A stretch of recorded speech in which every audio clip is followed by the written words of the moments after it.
Something's wrong, I feel it circling like vultures round my brain.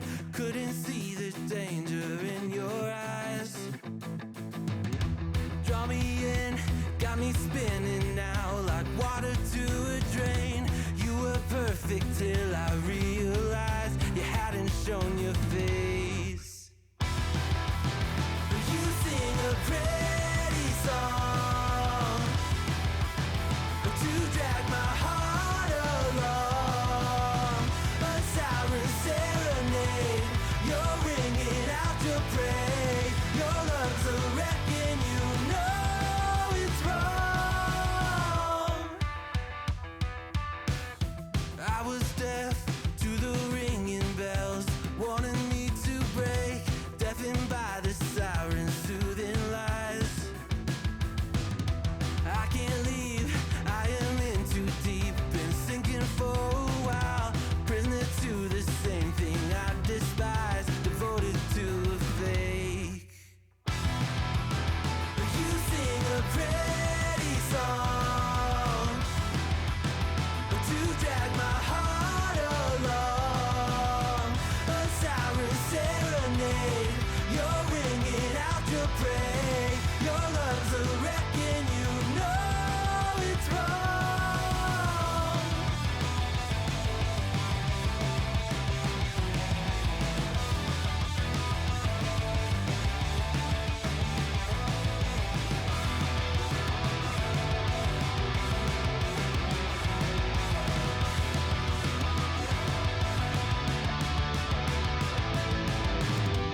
It's over, same story.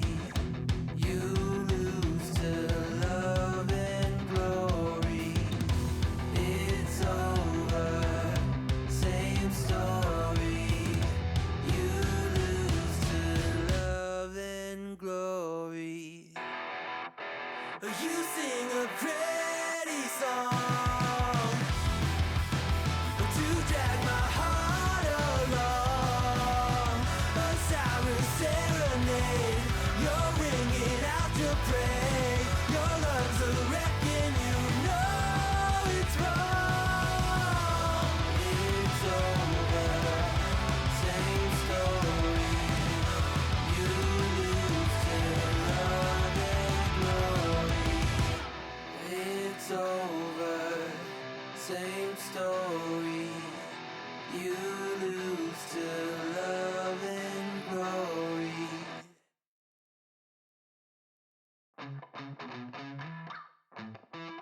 Living every day in your head for free. You can tap away, but I will not hear you scream. You can break the keys, spread your toxicity, your world outside reality.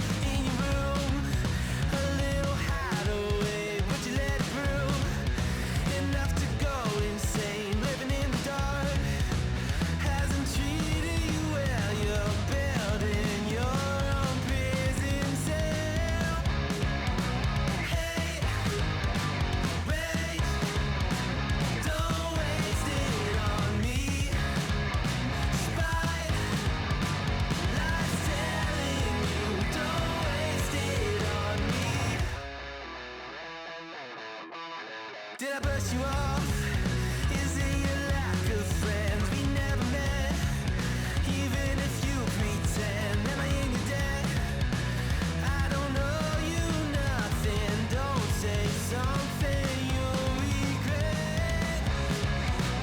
Hey, wait, don't waste it on me. Spite, lies telling you, don't waste it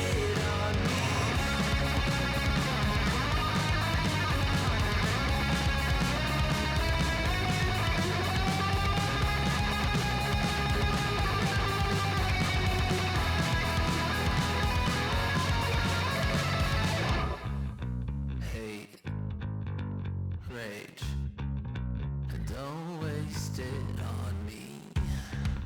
Spite. Life's telling you, don't waste it on me.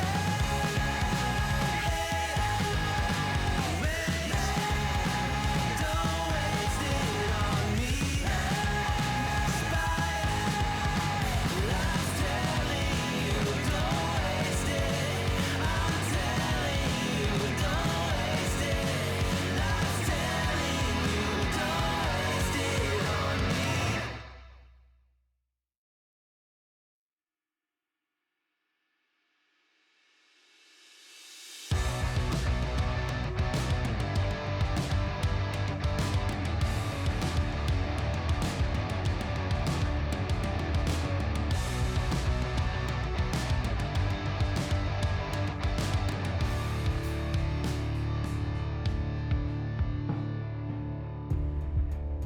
I came up short today. Feels like I fell 1,000 times. Nothing but doubt to flood my mind. 'Cause sometimes it's hard to remember why I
Sorry. Hi. I had a terrible headphone tangle, and I was trying to untangle the cable. But hello, hi. Hi everyone. Today, we're gonna be, oh, also, I wasn't sure if like, my microphone technically wasn't on, and I had to sneeze during the intro, but like, I was like, should I unmute? Does that count? So I decided that it wouldn't count towards whatever, so I shouldn't unmute, because like, then I would have to end the intro just to like show, anyways. So, there's a chance that I might sneeze within the hour. Let's hope I don't. But hi everyone. Today we're gonna do some Suffering. The new version of Minecraft is officially out. I love Minecraft. So what better way to enjoy it than playing hardcore? Yeah, that's the best way to enjoy Minecraft. You know, nothing like losing your entire progress as a result of incompetence.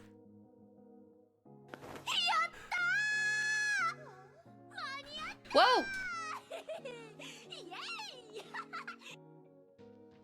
Is that Haribo? Thank you for the 2 months. Thank you.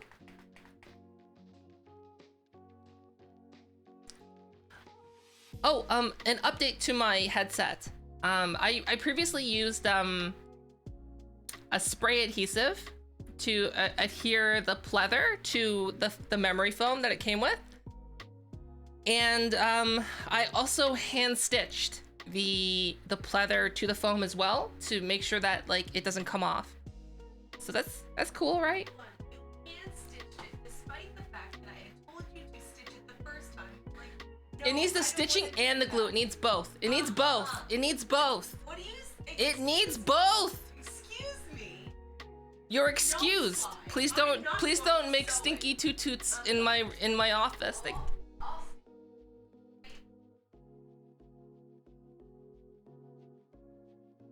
I can't use hot glue. But hi. Hello.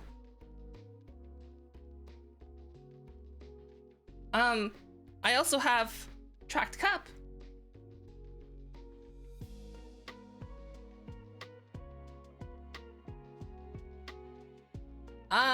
No, I'm gonna be playing a hardcore map, which is gonna be freshly generated right now. Track cylinder.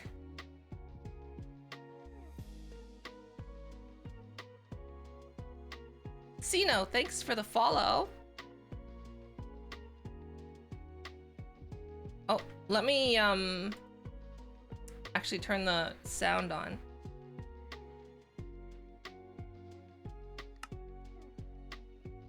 And we're gonna actually go for the Minecraft music.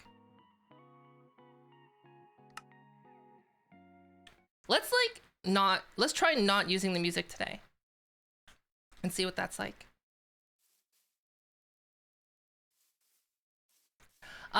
We do have that. One of my mods would have to set that up.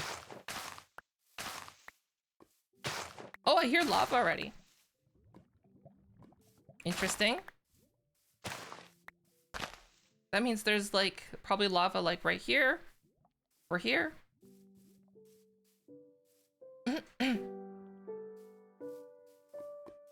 Yeah, it has to be like right here. Interesting.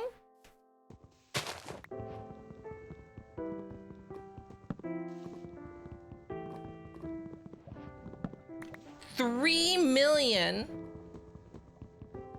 How do you even make that many?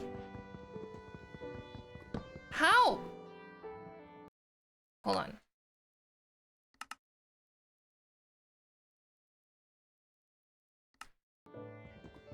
That's so many points. Paper, Snow, a ghost.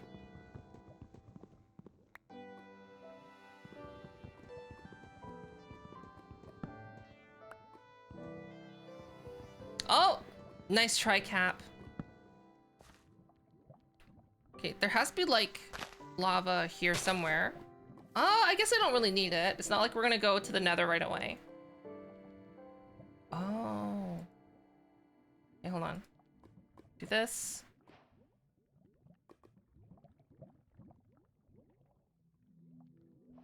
Pop that down. I got some sticks.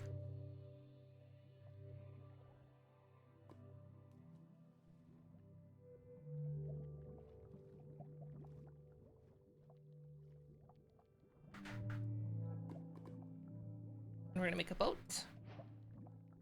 And then we're set. Hi, Syncridge!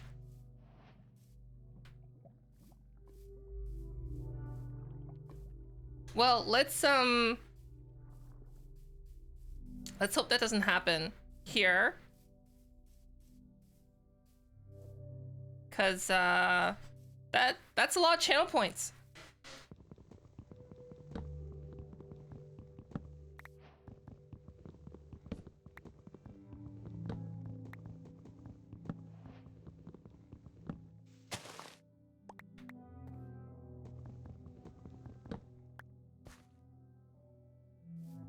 Okay, so the first thing we need to do is secure some kind of food source.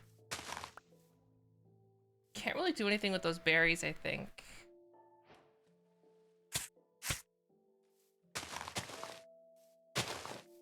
Oh, hello. Oh, is this a village? Are we right by a village? Are we that fortunate? Oh, what do you know? Right by a village. Get out of town. I'll take that bet, thank you.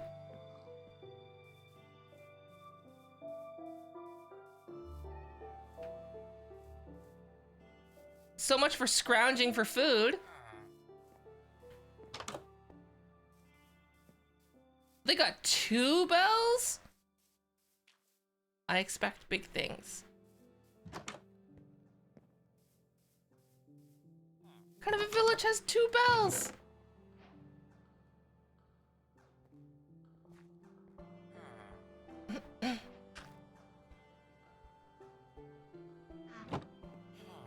You know what? I'm gonna take this too.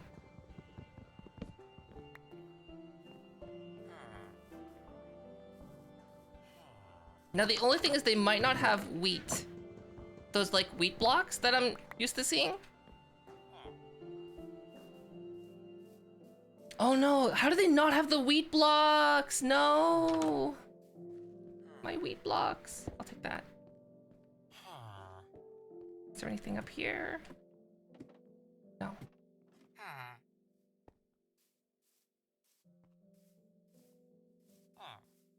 Okay, looks like we might still have to struggle for food.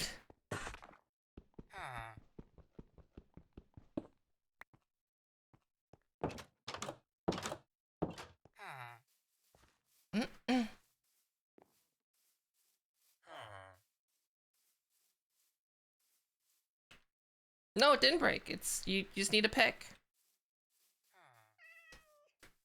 There's no wheat. What kind of a village is this?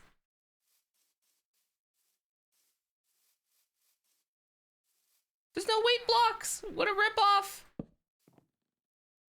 It's like they spent all that money on their bells. Their silly bells.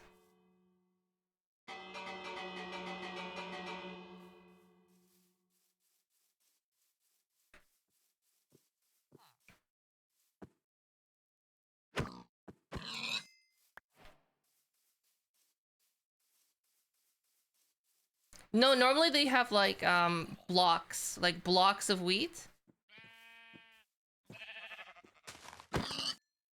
Oh, that was easy.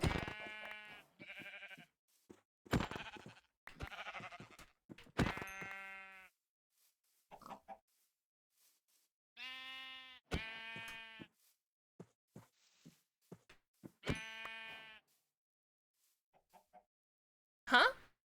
Tracked hand? Super Hi, Nintendo Squallops. Chalmers? Meow. I'm learning.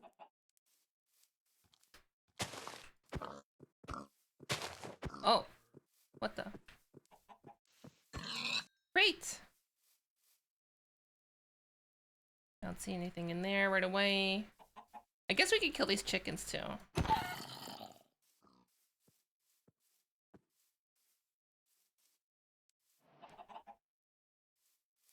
Steal the crops, they're just seeds. I could just get seeds anywhere. Why not just get the meat? Right? Just get the meat. Hi, Blue Bottle.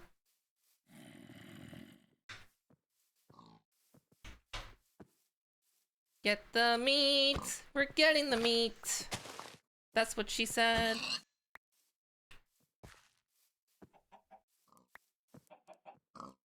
I'm okay. How are you, Blue Bottle?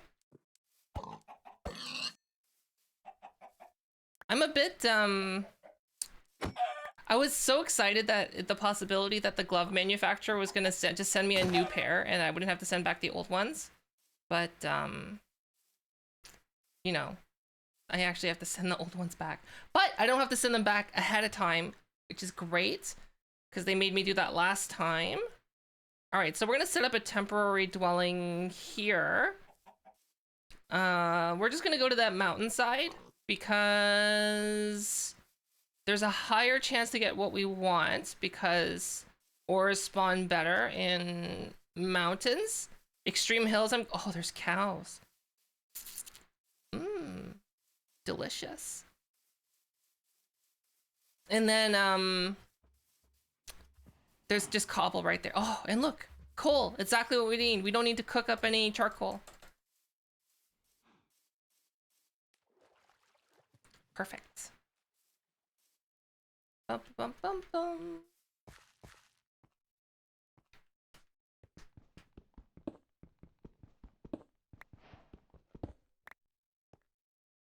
Okay, let's stick this here. Da da da da da da da da da da da da da da.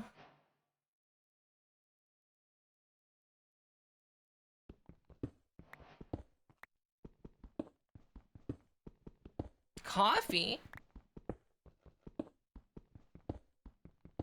That's exciting.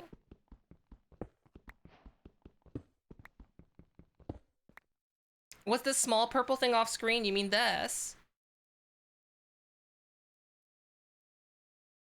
My cup.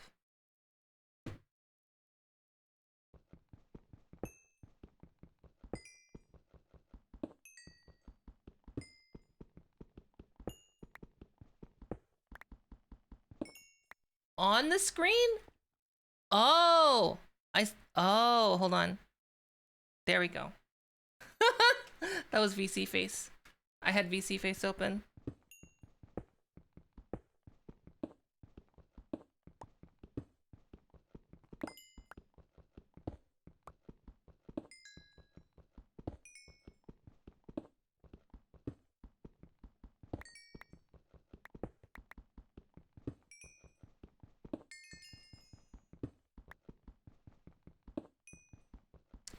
Yeah, I haven't played Minecraft in a while. And now that it's officially out of the snapshots with the new updates, I figured it'd be a good time. Wow. Got the combo and everything.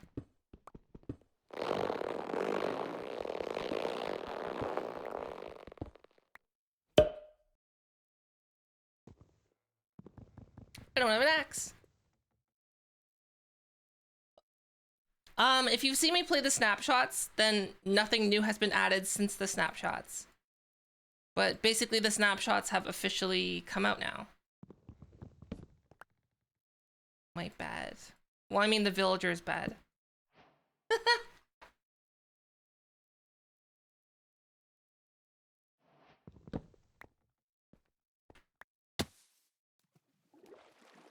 Okay, so I think we're gonna just set up a temporary place right here. Oh, there's more coal. Great. We're just gonna set up a temporary place here just so that we can start cooking our meat. I should probably make like 4 of these, I think would be good. 4? I don't have enough to make 4, so 3 it is. 1, 2, 3. And then the meat. 1, 2. Here. Actually, we're gonna put the mutton here. Got your 2p? What are you talking about, 2p? 2p? What's 2p? 2p or not to p? That is the question. I was just about to say that. Why are you? Ow, that hurts. Why are you doing that? Don't poke back. That's not part of the redeem. That's not part of it. You can stop now. Poke back. No, that's not part of it. Yes. I was just here to say hi. Oh, hi. And also tell you I lost my phone again. I don't know where it is. Good job. Thank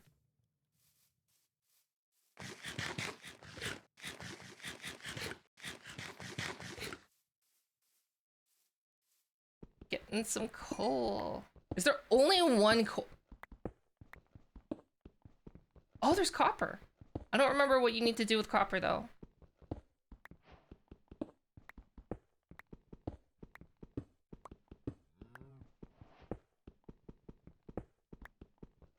That's sly. That's just sly. I lost my phone. Oh, it's in my purse. I lost my... Oh, it's in my pocket.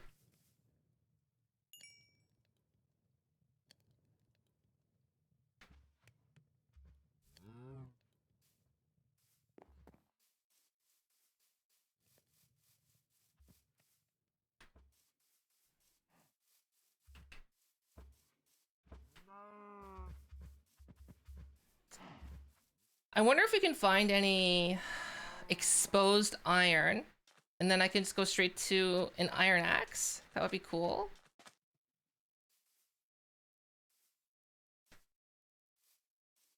Right?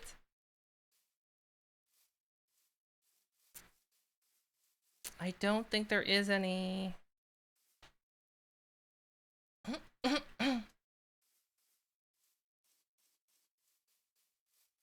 What the small little mountain? That's what she said. Oh. Copper does something.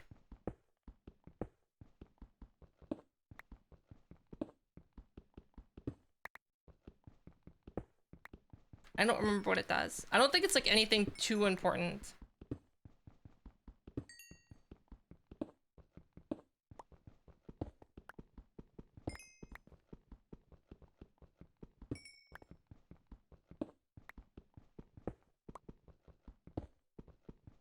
Yeah, we're playing on the newest release. I've already played the snapshot, so like I have a pretty good idea of what's here and what's not here.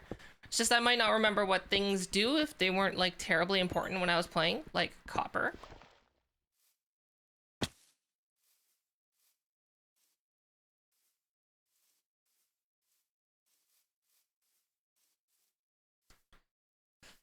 No exposed iron. All right.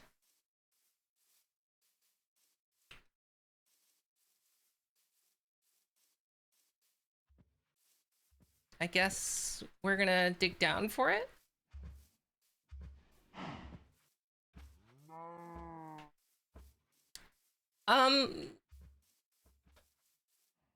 They haven't added the hills in yet, so it's just the caves. All right, so I got my food cooked.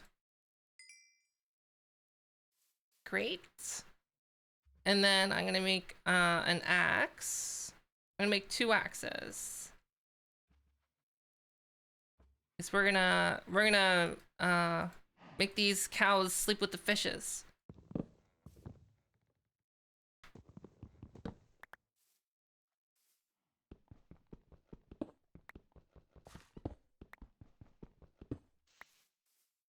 Oh, there's an axolotl somewhere?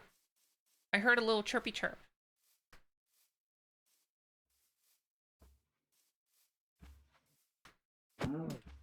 What? How did you not crit? No! Come back! Come back! I just wanted to pet you with my grooming device. Groom them to the grave. What? The silence ensues. Oh, I'm full. The meat. Oh, I could probably use those feathers actually. Okay, let's get rid of the flower, the sapling. How much iron? I have 0 iron. Okay, I get rid of the flower.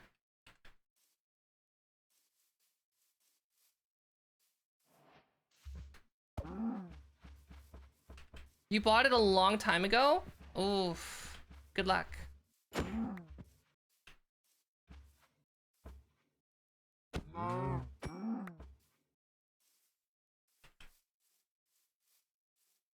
What do you mean that's a lot of iron? I don't have any iron.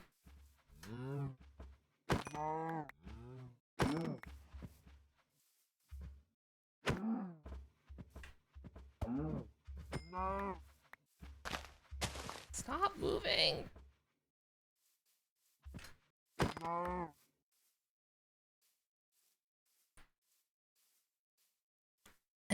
I think, did we get all the cows? We did. All right. Oh, there's lava here. We can go to the nether. We just don't have any iron.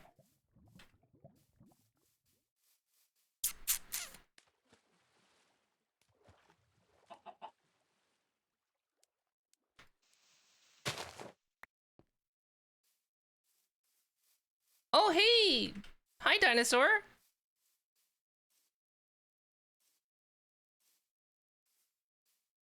What are you salty about? You're salty about losing your own copy?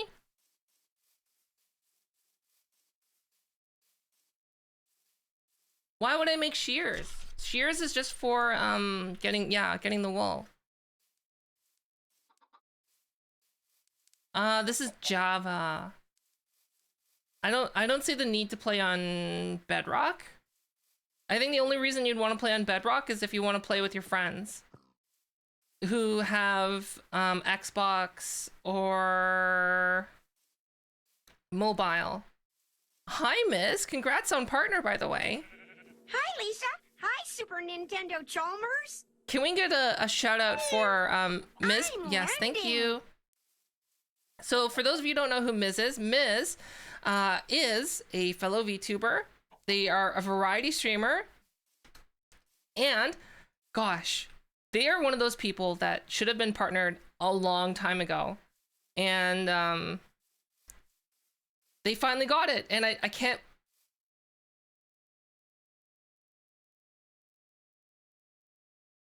What? Sorry, and then the one thing that they changed was they changed the language that it was written in. So I DM'd them and was like, congratulations. And then Miz was like, all I did was write the same thing, but in German. And I'm just like, how does that make a difference? But apparently it does. Oh, there's iron. Okay, we got iron. We got this. So this is where we're gonna be hanging out, I guess. This death hole.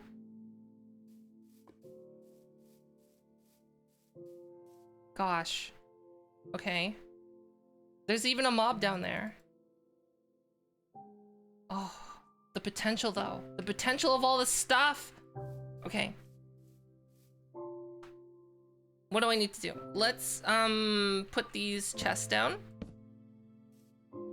And then put a bed down just so that we can change it to a different time.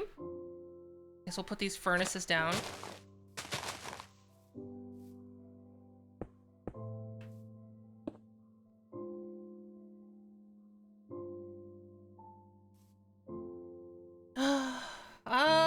I have to make my way down.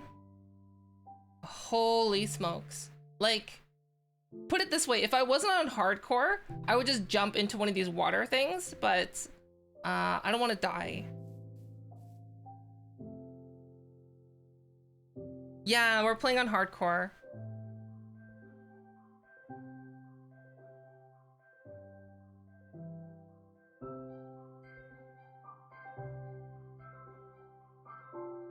Okay, we're gonna put this here. And then we're gonna put this here. You know, just in case we feel like role-playing spy and supervillain. I see you fallen for my secret trap, Mr. Bond.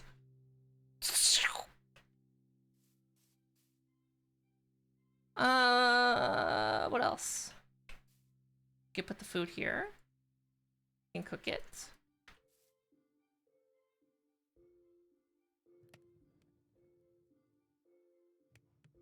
Sure, let's waste the coal.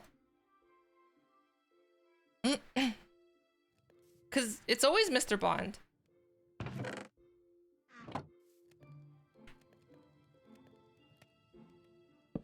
I'm not a secret agent.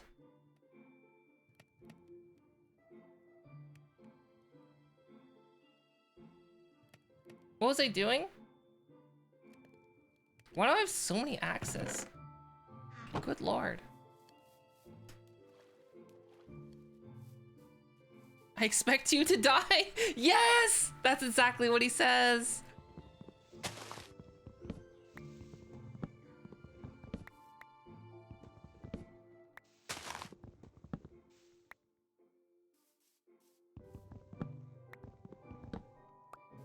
I expect you to die, but I'm going to leave this room now, unattended, while you die.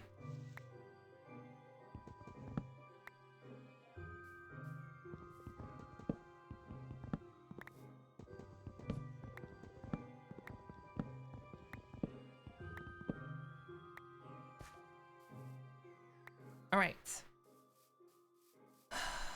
We don't have any iron, but we want iron. But we need to have an easy way to get down.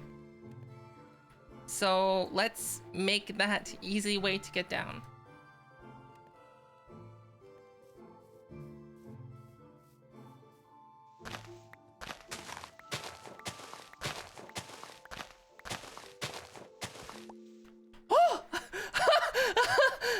I almost fell.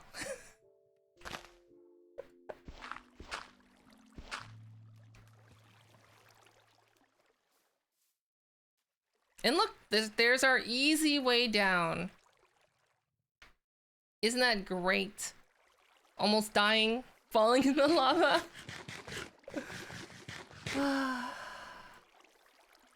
It was almost over right there. And we got the iron. Boop.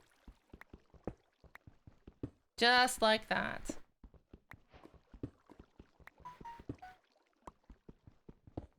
Easy peasy.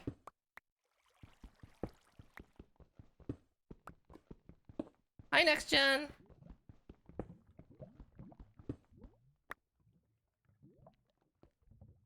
Is there anything else? There's more iron. Okay. Let's just take like a cursory look down just to see what else is going on here. We got some copper. There was some iron over there. There's an even deeper cave. Okay, so this goes below 0. You can see that right there. It goes below 0 because the blocks change.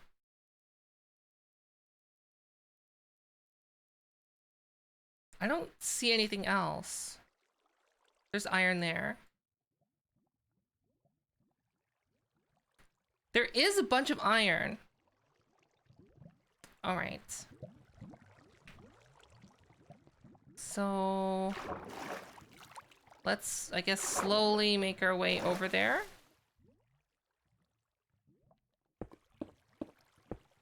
Oh, there's, look at all that iron.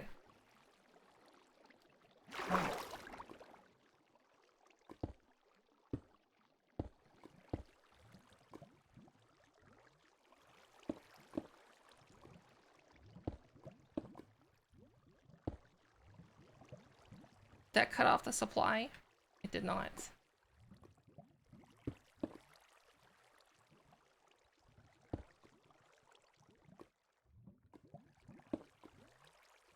Oops.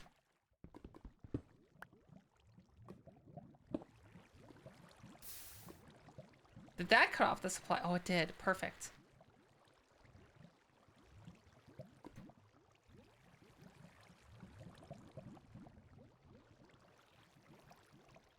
It's fine. We'll be fine. It's fine. My pick is about to die. But we're fine. Look at all this cool stuff. Okay, I remember, where was that like giant patch of iron? I don't remember where it was. Hello? Anything interesting? There's a bunch of new caves and stuff, but like if you've seen people play the snapshot, then you've pretty much seen everything that was already in here. Hi, Shadow.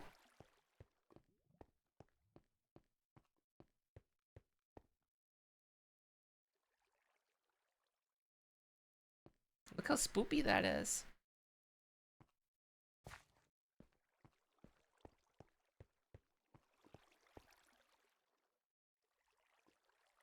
There's so much lava. Okay.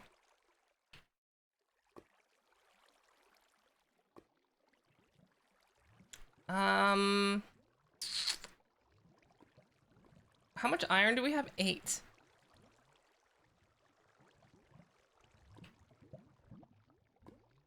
Okay. So what I'm gonna do then is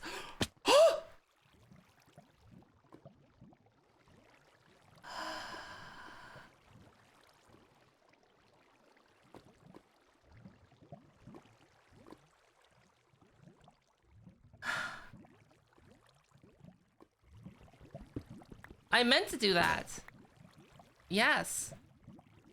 That was 100% intentional. Just to get the iron. Yeah, 100% intentional. I did not just fall by accident. No, no, not me. I lost that crafting table. Goodbye.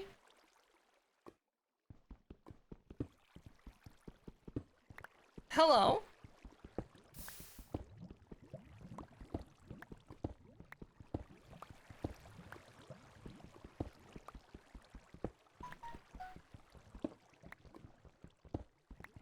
Yeah, I just did it to get the iron. I faked my shocked gasp to add drama, right? For the content. That's what content creators do. They're amazing actors who fake things to make them seem genuine sometimes to entertain the masses. Yes, that's what I did, right, Brocco Senpai?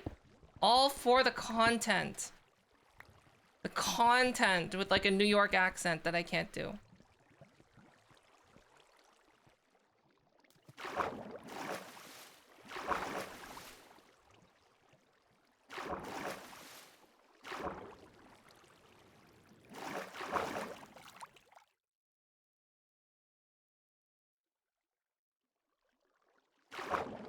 Oh, did they increase like water climbing speed? I think they did.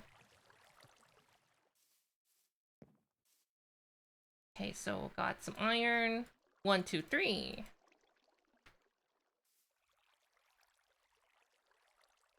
Hi, Jesse. Hi, Binary.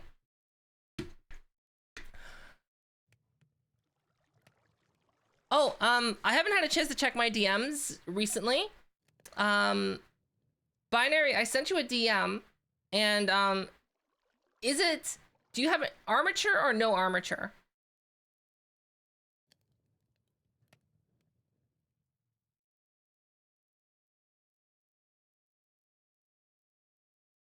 And then I can look. None yet? Okay. Okay.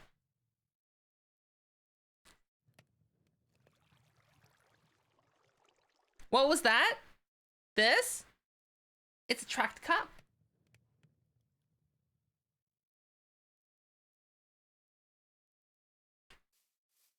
It is a cup that is tracked.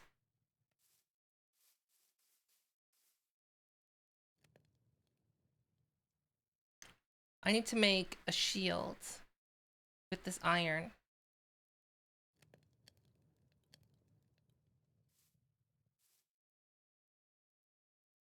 Let me get in my roleplay bed. Let me in. Please.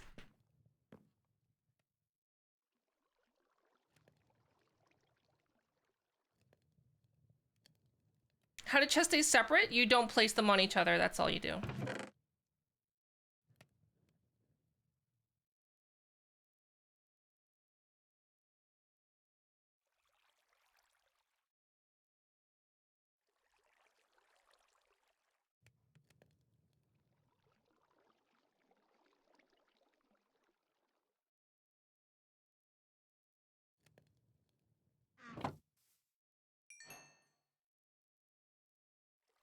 All right, so got a bunch of wood. We need to make a shield. Ba-doop. A iron pickaxe.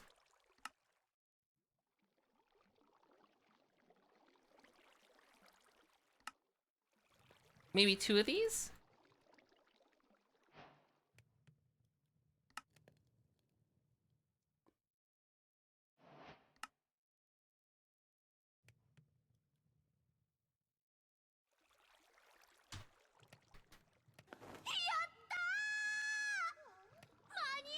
Hi, Ken. I'm glad that I helped you. And thanks for the sub. Thank you.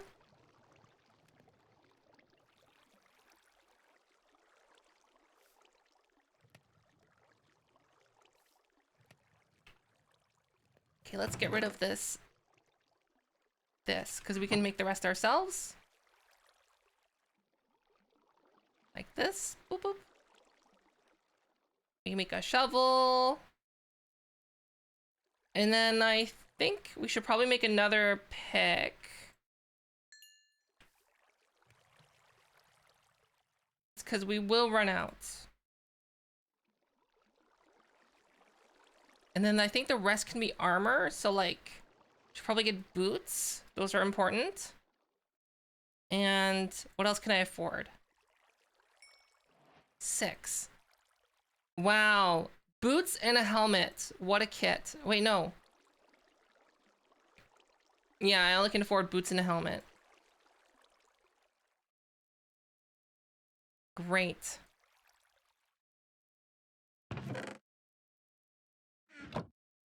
Hi, Draconis.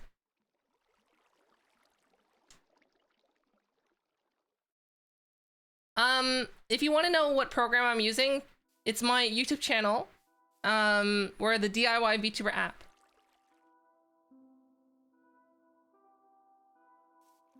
Oh. That's easy. That's an easy decision right there.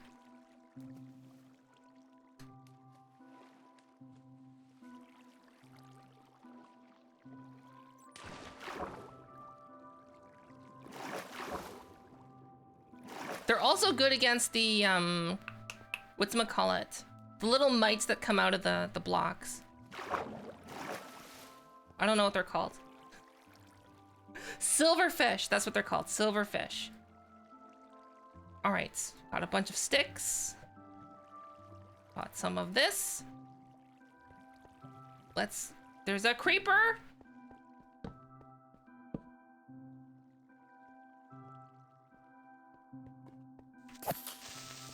Goodbye. How? How?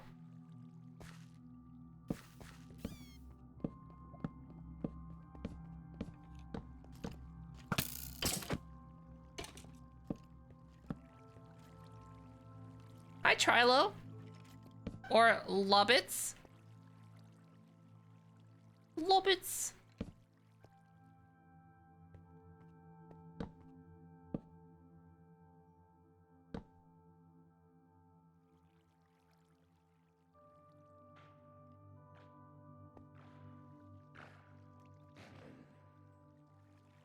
Those make creepy sounds.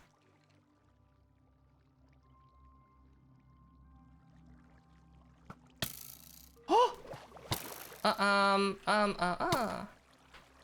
Yes.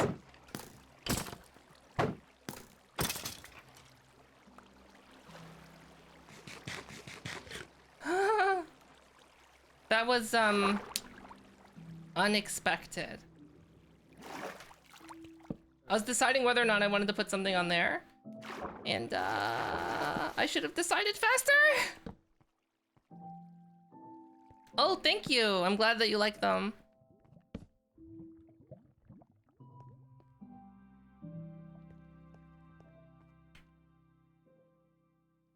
I'll eat the chicken first. Yeah, they added new squids. The zoom broke. Okay, give me a sec. Zoom broke? How?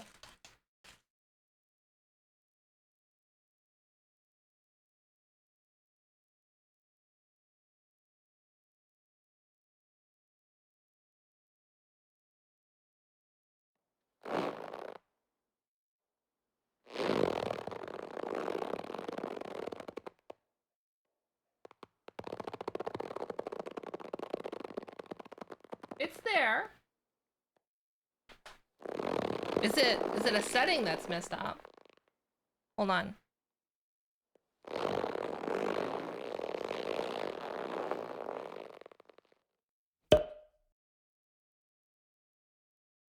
Okay, let's look. Zoom, redeem, commands. What is this? And small. Oh! That's why. Okay, hold on.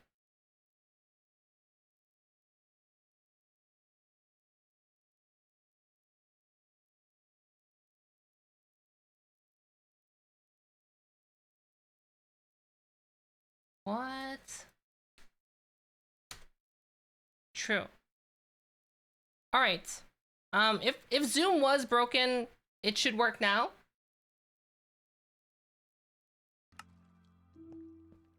I don't know why it wasn't working.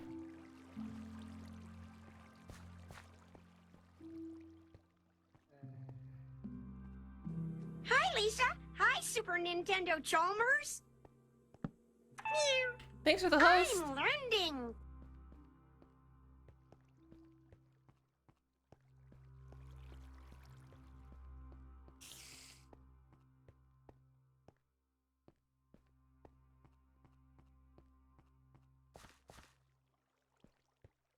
Okay, we also want to get over there. We have to worry about dive bombing creepers though.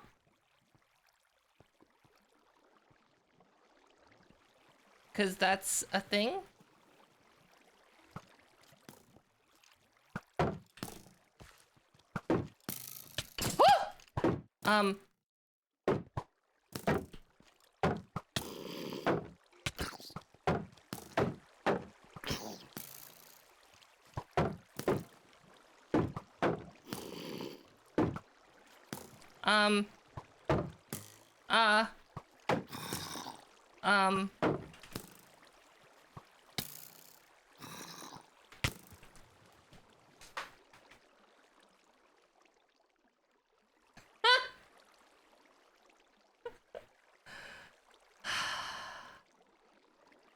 The baby zombie! The baby zombie!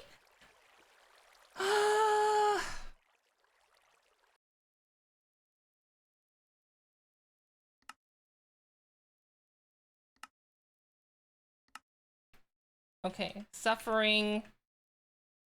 Make a new one. Suffering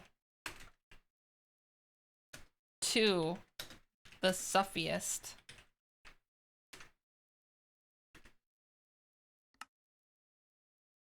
Let's try again. It was the baby.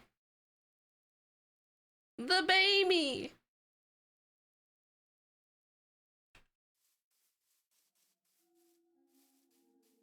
Electric Boogaloo. How about that would be number 3. If there's number 3, we'll call number 3 Electric Boogaloo. How about that?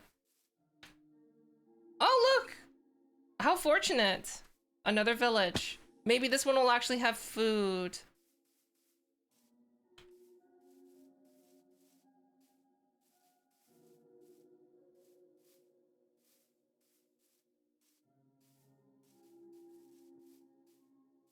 Paper. Snow. A ghost.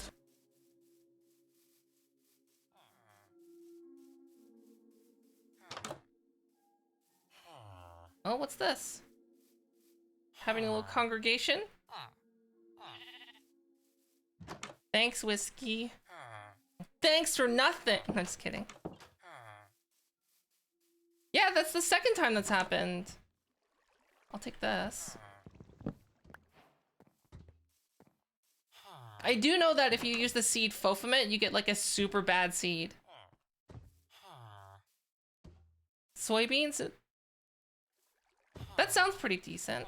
Oh, look, look, look. This one has the wheat. Yes. And books. And books.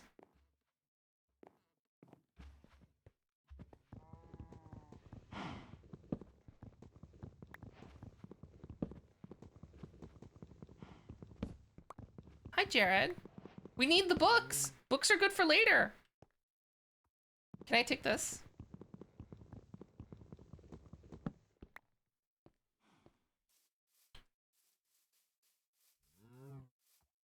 Oh my gosh. Oh my gosh, there's horses?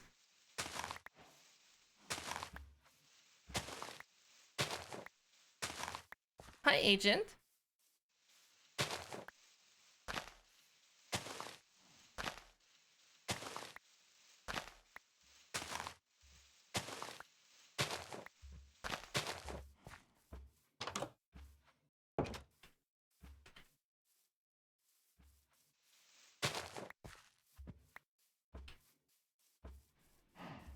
Yeah, it's game over if you die.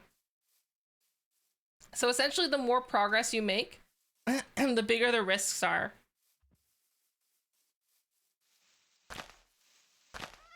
Oh, this one, see, this is what I mean. The other village had none of this, right? This is like what you want to find. This is the only reason you go to villages in hardcore, is to get those.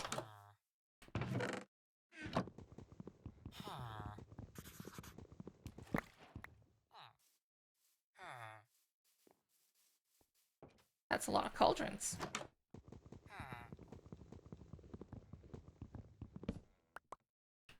Oh! Free armor? I'm down.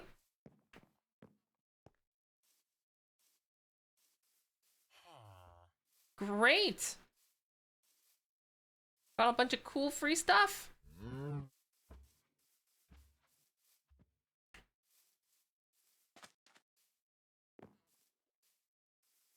Now watch I die immediately.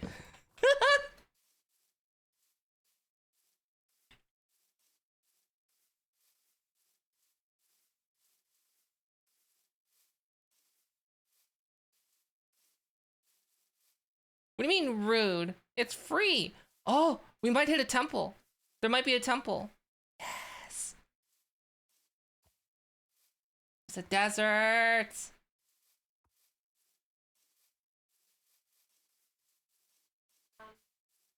Yes, Sly. Which cord do I pull out to keep? The black one. Where's that one? There's like 12 black ones. The black one that's connected to the cord for the tablet. No, but I want to still use the tablet. Like just as a display. Yeah, you take out the black cord. What are you talking The black USB cord. about? Huh? There's 3 cords that come out of the 3-in-1 cable. Yeah. There's the HDMI. Red one. There is the power, which is the red one. Yeah. And then there's a black USB.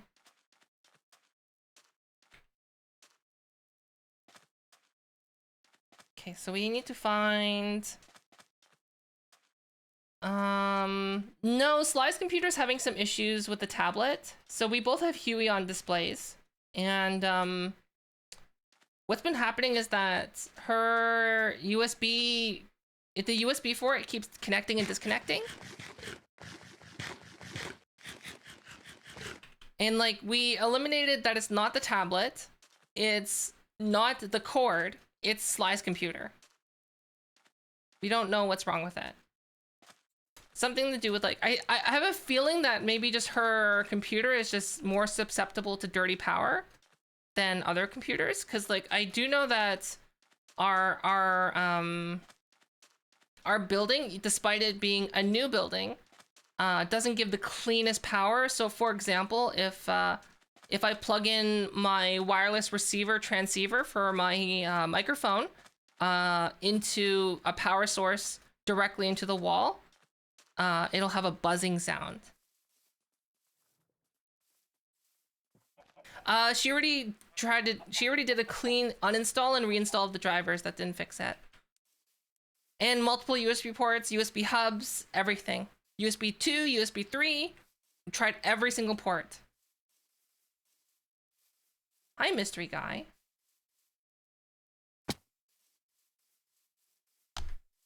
I have a feeling once we're in Canada, the problem will go away.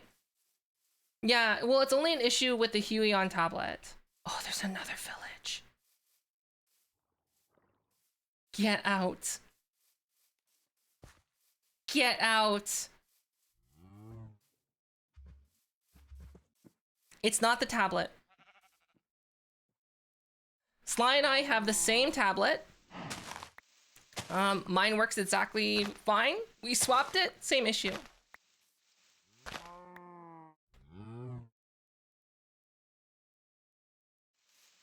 Tried the cable, swapped the cable, same issue. Works fine for me though.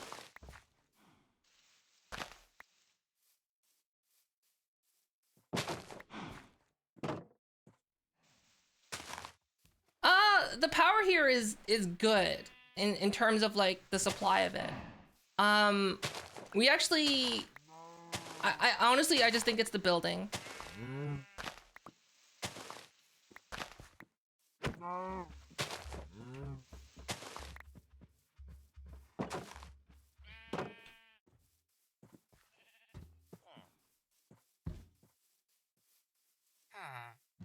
More books?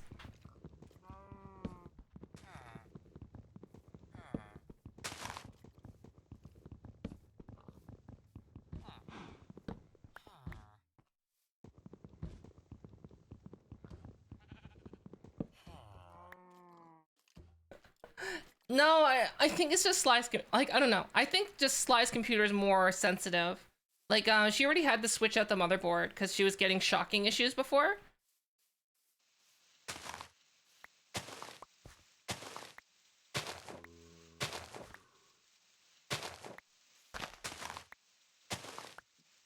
Yeah.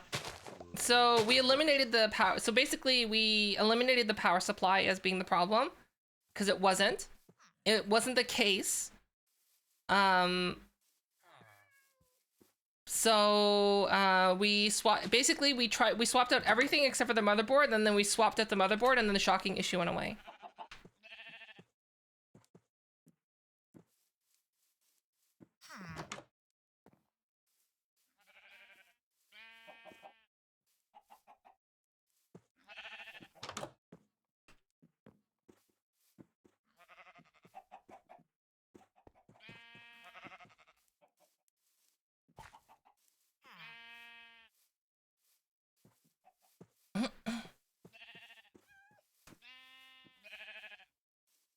Bum, bum, bum, bum, bum, bum, bum. I don't need that. I would like your brewing stand though, but I don't have any wood. I can't use the brewing stand anyway. Okay, I got all the cool stuff from here. I don't think we've been to this desert. Yeah, we haven't. This is the opposite way that we came. So maybe we'll see a desert temple.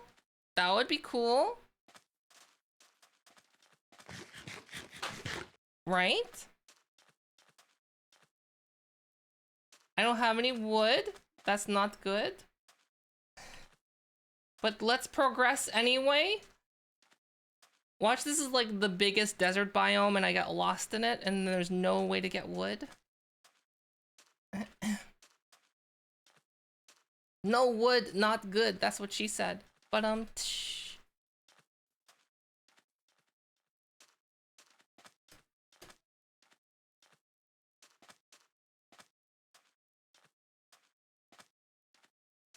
is there a chest here? Weak.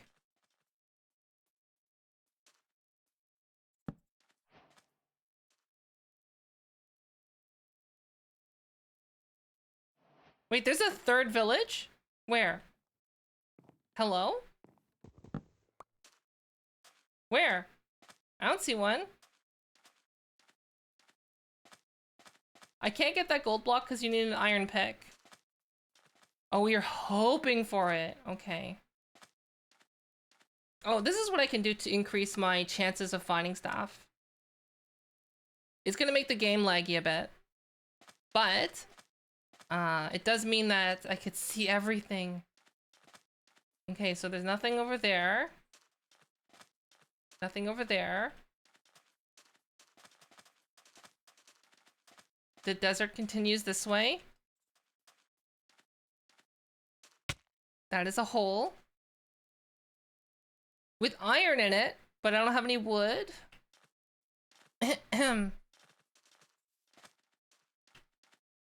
Oh my gosh, so laggy.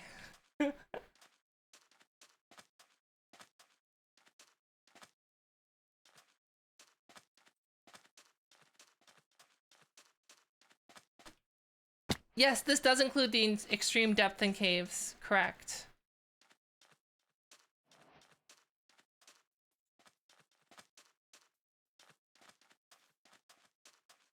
I need to get wood so I can make food.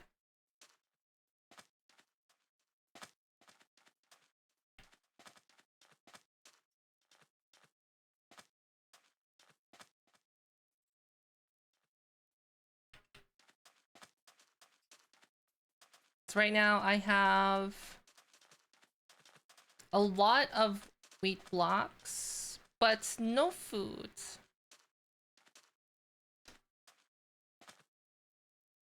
No temple? That's the village I came from. Wait, is it? Yeah, that's the same village, okay.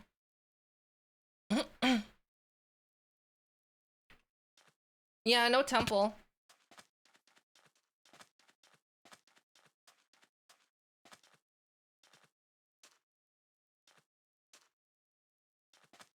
Ah, the frame rate's really low because I have the... What is that? That looks like a structure. Is that another village over there?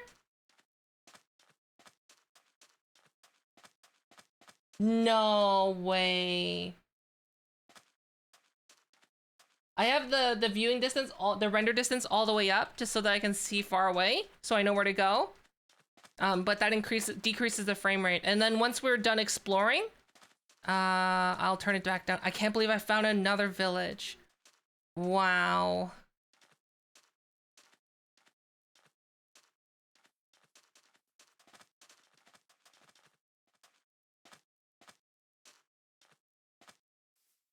And I wouldn't have seen it without that extra view distance. Because, like, otherwise I would have been down here, right? And I wouldn't have seen it, even if I was close to it. The only way to see it was from back there.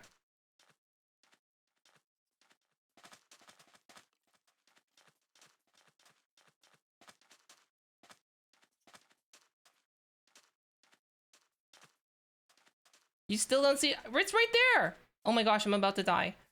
Okay, I need to...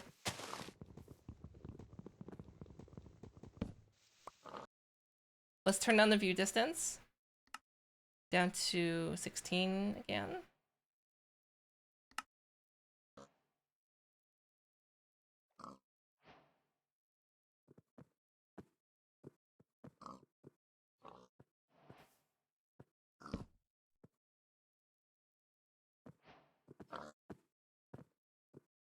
I don't want to die from starvation while I'm holding so much food, right? That'd be terrible.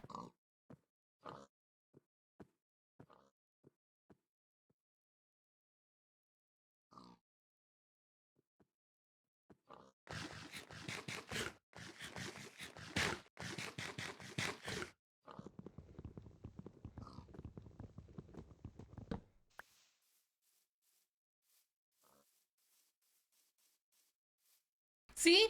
Look, this is the village I saw from like way over there. I can't believe there's another one here.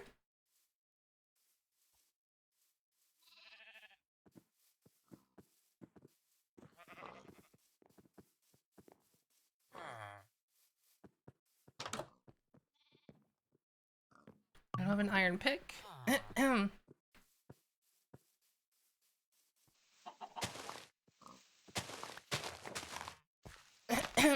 Hi, Kitsune.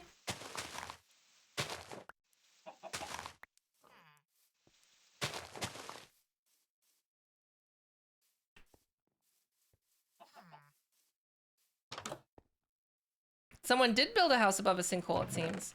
Emeralds? Okay.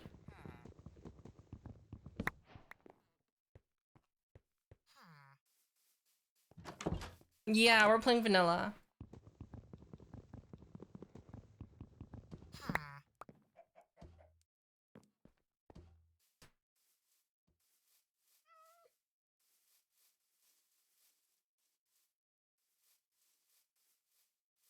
When land is too expensive, you build a floating house. Big brain.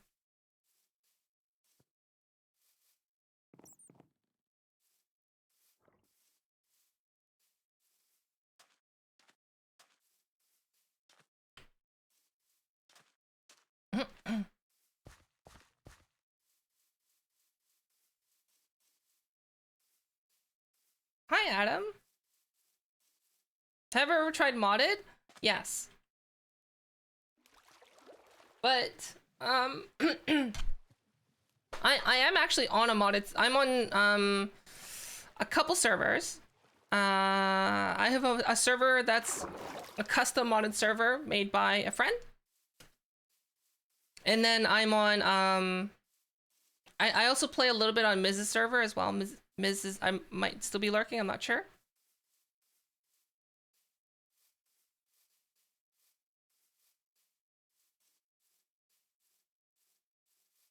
Villagers robbing.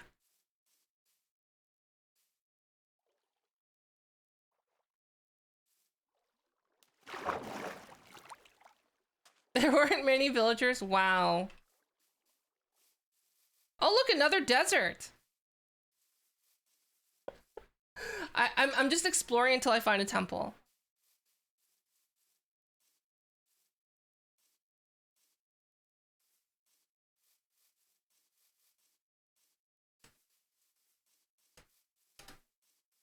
Temple, temple, temple, temple. Need a temple.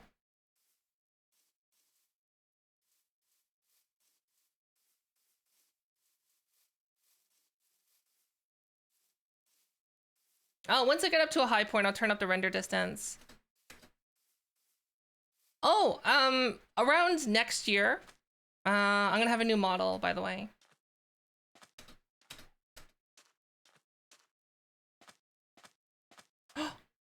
Is that another village?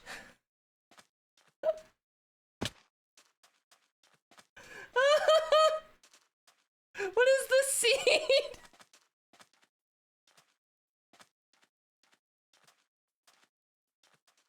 Am I making it? I don't have the time to make it myself. So, basically the only time I'll have time to make my work on specifically my own model is if I stop taking commissions for facial rigging.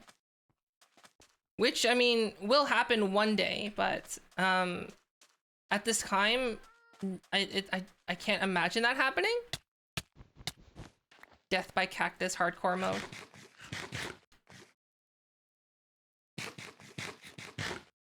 If you go on my Twitter, you'll be able to see the concept art. So it's still gonna look like my model, like this model, but just a little bit different. The biggest thing is gonna be the hair change.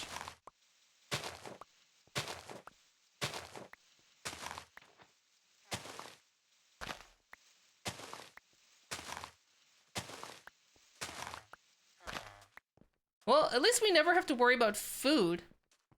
Jeez. There's so much food.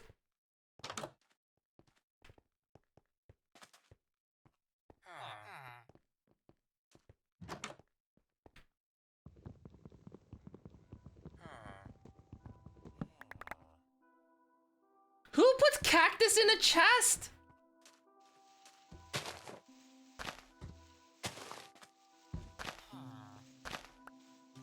Right?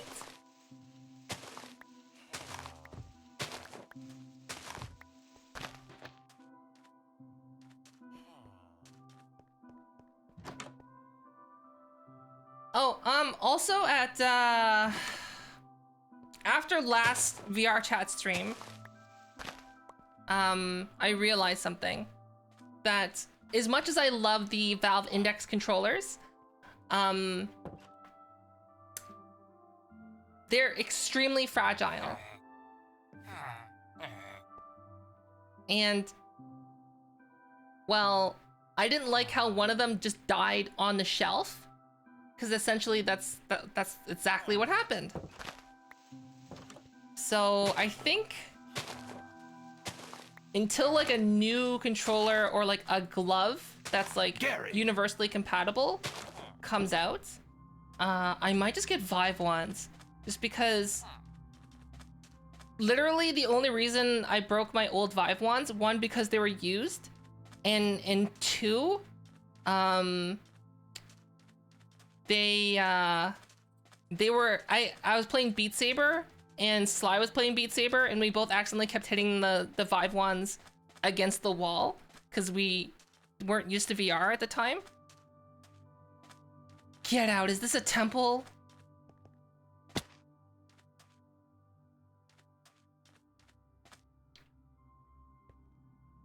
It's a temple!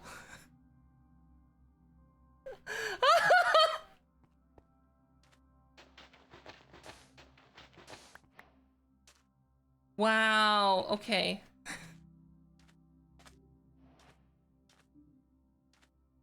Let me get some wood.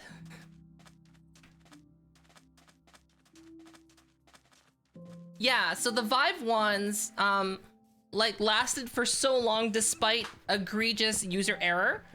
However, the Index controllers just died from wear and tear. Like normal wear and tear, I literally treated those things so well. They just died. One died, because the joystick was pressed too hard, I guess. Or something was resting on the joystick and it popped out. And then the other one died, just from being on the shelf.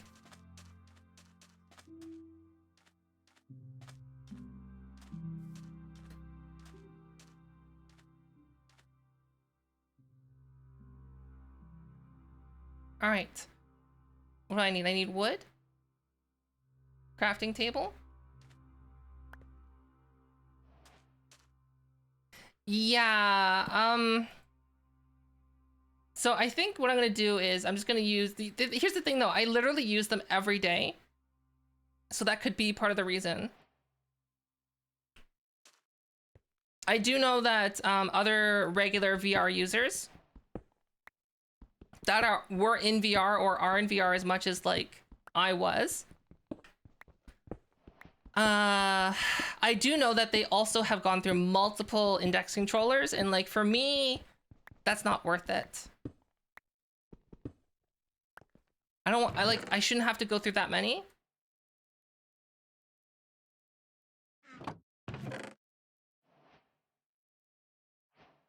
Hence why I'm choosing to, oh, diamond horse armor.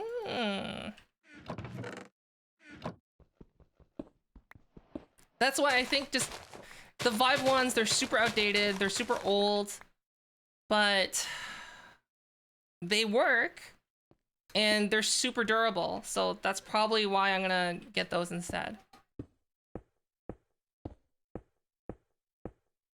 That's honestly not right. What do you mean not right? What's not right?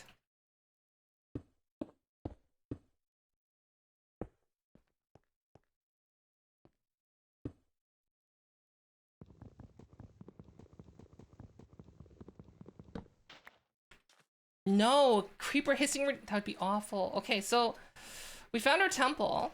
Now we can, I guess, settle down somewhere. Let's go to explore mode. Turn up our view distance.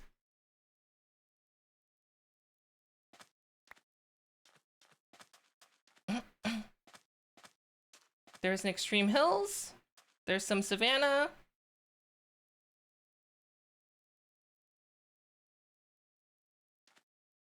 Let's go this way.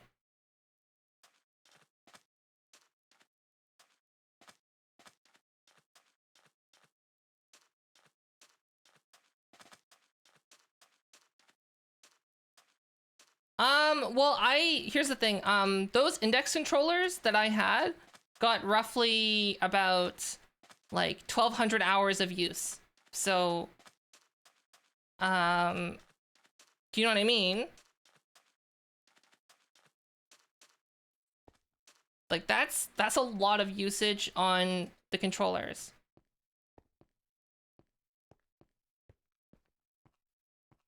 It's not like, you know, so the one that I said that just died on the shelf, like it was used, it was well used. So like, I'm not surprised that it died because of how delicate the index controllers are. But like, Vive can, like compared to Vive ones, the freaking bricks that they are, they last forever. So I might as well. What is this? I'm thinking that's like what I'm gonna do. I already have VR gloves, and if I really wanted to, I could make a way to have VR gloves translate into, like, emulate index controllers. I know that is a thing that's possible.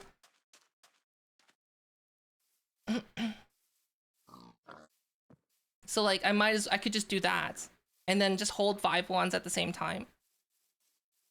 Try digging around the stone. It's fine. I don't need anything there.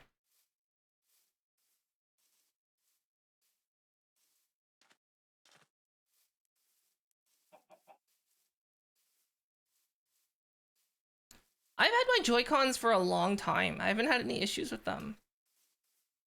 But then again, I don't use them that much. I usually use my Pro Controller. I got one of the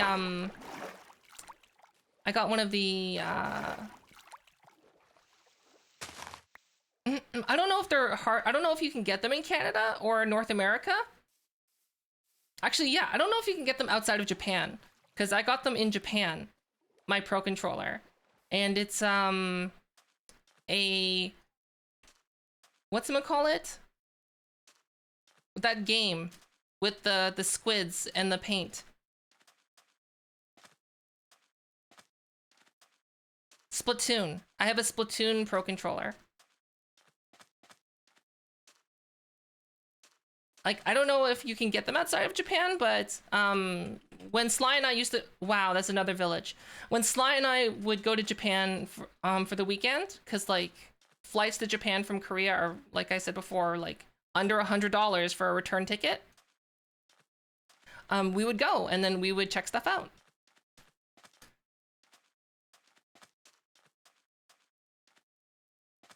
There's a temple to the left.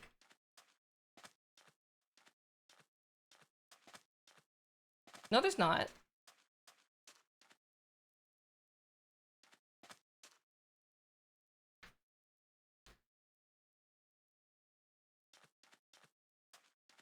No, it cannot, Akiran.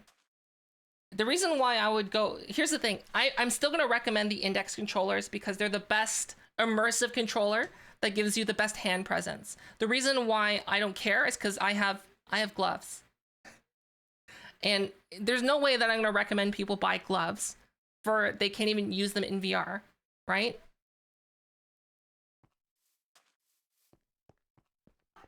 Like, in essence, like, a lot of my recommendations is like, hey, this is the proper way of doing things. Please do it the proper way. I'm doing it the improper way because I live with careless disregard.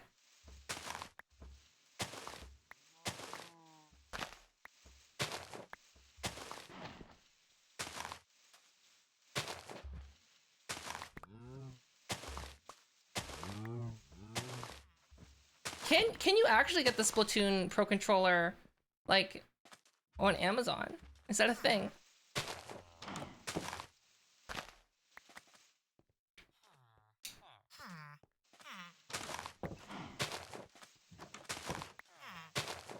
Thanks for the follow. Ah, okay.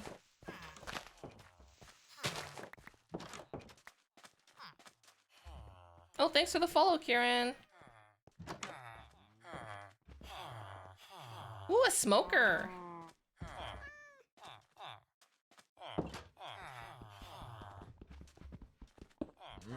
Yes, please.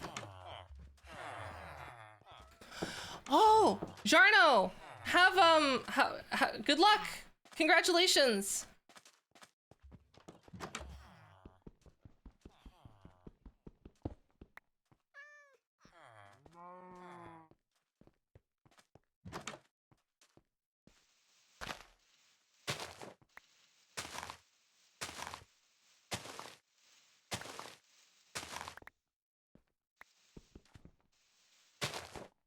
$100? Why would you spend $100 for a knockoff Pro controller? Oh, programmable bumpers? But who? It's Bluetooth. You can do whatever you want with it.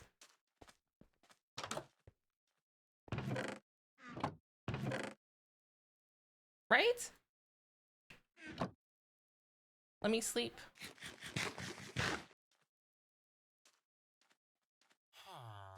I think like if I were to get a configurable expensive controller, I would probably just get the Xbox Pro controller. It's $150. It has metal on it. It has extra programmable bumpers. And it has swappable joysticks. So like, if I'm spending that much money on a controller, I would get that instead of the like a programmable Pro controller that's probably made of plastic.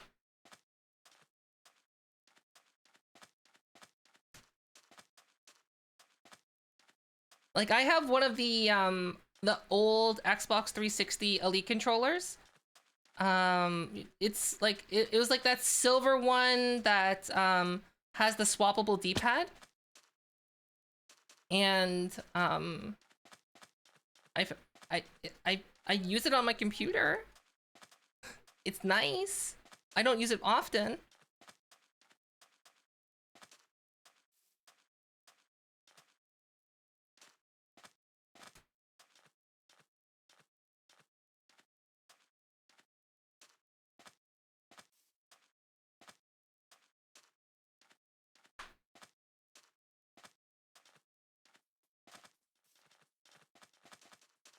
Are we gonna find another village?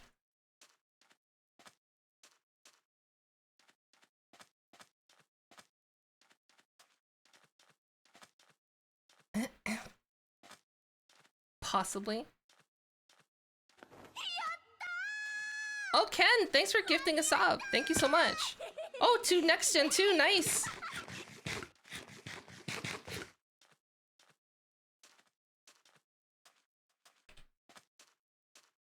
I've fallen a bit behind on my my YouTube game. So I do need to get on it. I just need to do the voiceover and the editing for the Unreal Engine video, and then that's going to be maybe 1 or 2 videos coming out. And there's a pillager base. Dare I?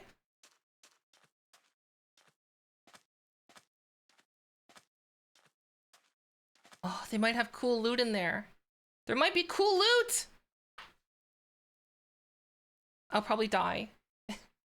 Let's be honest. Oh.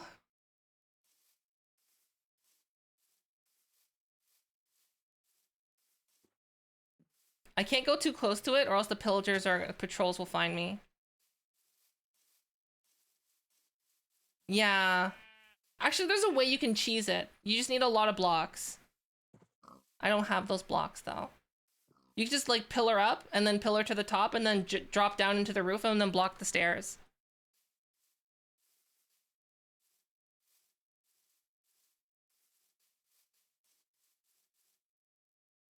So we can come back there.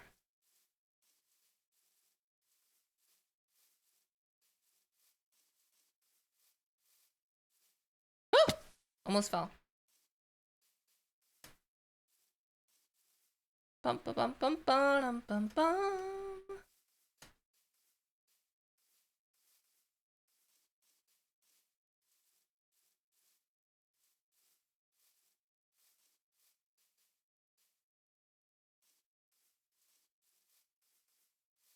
Oh, you don't need to worry about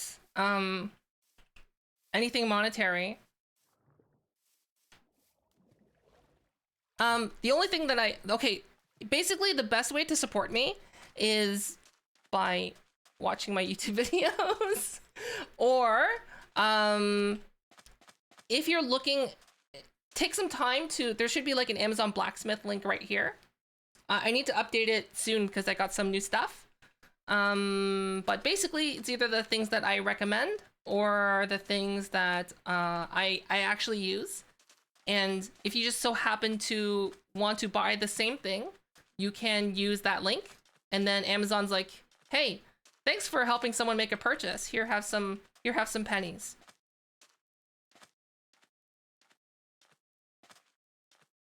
Because, oh, let me tell you something.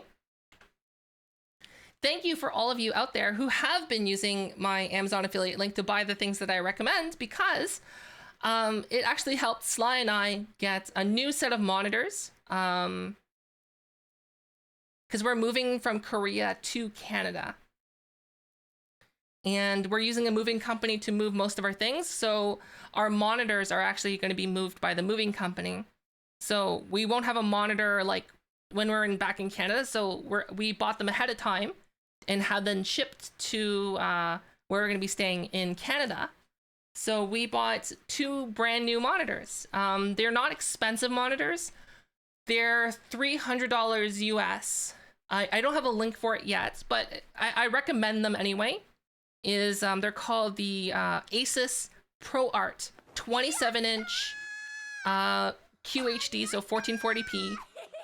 It's Kalman certified, which means that it's like almost 100% color accurate, and it has a 75 hertz refresh rate, which is really, really good for just regular office use. And hi, Rush, how are you?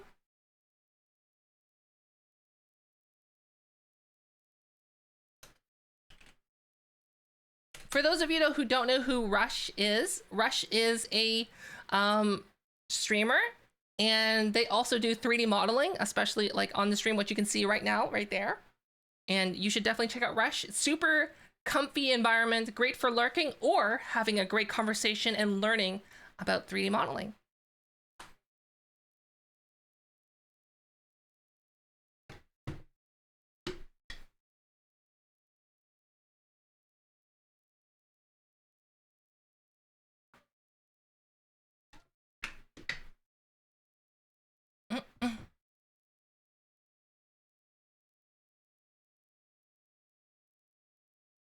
But thanks for the Prime, Incogniti.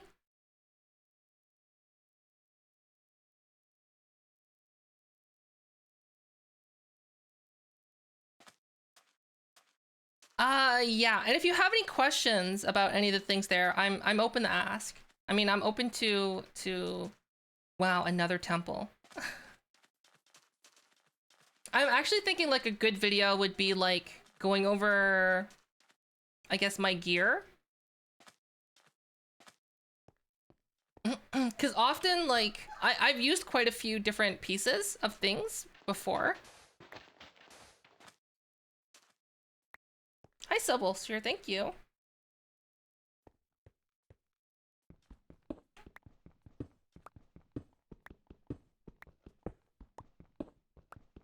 Watch, I hit the TNT.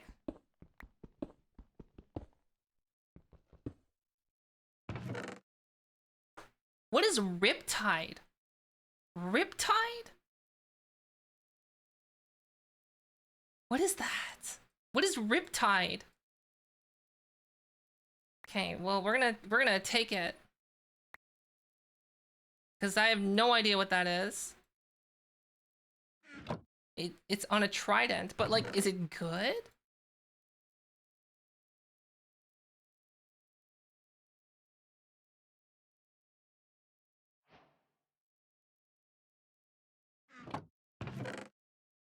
Oh! Got diamonds? Okay, let's get rid of this paper. What else can we get rid of? Let's get rid of that sand, because we need the horse armor. Horse armor saga continues.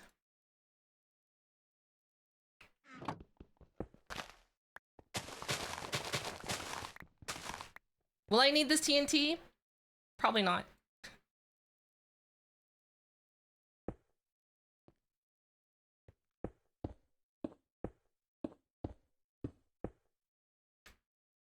Can make you fly out of water.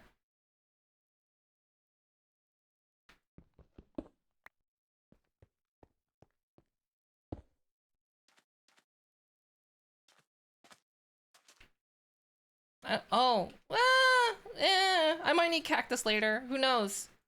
Who knows?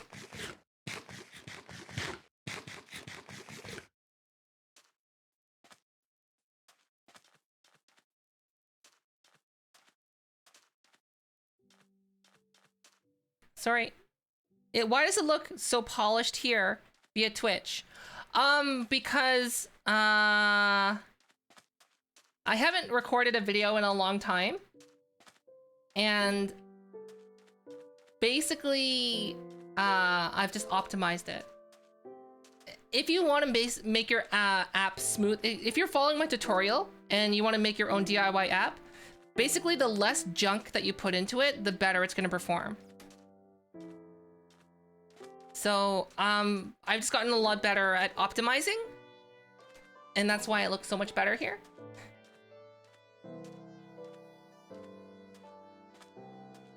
I used to have a lot of stuff going on. That's why, like, when I made the DIY VTuber app video, I literally just gave you the ingredients, the skeleton on how to do it yourself. Because, like, everyone's computer is different, right? So some people, that's all they could do is they might just be able to plop their avatar in and then build that, and that's the only thing they can do. However, there's some people out there, they're like, oh, well, I have a 3080 Ti, and I have a million things in my world, and I can play Cyberpunk 2077 on 3 separate instances in a virtual machine. What can you do?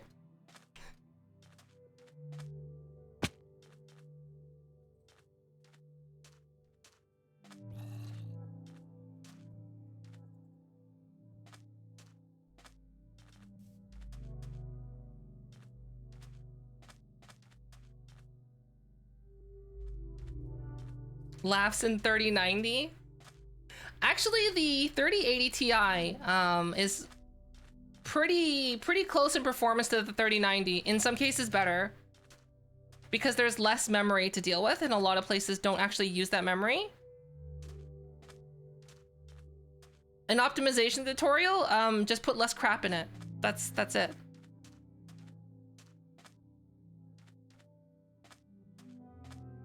You can't put VRMs in VR chat. They have to be FBXs. There's tons of people who've done tutorials on how to do that, but basically you need an FBX file. Hi, Rad Gaming.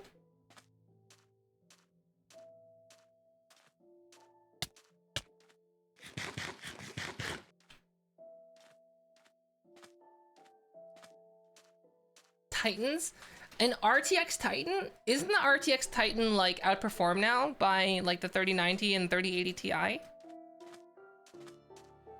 Cause like, doesn't like the RTX Titan, like didn't they drop the floating point precision, so like it basically rendered it useless? It's like, why get an RTX Titan if they got rid of the floating point precision? What's the point? Oh, iron.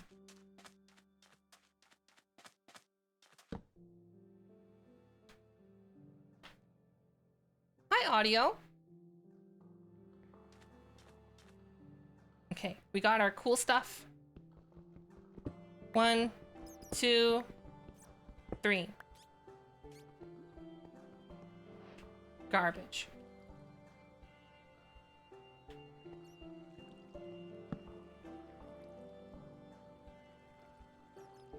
Oh, I can just go straight to iron.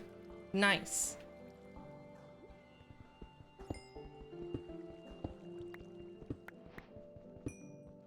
Hi, Lynchy. Talking about graphics cards.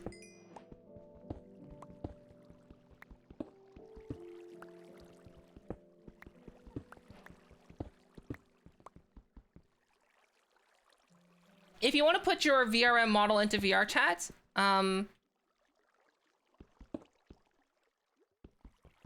you need to oh, that's an axolotl? Okay. You need to basically bring your model into Blender and then export it as a VRM. I mean, sorry, an FBX. That's how you do it. If you don't know how to use Blender, then type in !Blender, and there's going to be a tutorial series there linked for you on how to use Blender. Super, super recommend it. It's very beginner friendly. It's not going to teach you how to do change your VRM model to an FBX, but it will teach you the basics of Blender, which is basically what you need to do.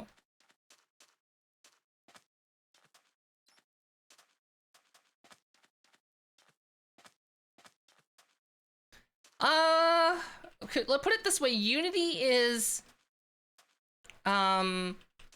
essentially it's an engine that's designed to make applications and games. Like, you can do other things with it, but like I don't even think can you even export an FBX from Unity from a VRM? I don't think you can.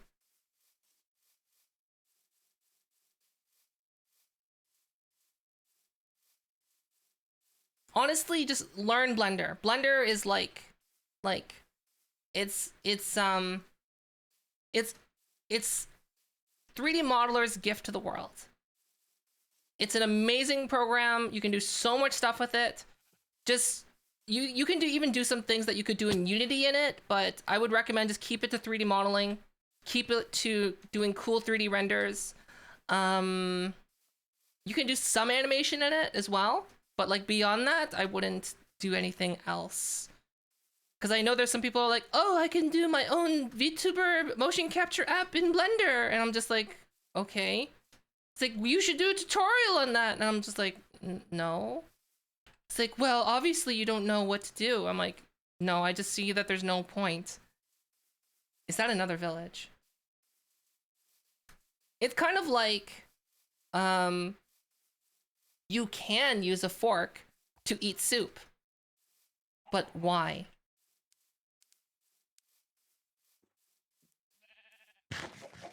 Forks are great for eating salad and other pokeable foods, but like not soup.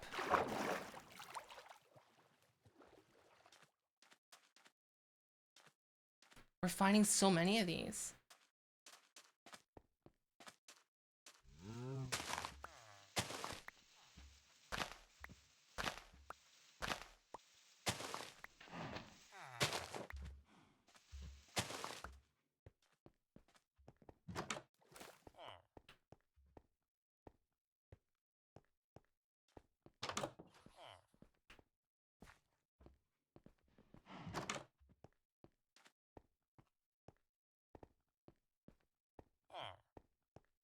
Hi, Grim. How are you?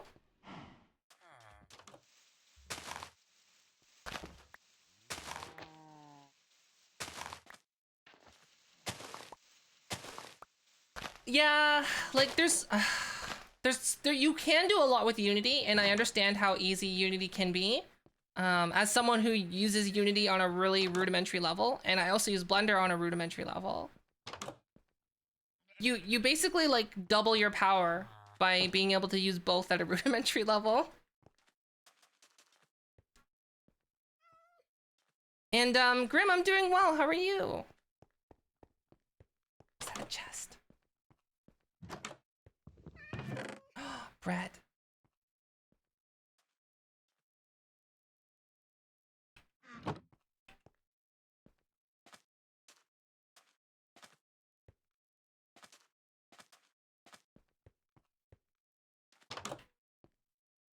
Is that chest? Oh, it is. More bread. We have so much food.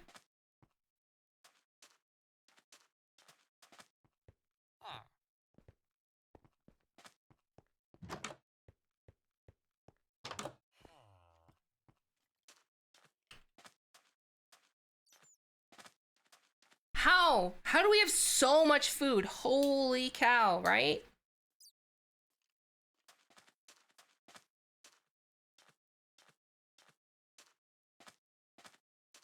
I'm just like running around. I'm just like, I'm gonna find a place to settle down. Oh, look, there's a village. Okay, well, we're gonna settle down in the... Oh, look, there's a temple.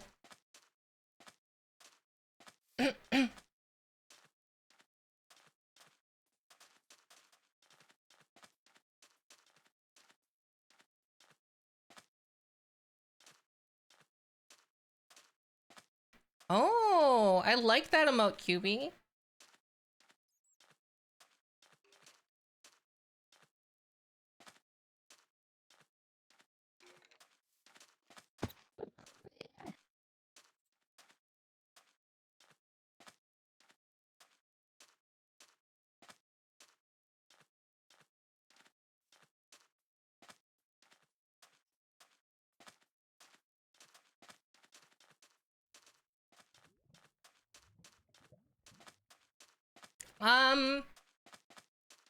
Mine's done with mocap, so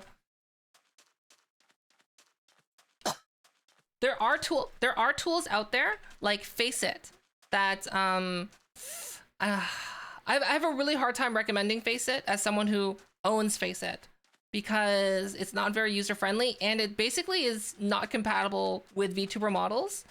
It doesn't give you, basically if you try to use it, your model's not going to turn out right. So and then like if you do get it working, you're gonna spend more time fixing the model than you would be just making it yourself. So like basically you could try Faceit, but it's $80. And that's why I don't recommend it unless you already know what you're doing, and then it can be a huge time save. But essentially, if you can teach yourself shape keys, then you're off to the races. For my facial tracking, it requires an iPhone. And then in the future, I'm going to be doing VR tracking, facial tracking as well.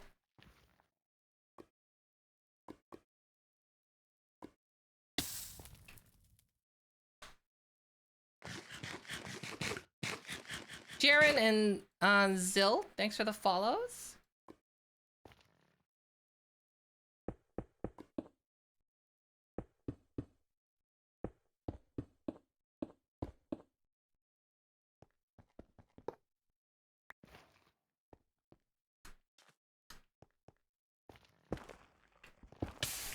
Oh, jeez. That scared me for a moment.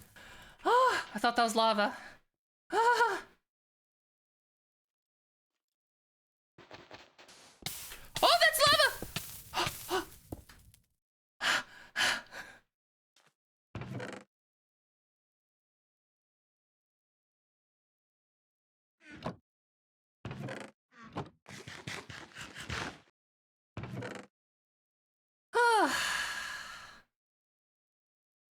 Fun times.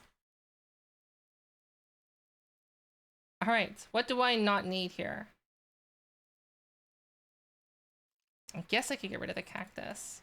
I can put this helmet on though.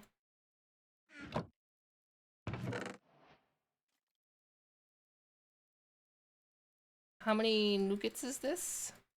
That's quite a bit. Sure.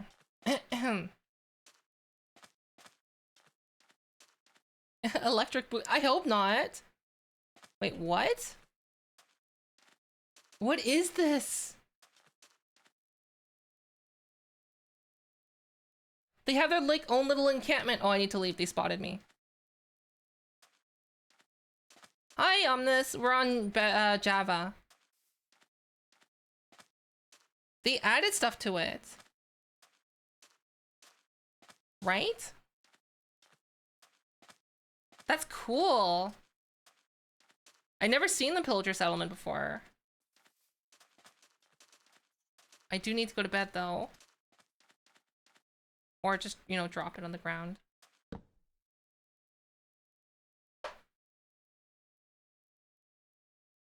So I'm pretty excited for being back in Canada because one, back in Canada. Two, very likely the sponsorship with Rokuko will go through, and I'll have a mocap suit, which will be super great.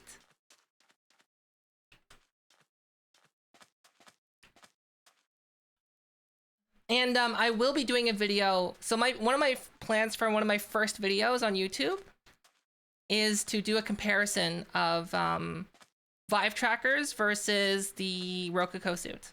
Because it's going to be very easy to do. And I have enough Vive trackers that I can actually do like 3 tracker, 4 tracker, 5 tracker, 6 tracker, 10 tracker versus Rococo suit.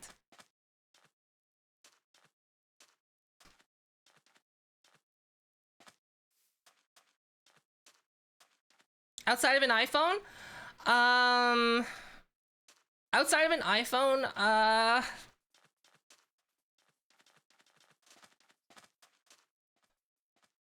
if you have a webcam, just try to use your webcam. I mean, it's not going to be as good as iPhone or other things that are out there.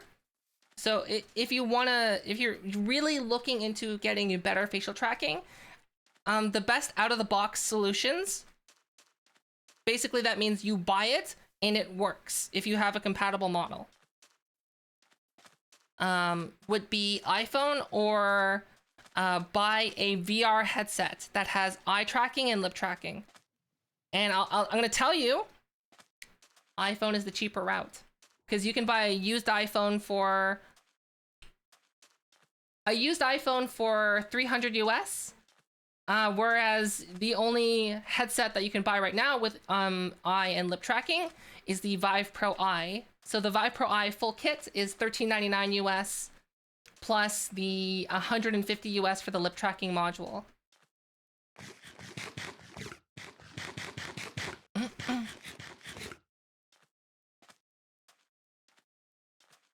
No, this is vanilla.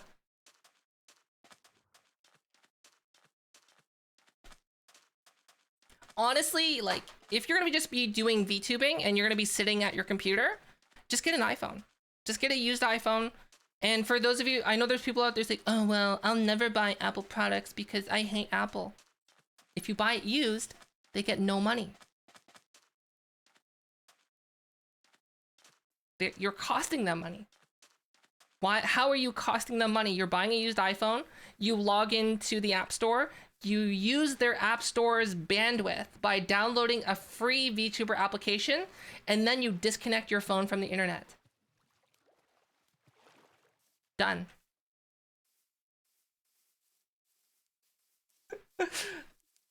Usually after I say that, people are like, the hardcore Apple haters, they usually stop after that because they're like, I don't want to admit that you're right. I'm leaving now. Why does iPhone have particularly good facial tracking? That's a good question. And I made a video on my YouTube channel dedicated to that. So if you want to see it, !YouTube.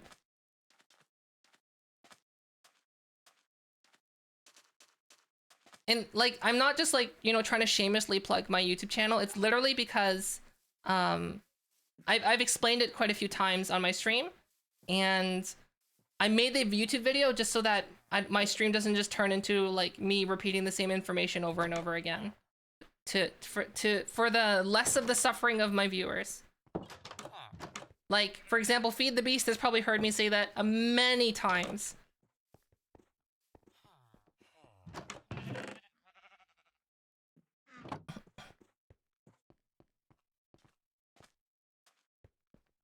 Doesn't Apple not like people buying used iPhones? Yes, they hate it.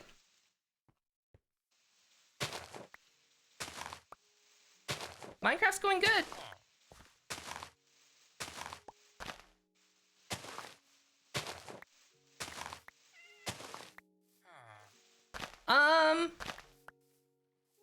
I tried to make it so that like when someone would type a question that can be answered by me saying that, it would just automatically post it.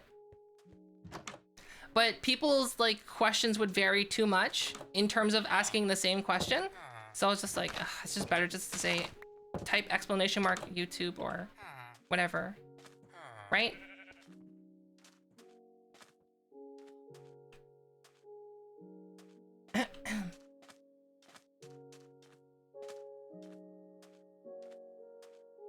Hi, Candy. But yeah, Harris left Twitch. He's now on YouTube.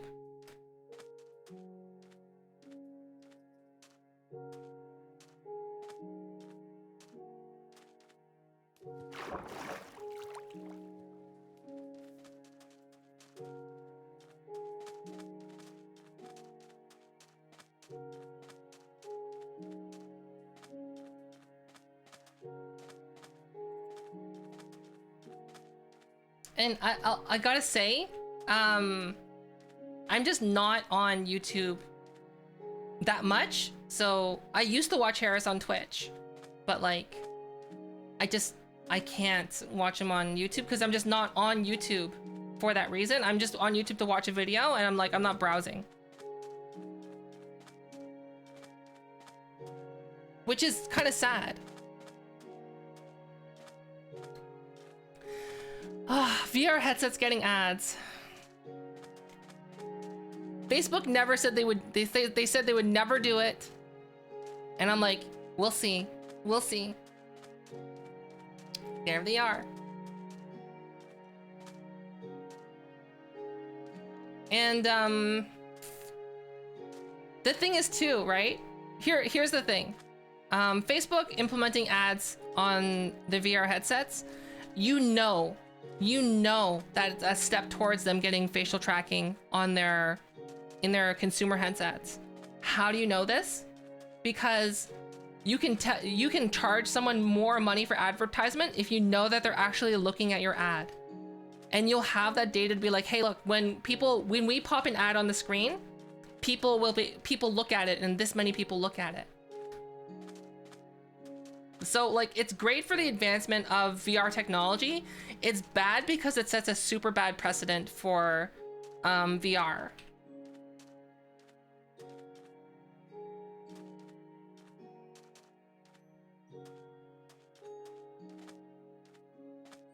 Oh, Candy, I'm glad that you found them helpful.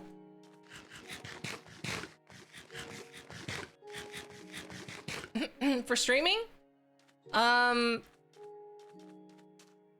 make specific content for specific platforms. That would be my recommendation. And just because you don't succeed within a month, give it time, but also keep an eye on your analytics just to know what's working and what's not. But like, the thing is too, is like, you might have a stream where like you're streaming to like 20 people, and then next week you're streaming to 10 people, and you're like, did I do something wrong? But like, sometimes it's not in your control, right? Like, people have lives. So just try to be your best. Always try to improve what you're doing, and make content on other discoverable platforms that are tailored for that platform. So what do I mean is like, if you want to, like, say, post YouTube videos to get more discovery, since some of you who have been coming into my channel have found me from YouTube, don't just post your VODs to YouTube, because that's like, think about it this way, right? If you just saw my VOD, I have a VODs channel, by the way. If like, no one's gonna be coming here from my VODs because they're 3 hours long. No one watches VODs. So that's why I make specific content for YouTube. And that's basically what you should do. So like, try TikTok, try YouTube. Don't spread yourself out too much. I would say choose a streaming platform, one long form platform like YouTube, like 10-minute long videos, and then one short form platform like Twitter or TikTok. So like, choose 3, and one of them is going to be your streaming platform.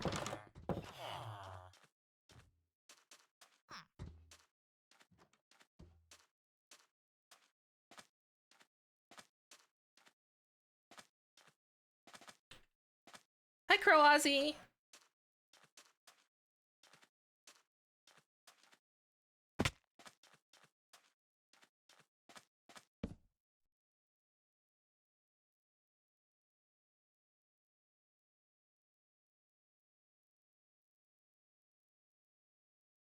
Remember, viewers are always wrong. Who says that?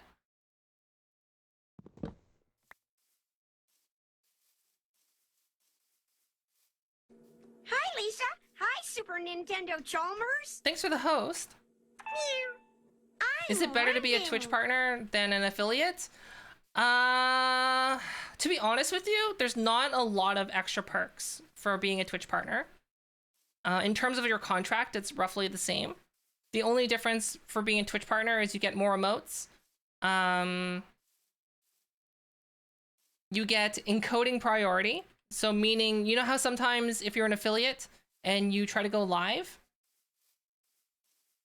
and people don't have the option to change their quality.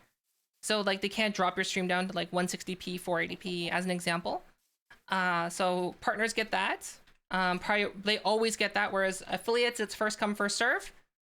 Then, what else? Oh, partners get a bigger cut for tier 2 and tier 3 subs, and that's it. So like, I mean, there's not a lot of benefits, because I mean, like, how many people out there are like tier 2 and tier 3 subbing? And what else?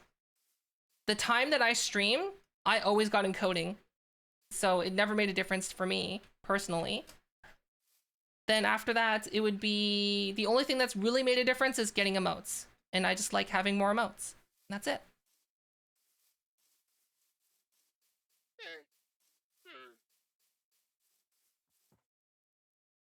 To be honest with you, like the only thing I'll tell you what caused my Twitch growth. My Twitch growth has grown from Twitter and YouTube. So there's only so much you can do from just consistency and high quality on Twitch, because like I challenge you to go out there right now, and I bet you within 10 minutes you're gonna be able to find like 3 really high quality streams. Like the person's genuinely funny, they are really entertaining, they have amazing camera quality, amazing stream quality, they have a lot of cool stuff going on, and I bet you they're going to be under 20 viewers. They're easy to find, because that's just the reality of Twitch. Twitch doesn't care if you're cool or you're entertaining. They don't care like how you can get discovered. So like I would say like to get past certain barriers in terms of your number growth, if you're not growing, you need to start looking at other platforms to try and put yourself out there. Hi, Godly. So, for example, I think at the time I was sitting at like 60 viewers, and I made a tweet that just shared like, hey, this is my VTuber setup on Twitter, and it blew up. It got like 70,000 views, which is enormous for Twitter, for me. And that gave me enough of a like an increase of viewership for me to qualify to apply for partner.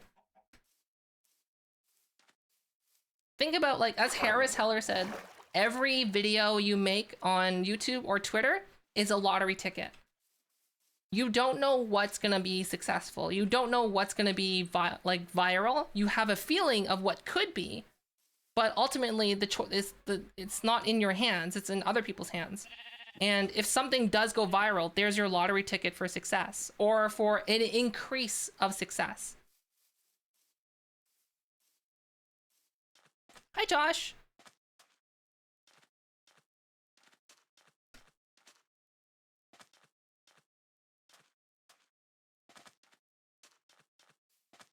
If you want to hear about this like in more detail, look at my video 5 steps. Actually, it would probably be more relevant. 5 steps to grow to 25 viewers. And honestly, like the 5 steps to growing to 25 viewers is the same advice to grow to 75 viewers.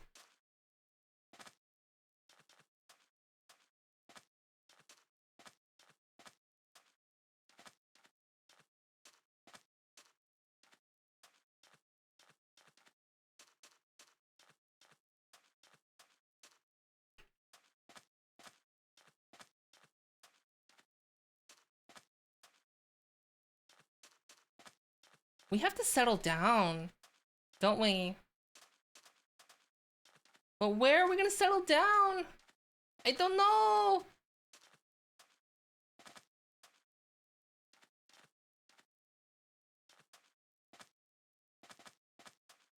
I wouldn't say after 5 years. It basically,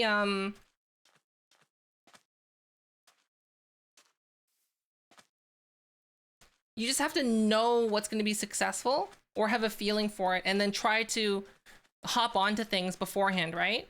So, like, and the thing is too, is like, you'll never know what your most successful video is going to be. So like, I have a video that has over like hundreds of thousands of views. Cause like, and I didn't know it was gonna be successful, but it's like definitely a one-off video. I don't have any videos that have done that well. But like, that's what drives a lot of people to my channel.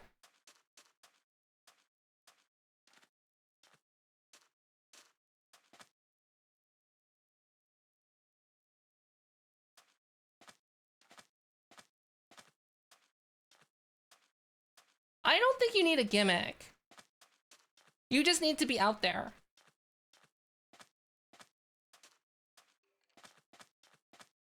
Explanation mark YouTube, the full word. Where I can farm, but I'm finding villages. Look, it's another village.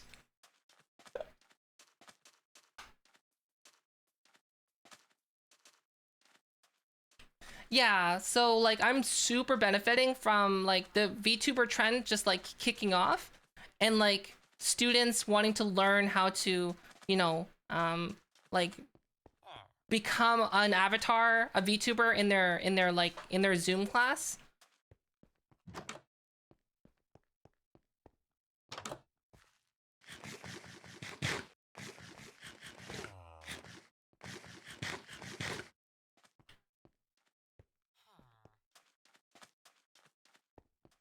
Have I been here?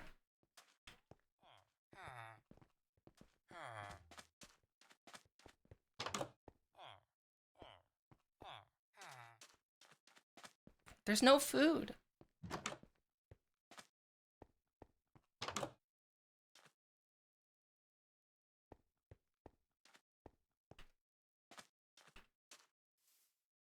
Kill all the witnesses? No, that's pillaging.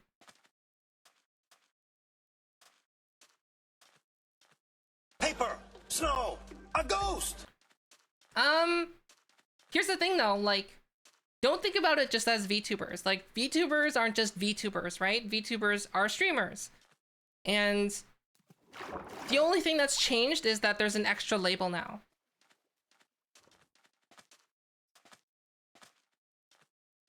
Right? So like, essentially, like, if you want people to come in to you for a gimmick, like, let's say, oh, you're that person who has a really cool setup, which is, I guess, me. People wouldn't stick around, right? It's like, cause like, just having an interesting setup isn't everything. You like, you can't rely on gimmicks because either one of two things are gonna happen. If you rely on gimmicks only, people are gonna leave once they find your gimmick boring, or you're going to exhaust yourself coming up with a new gimmick over and over and over again to, like, I guess, please people.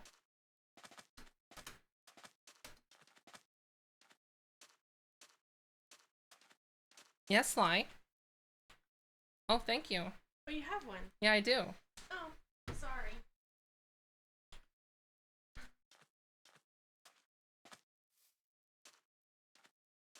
But like, VTubers aren't going anywhere. VTubers are here to stay, but like, they're not going to be viewed as like special anymore, if that makes sense.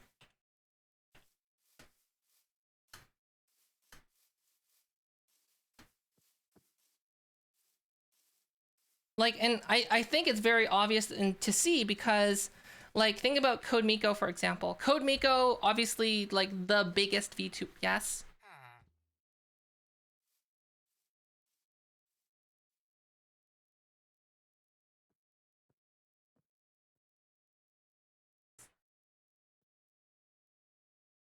Can you give me until at 10 o'clock? Yeah, I'll do it at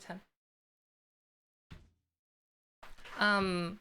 Like think about CodeMiko, right? The biggest VTuber, and like you can tell that like the interest in just being a cool VTuber has died, because like, not to like say it's a problem with Miko, it's just the problem with like people's interest. The VTuber thing, like the craze has worn down, and like you can see Miko still doing really well, but they're no longer pulling in like 15k viewers.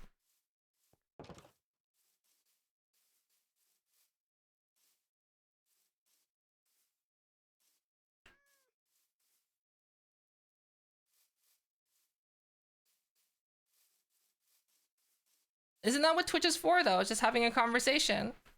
Like, you have to be able to talk to chat. You know, if you want to succeed.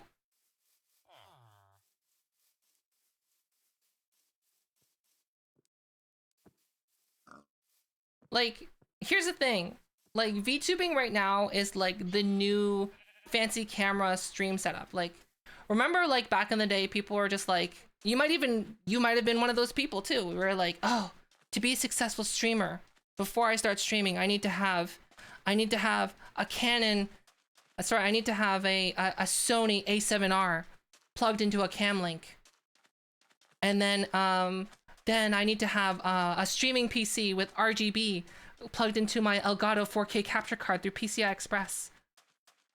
And then I need to have my gaming PC needs to have dual RTX 3090s liquid cooled with RGB. Like, do you know what I mean? Meanwhile, there's like what, XQC with like the Walmart camera. It's like pulling in like the big views, right? It really highlights to you like you don't need cool stuff to be successful.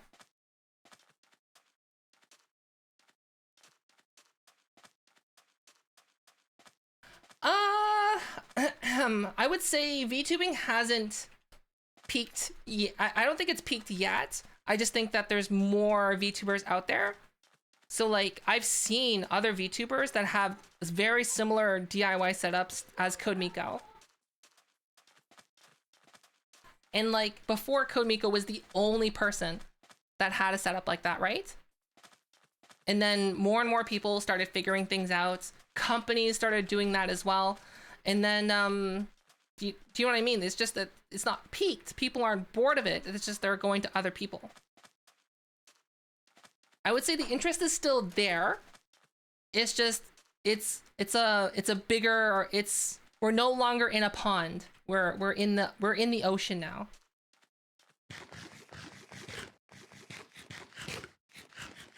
Hi, me Heartsy. We're not going to see the realistic models anytime soon. Because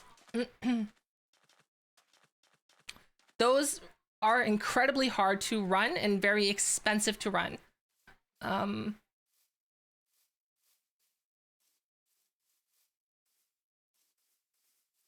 Just to put it this way, it requires to run a hair simulation, and a hair simulation on its own is enough to bring most computers to their knees.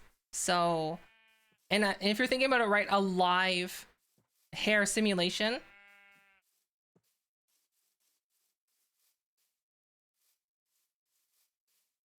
it's not going to be easy.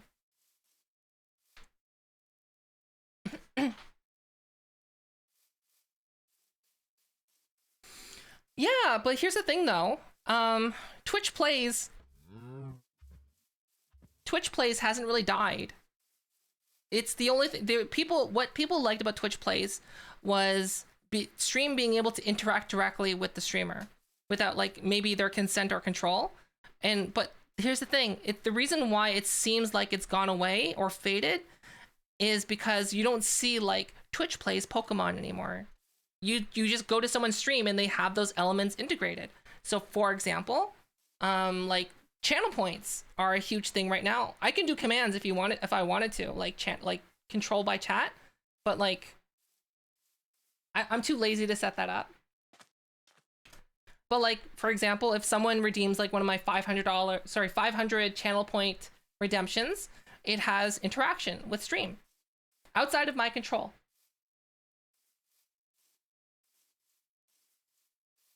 See? Oh, Gary. See? Like, I'm not doing that right now. I didn't press any buttons.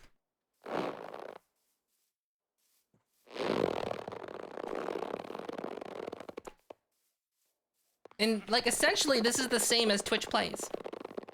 So like, it hasn't gone anywhere, it's just been spread out. It's been made more accessible.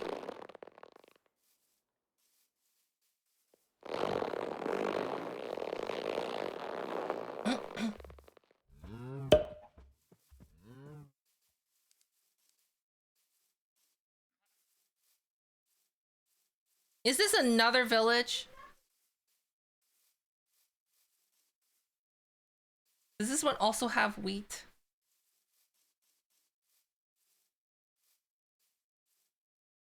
Okay. I'm gonna settle down, not here though. Oh. Yeah, let's settle down here. I'm gonna settle down here. Why not? This will be my home.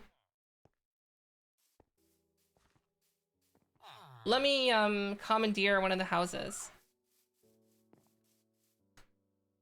Or should I just like, because this one has a lot of wheat. Basically my thought was this has too much wheat for me to want to collect right now. So I'm just gonna let's make this my house.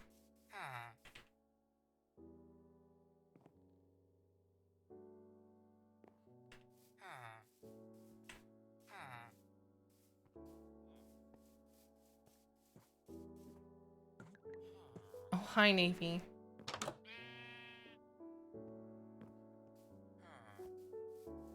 I sense something coming.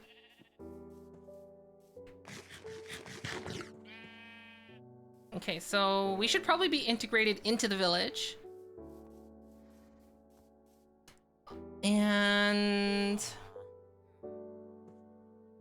there's something flapping down there. Oh, thanks for the 100 bits. Fofa, why you say it like that? Ha ha ha. It's an axolotl.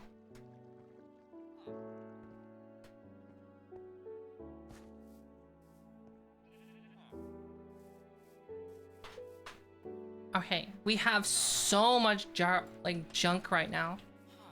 I'm gonna make my little area. I'll just take this house. It's on the edge.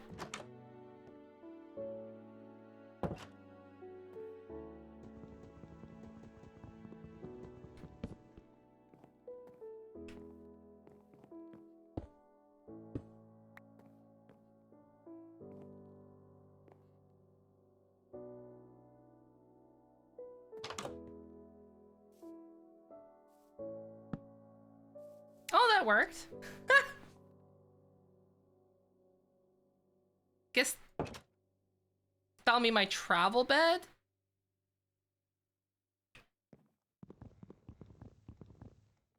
Jeez, how are we gonna like compact living this house?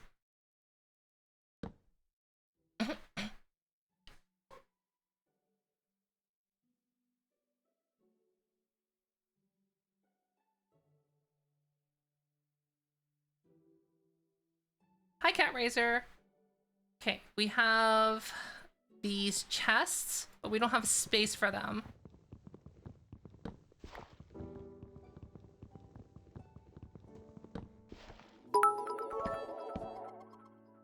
Oh? What happened? 163. Hoodie off? Wait, what? Why didn't that work? My hoodie's still on.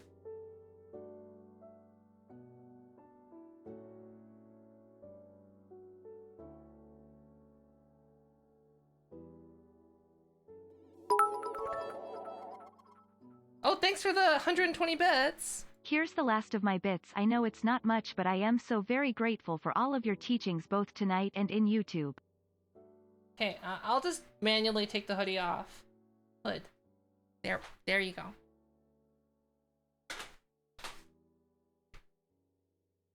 How's that? 36, so 5 minutes. Okay, so we got our chest.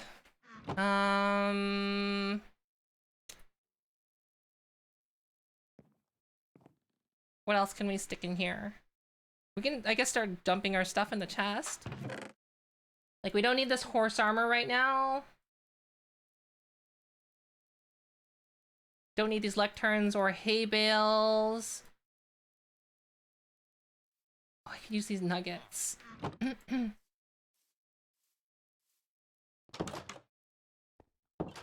Excuse me?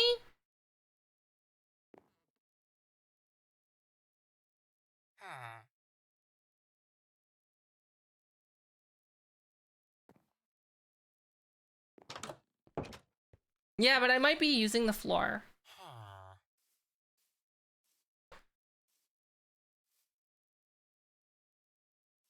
Guess I put the TNT and the gold in there because I don't need that. I don't need the books.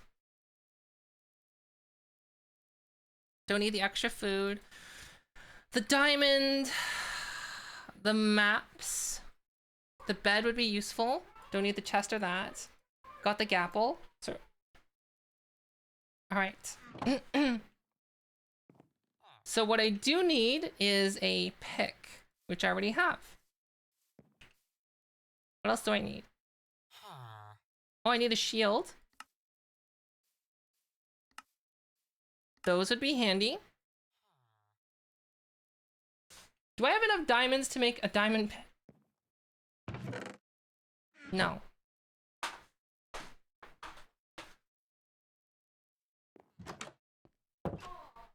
Was the villager sly?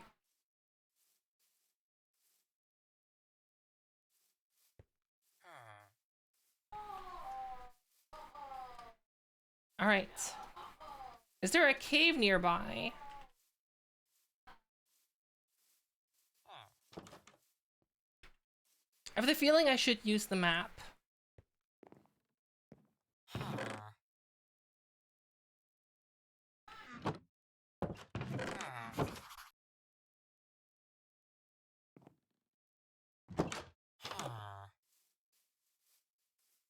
Hi, cloudy skies.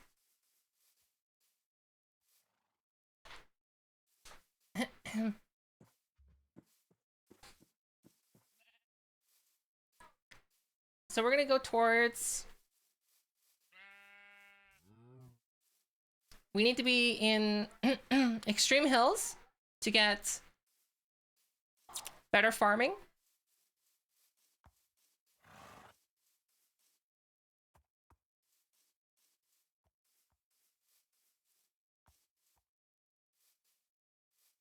This is not a river. It said for a moment. Look!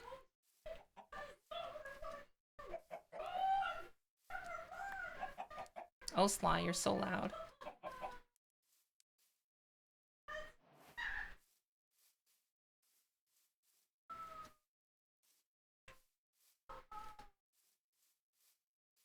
What is this? Mountains.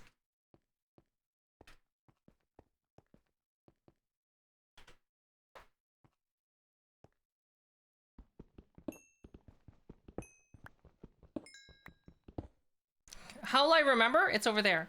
That's how I remember. It's in the direction of the sunrise.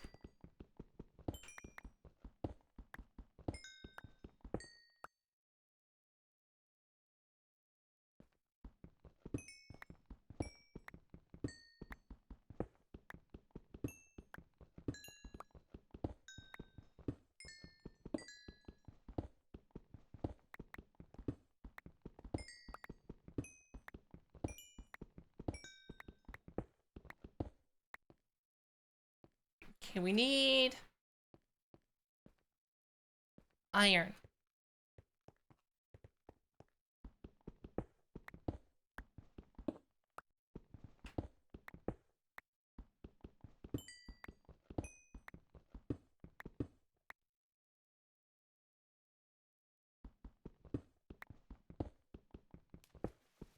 Oh, Chair Chan? There we go.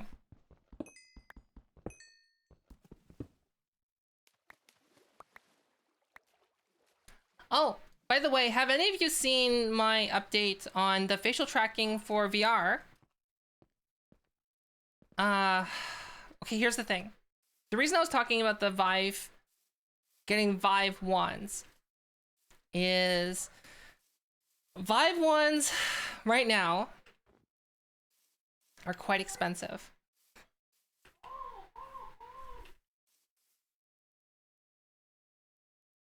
They're quite expensive. And I'm thinking that I've actually been thinking for a while of getting a new headset. But the thing is, like, I want eye tracking, but there's only one headset that has eye tracking. And like what previously was deterrent, which was the old Vive wands, has now become a benefit because I actually want the Vive wands. Whereas I didn't want them before. It'd be the Vive Pro Eye.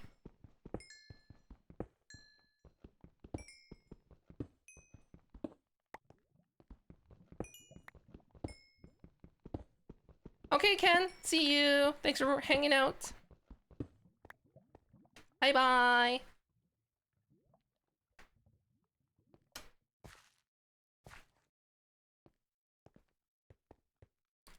Let me show you, like... Can I... just show on Twitter?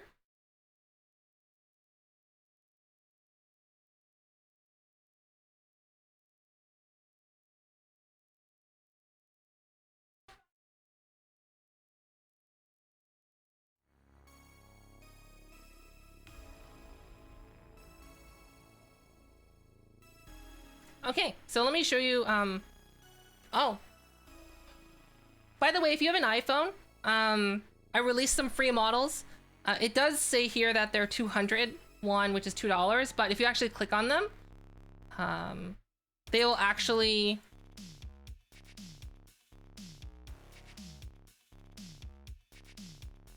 They will actually give you an option to buy it for free. See? They're the exact same. Anyways. I've been working on the tongue tracking more and more, and you can see it right there.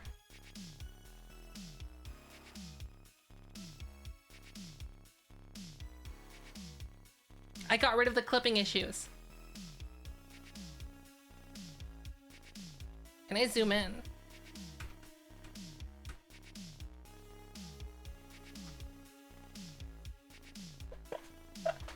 Oh my gosh!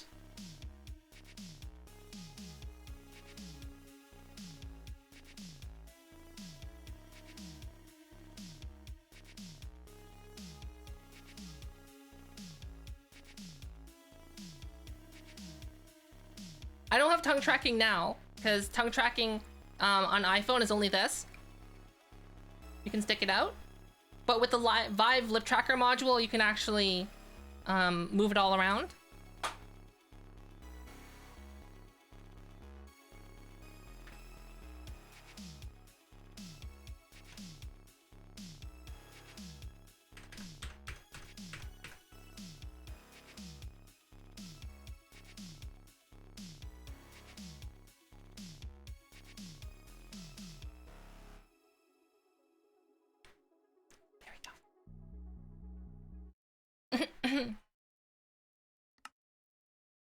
But yeah,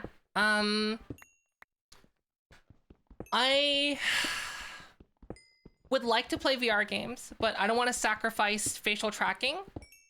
Slash, I know that there's like Apple hating stalwarts out there that are like, I don't care what logic you have, that makes 100% sense. I just can't sully my hands by touching the same thing that is associated with like Tim Cook. So, and I have a feeling there's like a whole untapped market for VR facial tracking.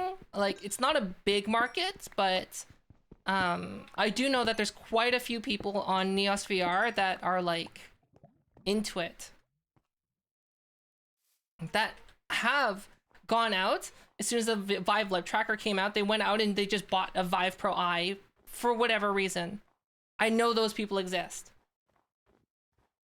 But the thing is that I've been seeing a lot of people's demos of the Vive Pro Eye in Neos VR, and other than like one of the models that's made by the dev, like that robot one, everyone else's doesn't really. How do I say this? I feel like I'm not bragging because it's true, but like a lot of people just don't have complete facial tracked models, or like they just frankly don't do a good job. And I feel that I can do a better job than most people.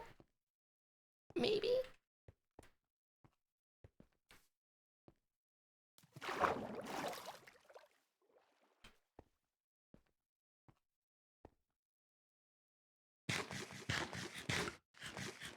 You cannot combine iPhone facial tracking with Vive tracking, because the Vive lip tracking module needs to be very close to your face. Very, very close. And it will interfere with the iPhone facial tracking, because the iPhone relies on being able to see your entire face, versus the Vive lip tracker is designed to only see the bottom of your face.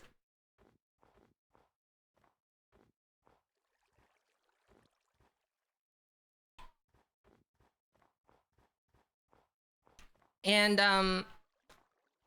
the thing is that why am I saying this? Because the Vive lip tracker is going to be so close to your face that it's going to block the iPhone, and the iPhone won't track if you're that close to your face. I'm sure there's like a way to jerry rig, like if you put your iPhone upside down and then like have it at an angle looking downwards at your face, and then have the lip tracker there. That could work, but like, why? Why would you do that just for tongue tracking?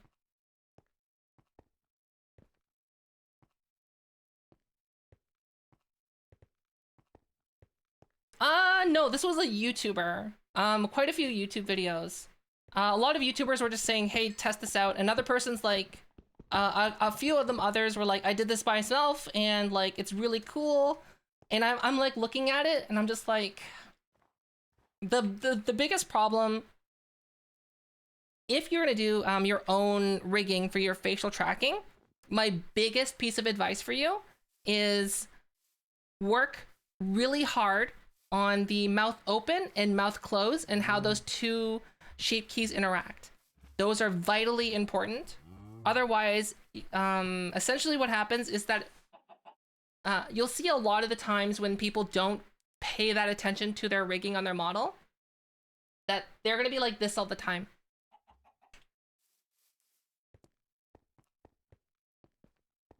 And like that's the default state of their model.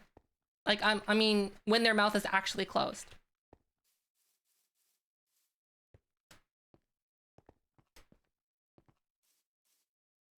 In terms of accurate facial tracking, iPhone is the best out of the box.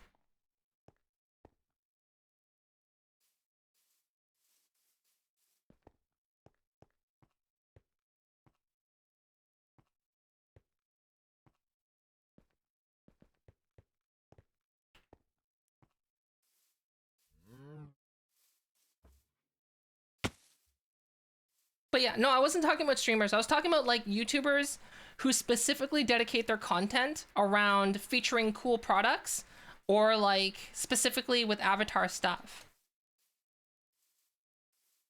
It's like, I know the feeling, because like when I first did facial tracking on my model, it wasn't good. And yeah, it just wasn't good. But like I showed it off anyway. I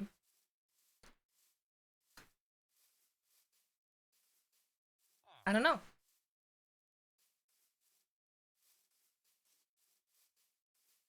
So like, yeah, I get that point. I get it.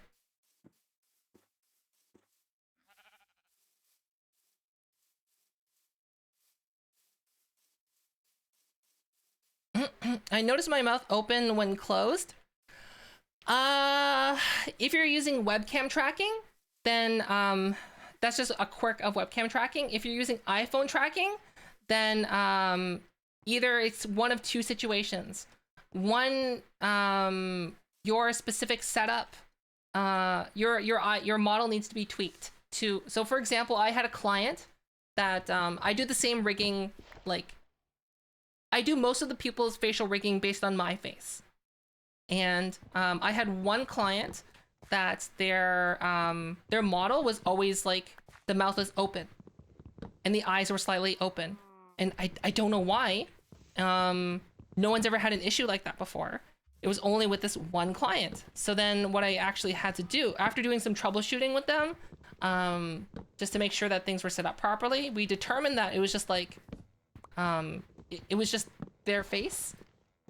So like for whatever reason, the iPhone just like thought, oh, your face is more like your eyes and mouth are more open than they should be. So like what I did was I adjusted their model so that it doesn't work well when I use it. So if you or me were to use their model, the eyes would blink too much and the mouth would close too much. But when they use it, it works just right.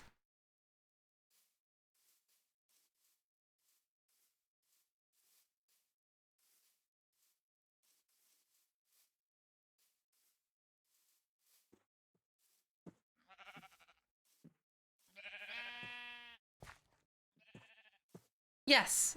So right now I'm using the Vive lip tracking module on the OG Vive. But here's the thing is like, why would you have lip tracking when you don't have eye tracking? I wouldn't say that the lip tracking module on the Vive lip tracking module is better than the iPhone. I would say it's comparable to the iPhone. Now what do I mean? So like, for example, ice cream and popsicles, they are both cool iced treats, but they both serve different purposes. And the Vive lip tracking module basically only tracks the lower part of your face. And basically it can't track certain parts of your face because it's blocked. So what it makes up for is that it tracks your tongue. Whereas I would say the iPhone is like a better all-rounder, I guess. Yeah. I would say what I have noticed with the Vive lip tracking module is that it's faster. It's more responsive, but I think that's also because that it just doesn't have to track as many points on your face.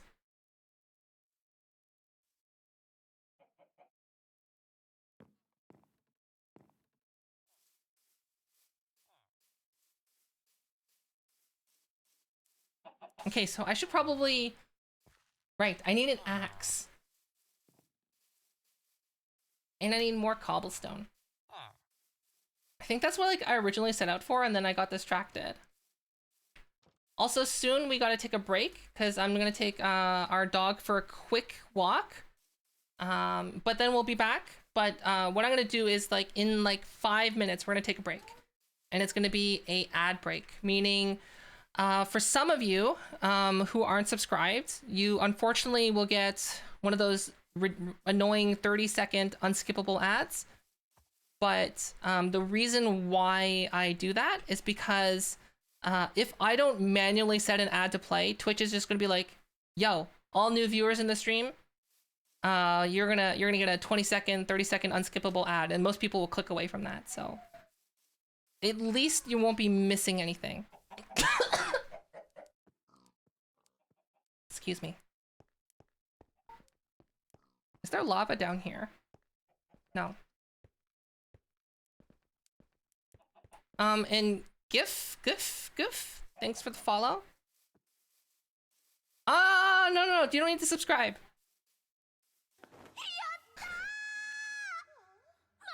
Zero Jack, thanks for the sub. Thank you so much. No, you don't need to sub. I'm just telling you that because I'm not telling you to be like, I'm saying like the reason why an ad will play is because one, you're not going to miss anything because I'm going to be going on a break. And two, I'm telling you the reasoning why.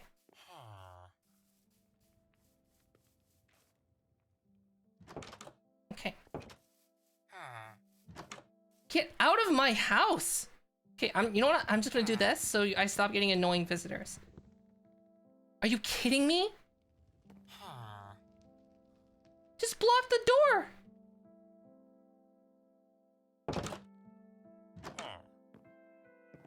That's it.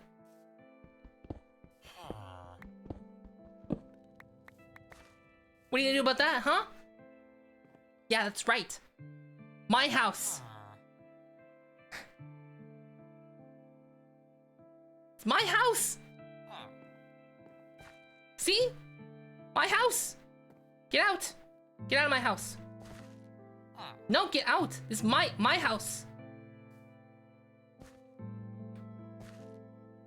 Are you kidding me? Get out. Stop. Get out of my... Yeah, that's right. My house.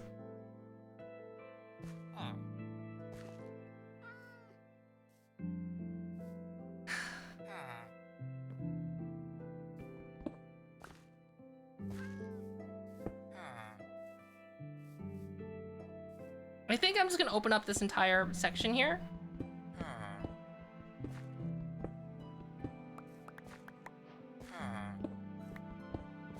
That way we can get a little bit more space. And I think what we're gonna do is we're gonna cap off this road and make that the entire house. But for now, I'm just gonna keep it open because someone keeps breaking in. I'm gonna put these smokers outside. Like, maybe in the back? Oh, there's wheat.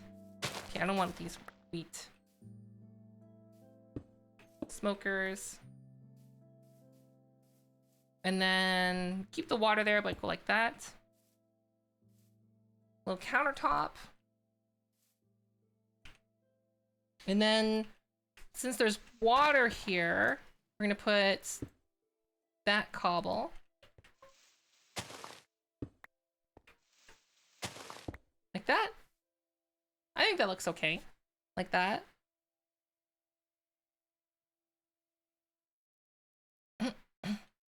No, they're talking about the villager on this. They're talking about the villager.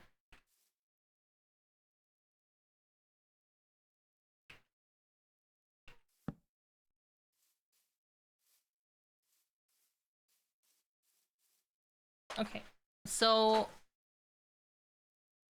we need a regular furnace. I think what we're gonna do is we're gonna put this crafting table in the floor in a place where I don't plan to put any objects. Like there. And then we can build 2 furnaces.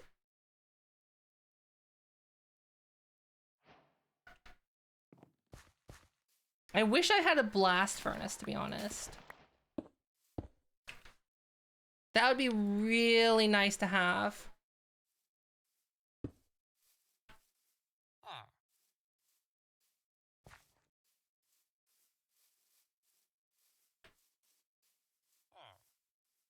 And then, I don't know what to do with this stuff. What did I need? I need to build this house out. Right. Alright, but it is time to present confirm that the Drulon F2. Yeah, but here's the thing. Why would I want to get a module? Whoa! Thanks for the gifted sub, Navy. Thank you so much. Here's the thing. Why would I want to buy a $150 to $300 add-on that has to plug in by USB, that has to clip to your headset, when you can just get a headset that has it integrated? Basically, HTC super dropped the ball by not including or planning for a new eye tracker to be built into the Vive Pro 2. I would have bought the Vive Pro 2 in an instant if it had eye tracking. I was ready to buy it.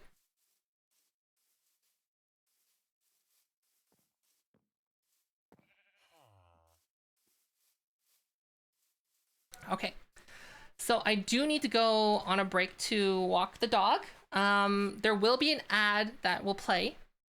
And I'll be back in 20 minutes. I'll put a timer on. There'll be some music. Wait, let me get a drink. Tracked cup.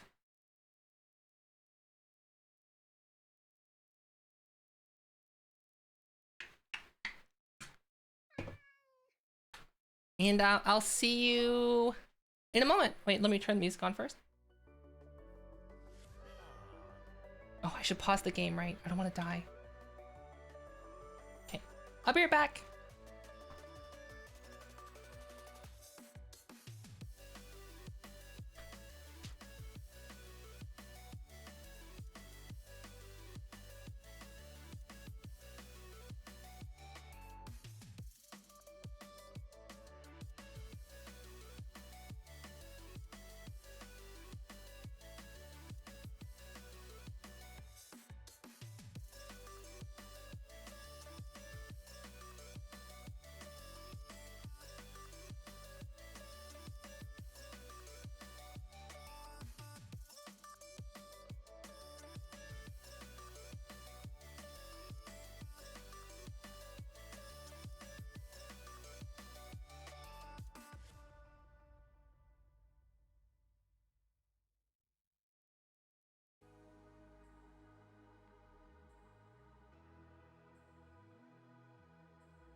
Just in time.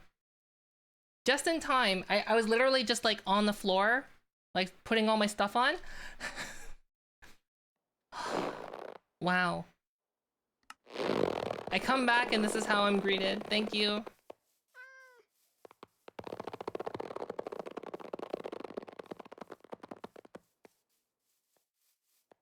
Okay, so we need...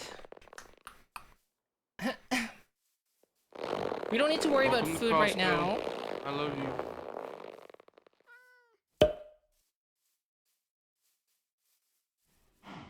Because we got tons of food.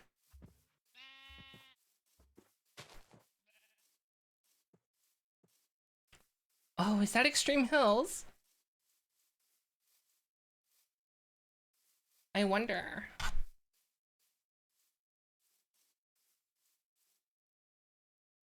Oh? Is my game volume like not loud enough?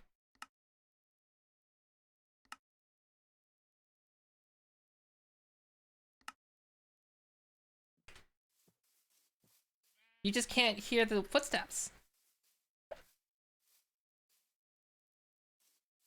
Huh, okay. 60? Maybe 60 was good, but then like, sorry. Is that better? No, you just can't hear it. The heck? Okay, so should I like put that at 100? Now like maybe 70?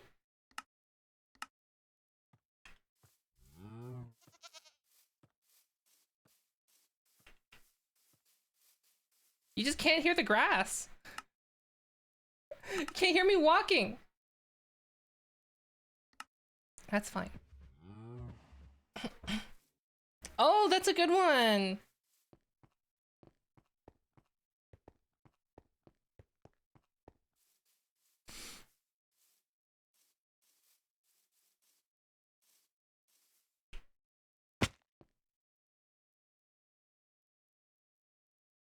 Oh, so I did some official looking into... I did some official looking into the facial tracking using the lip tracker and eye tracking in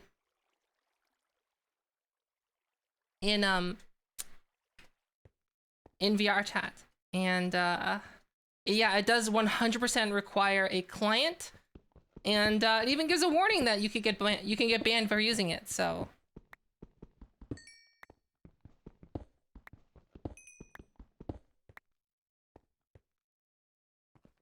it's as cool as it would be to use.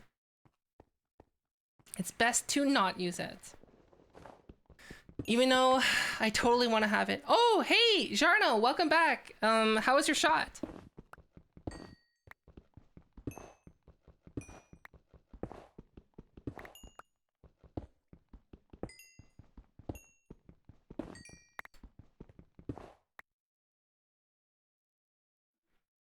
Okay, so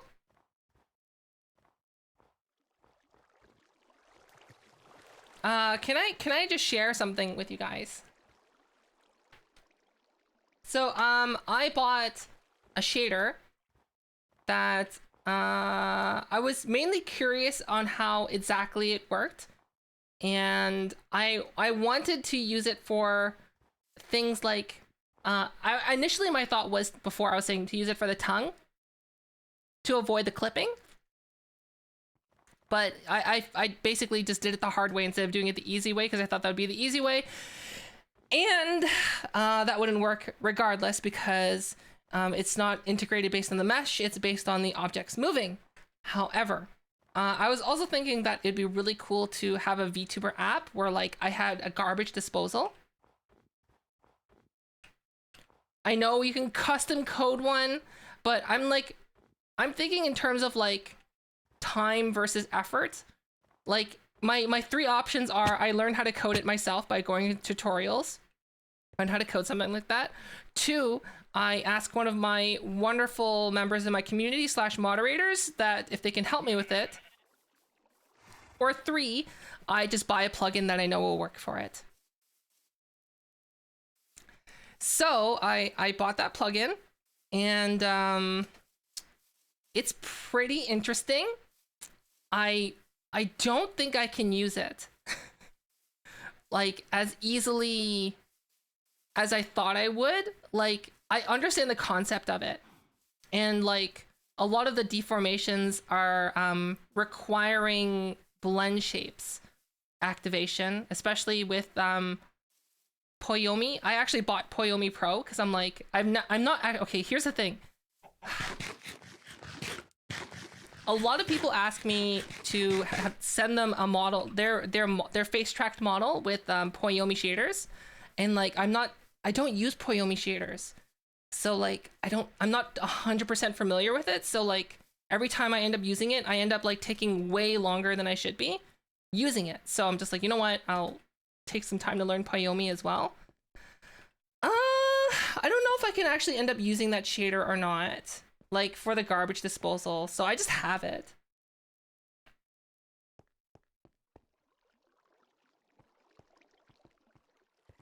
It's for people who don't know, it's not a safe for work topic on that shader, even though my intentions for it are safe for work uses. But if you're curious about it, don't be. It's also known as the DPS shader.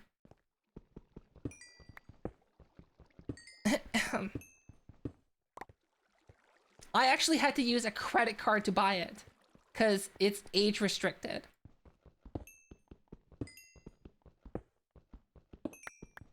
I've never had to use a credit card on to buy an age restricted item in my life. I'm like, why? Why don't they just take PayPal? I don't understand. Oh wait, how old do you need to be by a credit card? Oh right, you need to be a certain age to have a credit card. That makes sense, because I've never had to like do that before. You thought it was a free download? No, it's $10.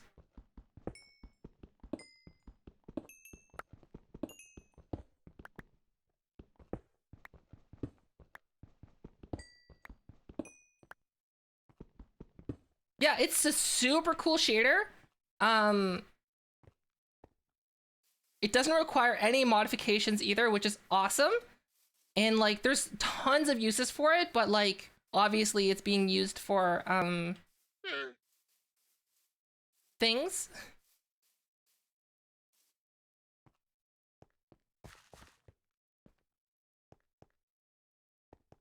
What do you mean, can you play your game? You don't, like... I'm not your mother.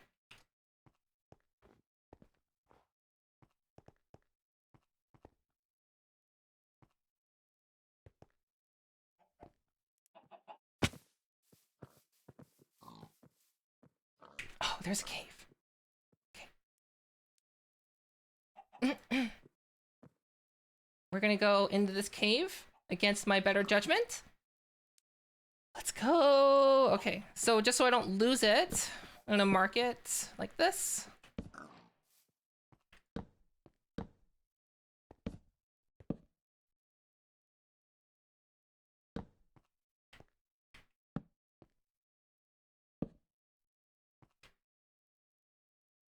It's not a nice cave.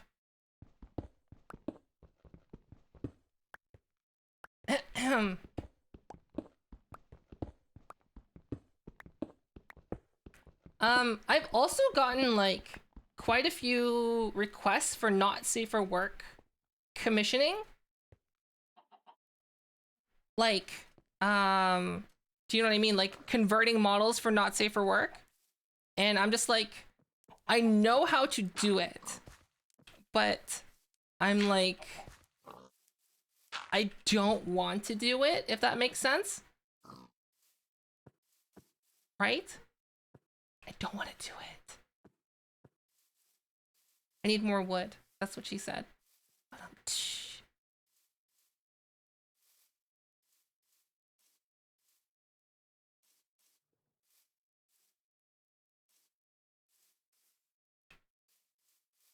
That is because those customers did. Wow, that's good. That's good, Jarno.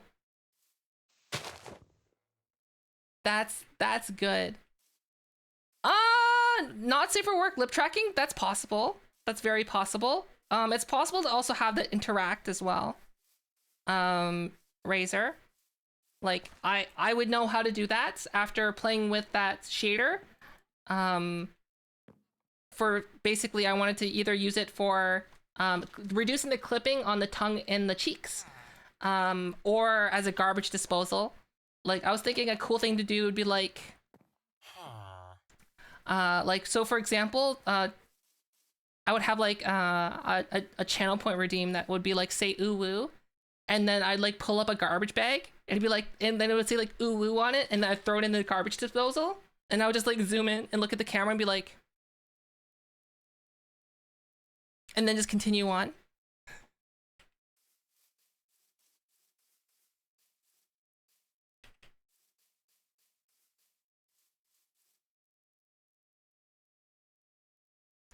That's what I wanted to do with that shader. But yeah, essentially how that shader works, as people did explain to me before, but I'm gonna reiterate, so now, because now I have hands-on experience with it in Unity, is that it does operate on by using point lights, and to get any of like it also can activate blend shapes as well to have blend shape interaction, so that's very possible. Is it? So yes, there's tons of things that can be done with that, but like the question is, do I want to do it?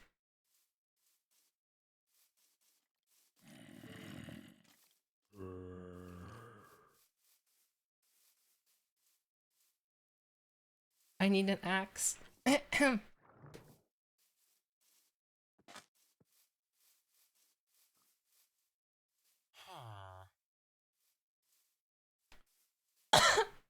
Paying for the discomfort. I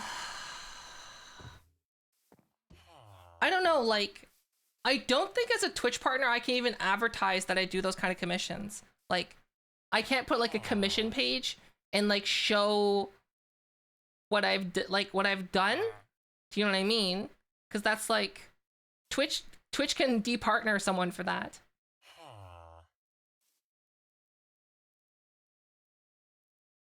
I don't have any wood for axe. I need wood.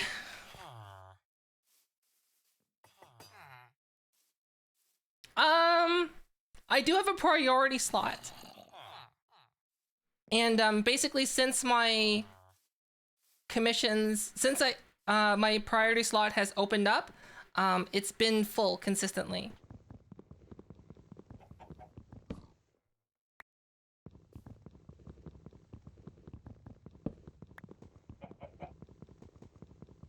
I think later the priority slot is not going to be as I don't know actually, because like essentially I made a mistake and I left my commission form unchecked for too long, like a week and a half, and then it filled up.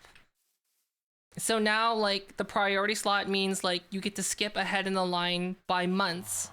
But in the future, I plan to be more vigilant on my commission form just to make sure that I close it and open it more frequently. So it should mean that less people are likely to fill the priority slot, which is going to be nice because it means that people don't have to pay outrageous amounts. The only downside is that it means that they have to, you know, follow me on Twitter.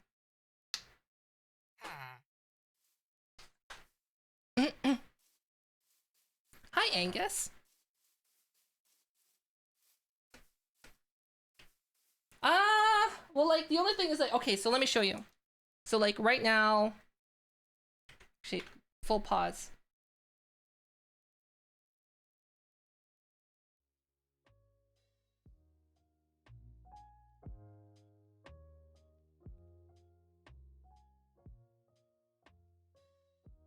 So I do commissions on facial tracking, and like it really, really helps emphasize like what I can do or what I've done if you're able to see just like a whole page of examples of like different models, different styles, different looks, different topology, and like, do you know what I mean? So like having that really helps. But like if I were to take like not safe for work commissions, like I can't just have a page like that, right? I'd have to like make an alt account and like,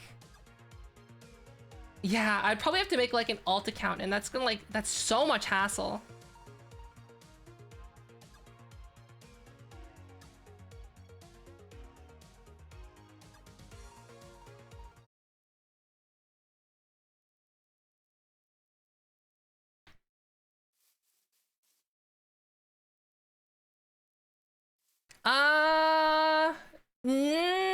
It's case by case, right? It's very case by case. I would say like, they monitor, so here's the thing, is that they will monitor you more closely and put you under more scrutiny if you're known for not safe for work things. Do you know what I mean? So like, for example, like, I'm gonna use two people as my example, would be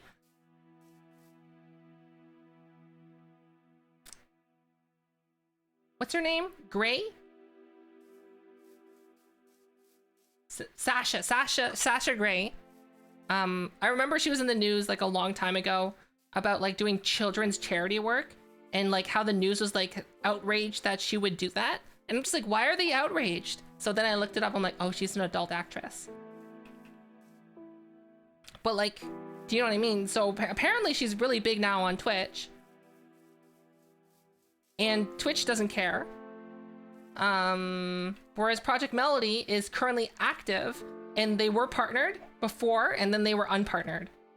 And then they've only gotten partnered back again. And that's probably because Twitch is just like extra scrutiny on not safe for work creators.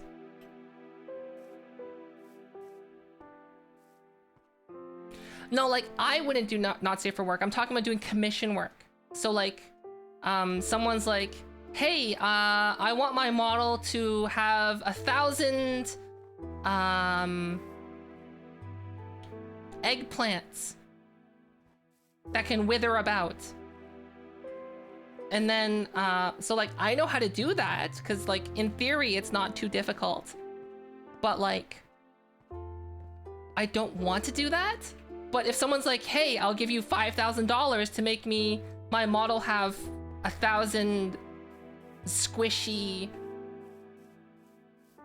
eggplants, I like that's a lot of money, right? That's enough to buy a used car.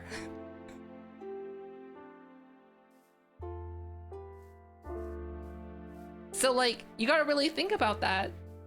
If someone's like, depending on like the amount.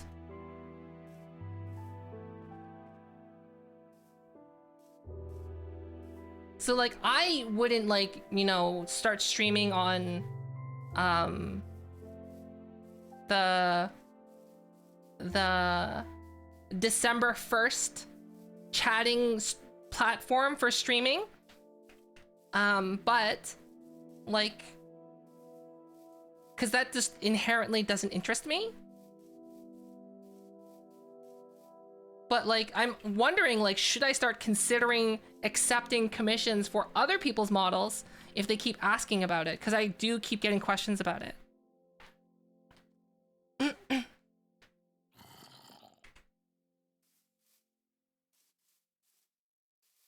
Horsey, no! Horsey, no! What is that horse doing? Okay, can we save the horsey? Hello? Horse?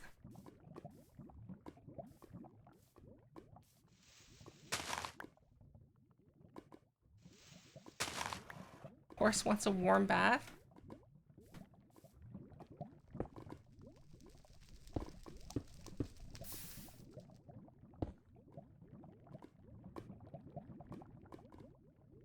Hi, Captain Jello.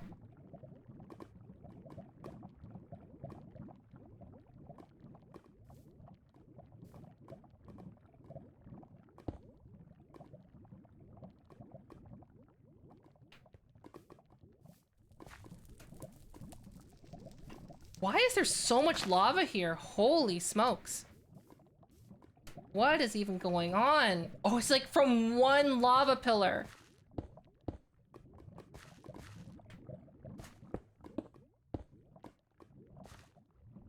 I just gotta nip it in the bud.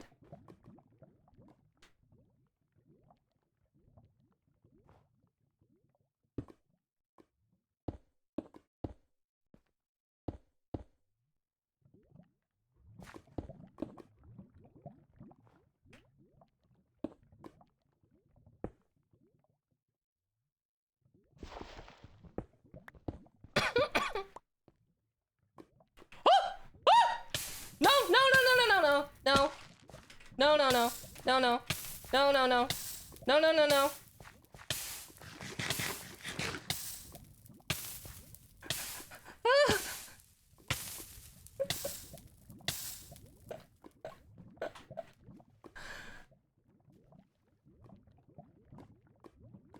I would have died if it wasn't for that golden apple.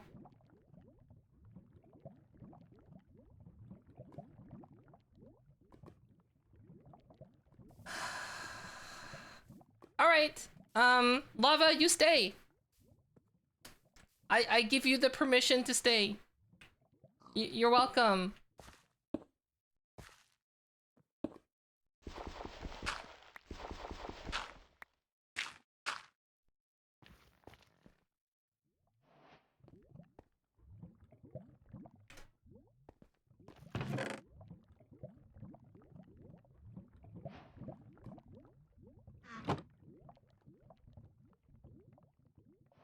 Cooking, no! Cooking, get out. Get out of here. Cooking with Fofa. I did get 2 apples though.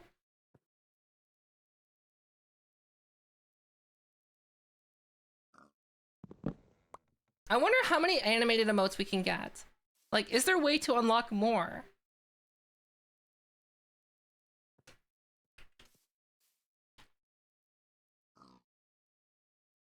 But yeah, I do know that there is a market out there for not safe for work models, and I do know, actually I don't know. I actually don't know. I was just assuming that there would be like, it'd be difficult to find people to do that kind of work, but I actually don't know, because I'm like, I haven't penetrated that market. So, like, is it even worth getting into? Is it? I don't think it would be, like, is it worth getting into? I don't want to, like, okay, so I don't want to out anyone, but anyone here who's, like, in the know, either directly involved or friends of friends, how is the not safe for work model community in VR chat?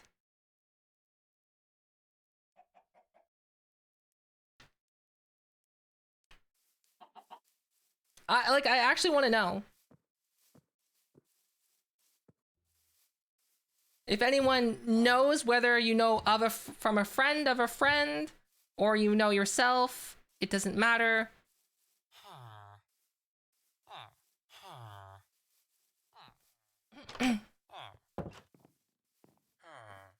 Is large. How is it so big? That's what she said. When, like, technically it's against TOS.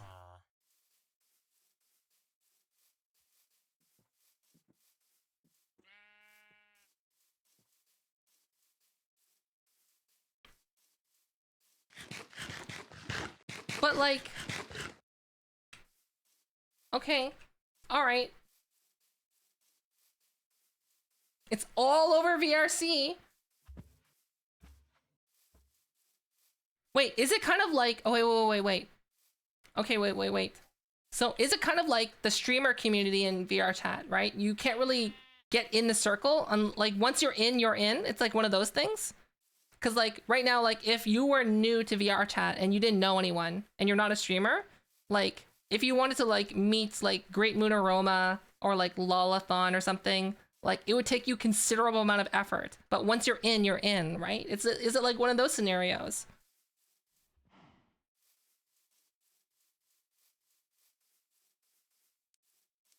You pick a person at the mirror. Okay, all right, okay. It's like it's a whole like VR click. Okay.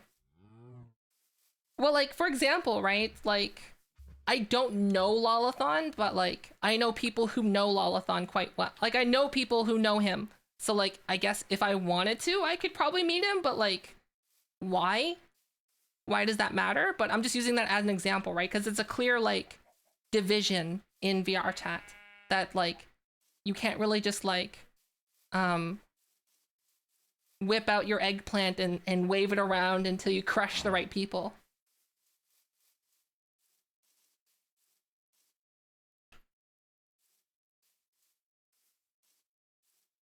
You just join?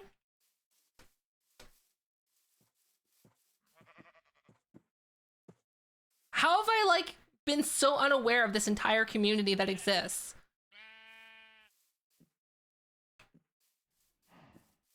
I spend so much time in VR chat, like I used to. I don't know anyone, at least I don't think I know anyone in those communities. Not that it matters, but like, you'd think it would be more public knowledge rather than like hush hush.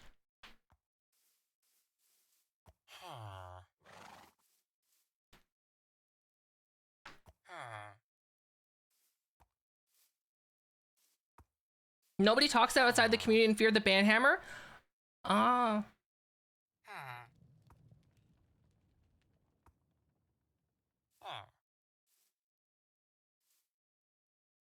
But then again, like, oh, Chica! Thanks!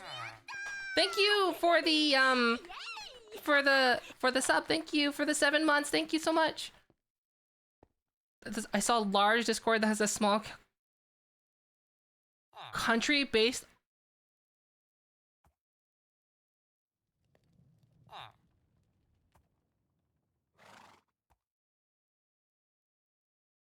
Wow. Basically, like, my only experience with not safe for work avatars is I'd be in a public world and then like someone would just like be like, oh, look at me, I'm so cool, are you a streamer? Look at me. And they're like, I can't see your model because I have models turned off. And they're like, and then I'm like, oh, look, it's someone in the block.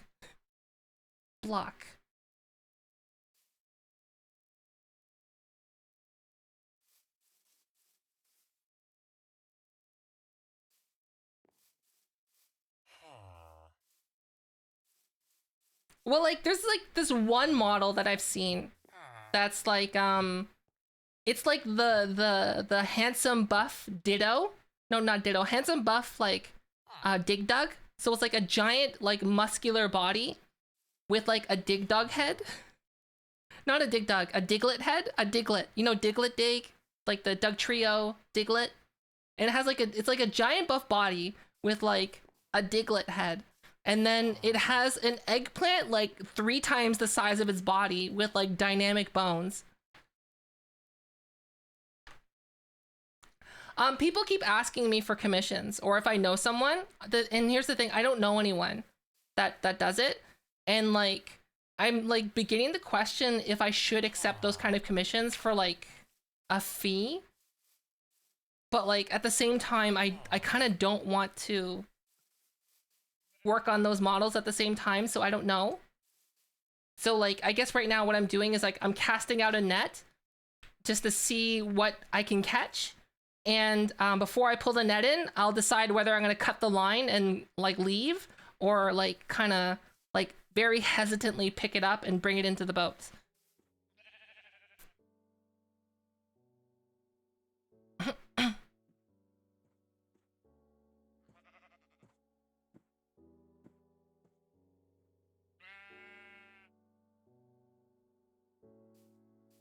The default.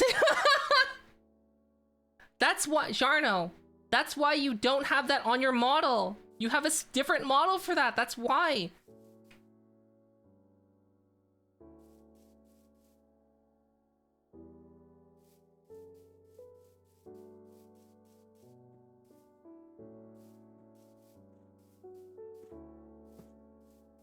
Yeah, I would say like VR chat. Well, here's the thing is that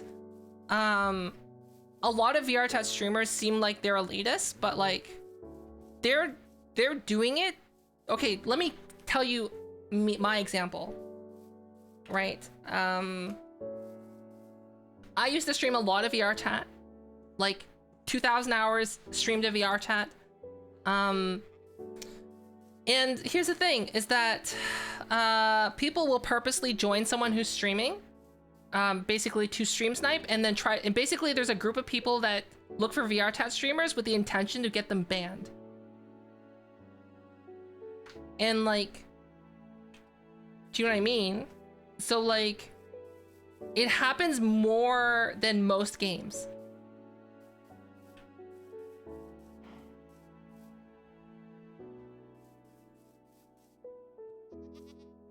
Yeah, there are VR chat streamer groups off because like there's people who try to do lewd bombing, racist bombing, a whole bunch of stuff. They'll even try to like crash your computer because like when they load into the same world as you, they're loading a model, right? So, and the problem is that in VR chat, like anyone can request you, right? And usernames are infinite. So like if you like say no to someone or you delete someone, and then you know, they'll just make a new account and then come back. So I used to like interact a lot with the community. I stopped because not only were people using other people to get to other people, so for example, if they would see someone else in the world, or they would see me in the world around someone bigger than me, they would use me to get into the world to get to those people, or get to me. And I don't know, like I find that it's harder to deal with social pressure, I guess. Yes, not even talking about the whole ripping situation, which is like a whole other deal. Which is why I refuse to put a model on VR chat.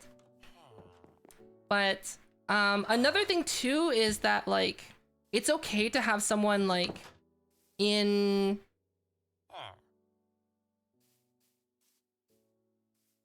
kind of think about it this way, right? Like if someone's playing a game on stream with their friend and they're in a Discord call together. So like imagine if it was me and Sly playing. A lot of you won't bat an eye if someone asks in chat, hey, can I join you and join your voice chat? And we say no. Most of you will be like, yeah, that makes sense. But like for some reason in VR chat, it's like, can I join your world? Like there's no inhibition to that. And like people are like, I should just be able to join your world. You're playing VR chat. I should be able to join you.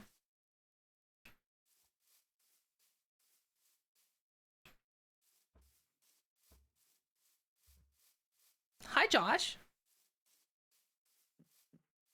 And like there are some people that I really like in VR chat, but like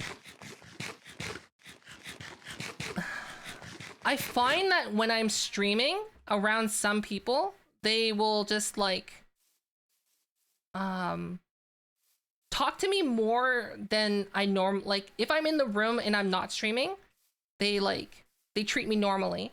But if I was streaming, they would just like walk up to me and just like basically like try to explain everything to me for some reason, and I'm just like I either want to know how to do this myself or please stop. Hi, Ruby. Hello. Thanks for the raid. Sorry, we're having some deep discussions about VR chat.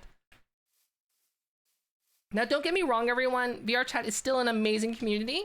It's just I'm explaining why a lot of bigger VR chat streamers just don't like accept people into the world or like hang out with people as much, is because in VR chat, once you get to a certain size, like you're exposed to so much vitriol that like you become wary. Can we get a shout out for Ruby Neko, please?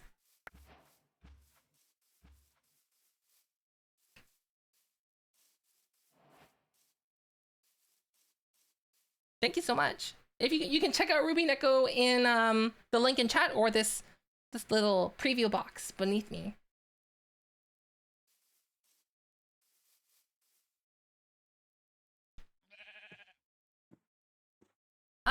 But like that being said too, it's like it's not all the community.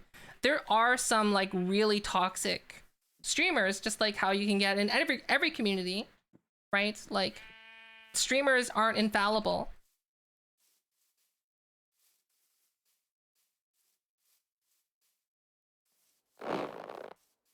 Like there's some streamers that I know that like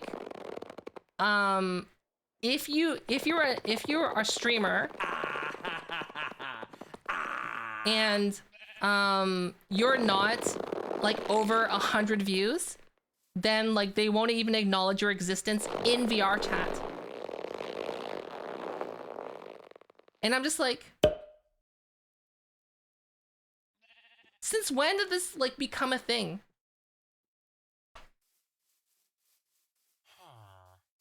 I'm not gonna name names, but there is someone that I know that I saw them rise to fame, and like I was really happy for them. And then like they've publicly said that if you are like a streamer and you're below like my level, then I'm not gonna talk to you. Like you're not worth my time. That's what they said. And I'm just like,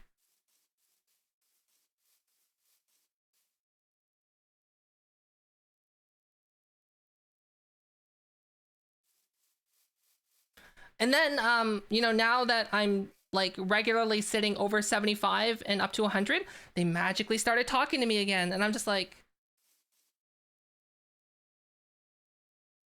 excuse me?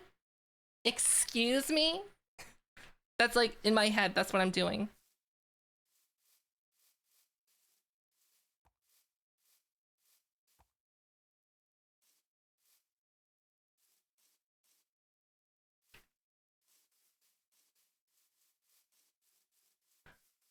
Well, like, I don't know.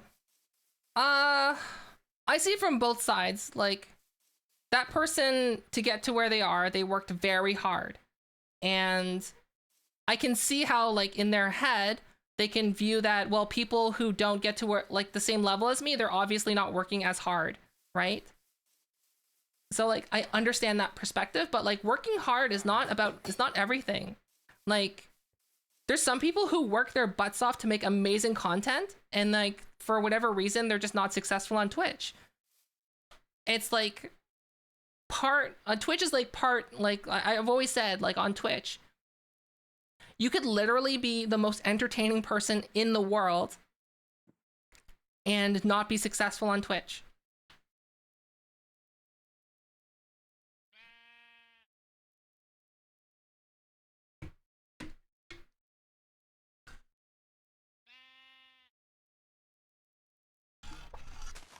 Like, I would like to get back to streaming on VR chat, but like, I don't know. I've been thinking about it.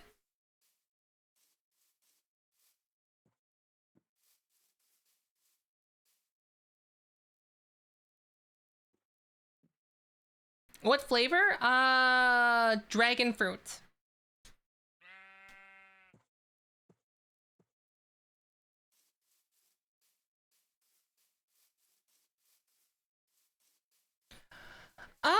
I feel like I'm missing out on people that I know. I'm missing out on, like, I'm losing touch with some of the people that I've met in VR chat. hence the reason why I want to start stream. I don't know if I should start streaming it, but like I can't even like play VR right now because, but well, apparently both my index controllers are broken.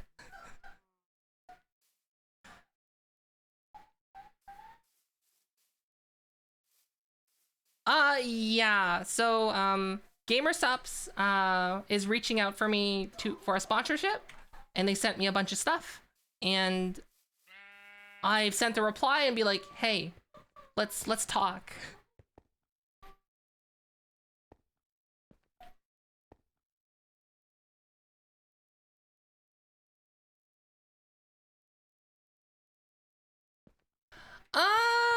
I don't know. Like, my rule is when I'm streaming VR chat, I'll either join a group of people that I know will not just let the riffraff in,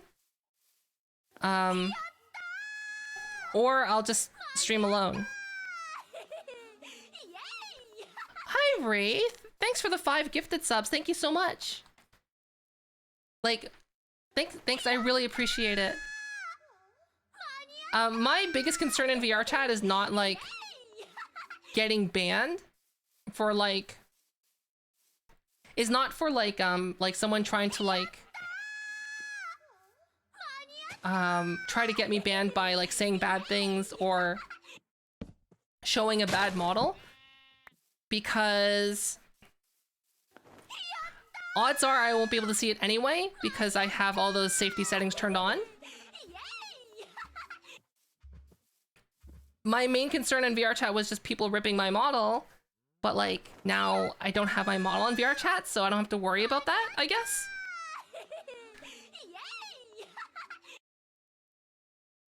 Towards the war fund, thanks.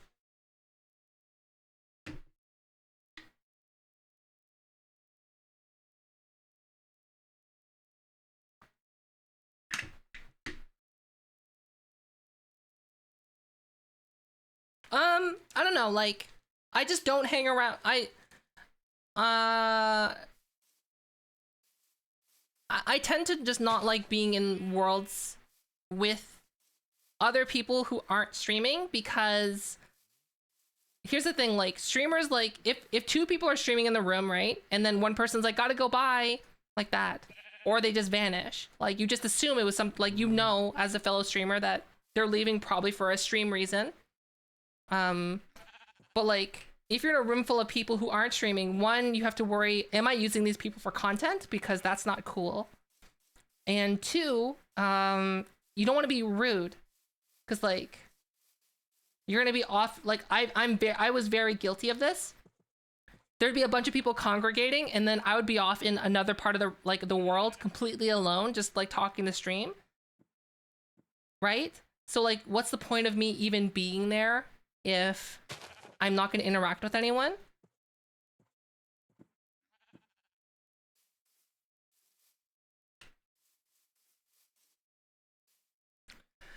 I do know that, Cat Raiser. I do know that. But I just don't see the point. Because like, VR chat doesn't have glove support. And VR chat also doesn't have facial tracking support either. How is not interacting with other people being rude? There's a bunch of other people, and then someone comes up to you to see how you're doing, and then you say, I'm streaming. Or like, imagine like you're in the middle of a conversation, right? So like right now we're having a conversation, and then someone comes up, but I don't want to interrupt the conversation. So like, do you know what I mean? Like, to me, streaming is like, my focus is talking to you and not talking to other people, right? Because like, those, in my eyes, those other people are not my content. They are human beings that, you know, you should respect their autonomy. And I don't want to, one, it's just inherently bad to view people as content. And 2 is that if you're relying on other people to be your content, then why are people even watching you?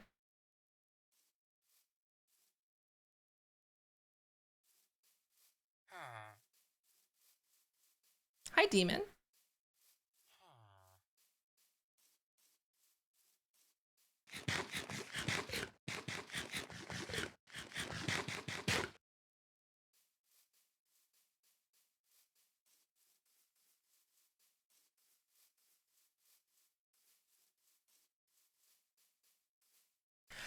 Actually, yeah, when I do VR, I used to log into, so what I used to do before streams, when I stream VR chat, was I would like log on the VR chat like an hour before, and then I would stay on in VR chat like an hour afterwards. So like before and after stream, I would hang out with people just because all my VR stuff was on anyway.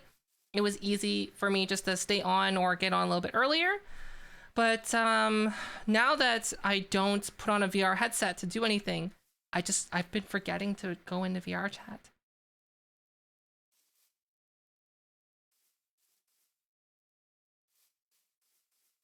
Would you entertain that? But why go to someone's party? Why go to someone else's house only to be on your phone the entire time? Or like, why go to a party if the only thing you're gonna do is play Nintendo Switch? Right? This, like, the same analogy applies.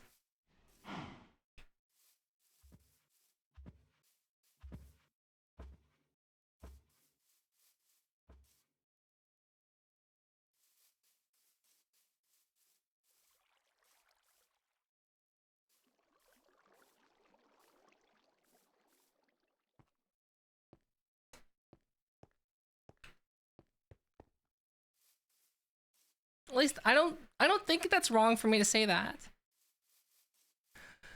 Well, what I mean is, like, if you're gonna play it alone, right? But then, like, you run into that other social problem of you're always rejecting people's invite requests, right? Like, hey, let me join you, and I'm like, no, I'm streaming. Like, do you know what I mean? There's only going to be so many times that they're going to send you that invite request before they stop sending that invite request.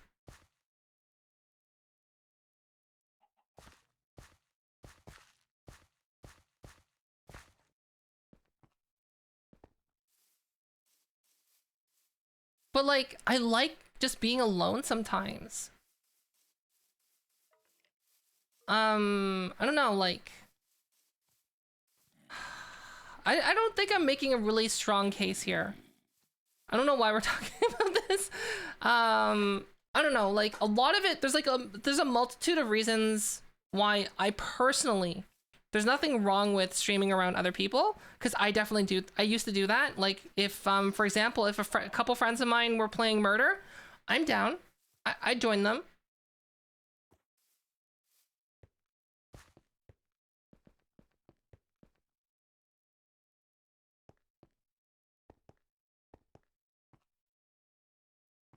Oh yeah, I didn't know you could put a message up. That is good. That is good.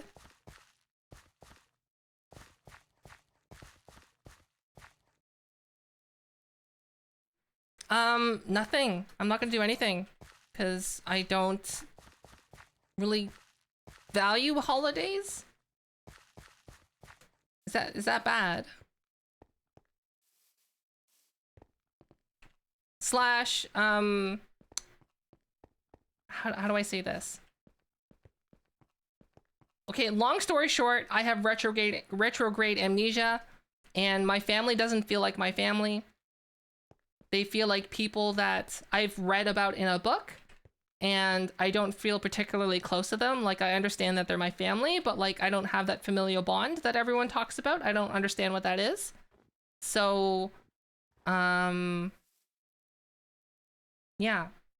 Like, imagine waking up one day and someone says, I'm your mother and I'm your father, right? Two people just walk up to you one day, and then they show you proof and you're like, holy smokes. That's basically what happened to me. Like, long story short. Hi, Becca.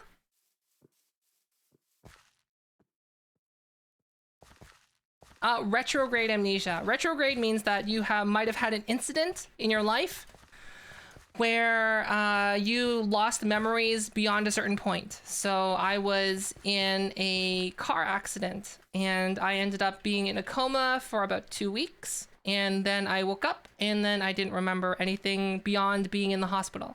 And then memories have been coming back, but it doesn't feel like my memories, if that makes sense. It feels like I'm reading like those of you out there who've read Harry Potter, as an example, like, you know, you feel very close to those characters and you feel like you know those characters, but like only because you've read about them. I have that same feeling.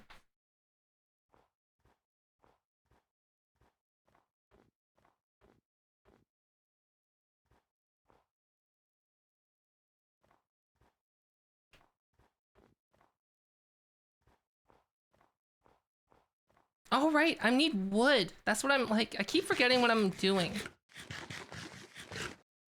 I need wood.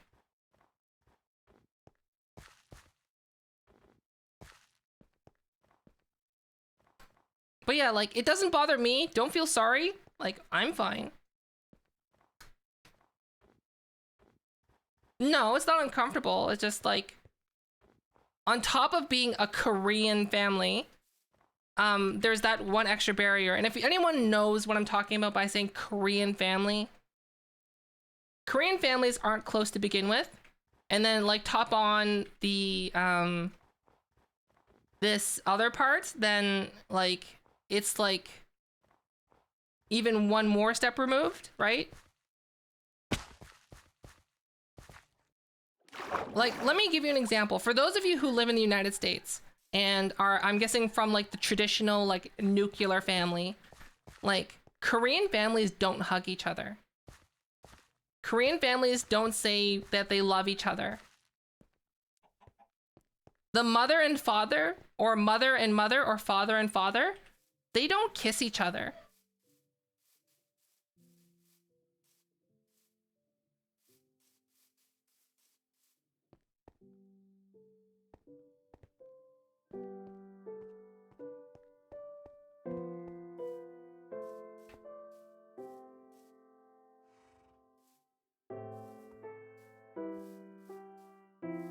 Yeah, seriously. Go ahead. Ask any of, if you have any Korean friends who have ethnically Korean family who are from Korea.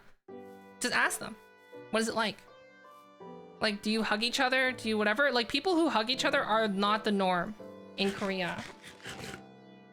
Like, I know that there's part of you out there who just don't believe me. You're just gonna have to trust me on it. Even Sly didn't believe me. To make babies. There's a large portion of Korea, and to give you an idea of like what Korea is like you do things because that's what you're supposed to do, right?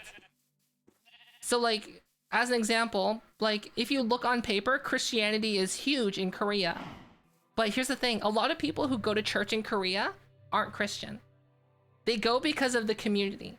Like, oh, everyone in the community is going to the church, I guess I'll go too. And there's free food.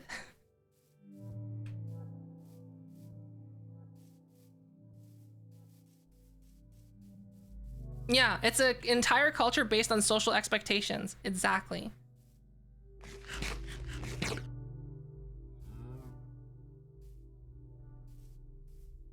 I think I'm lost.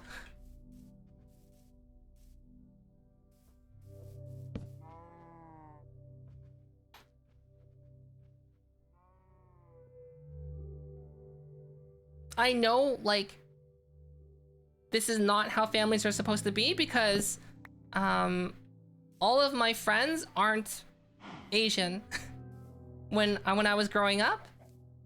And I spent a lot of time with friends' families and I saw what their families were like.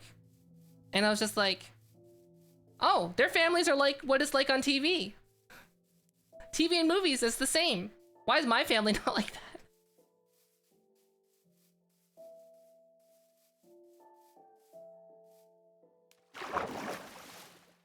Oh, or like in Europe. Good lord. The greeting with the... Oh.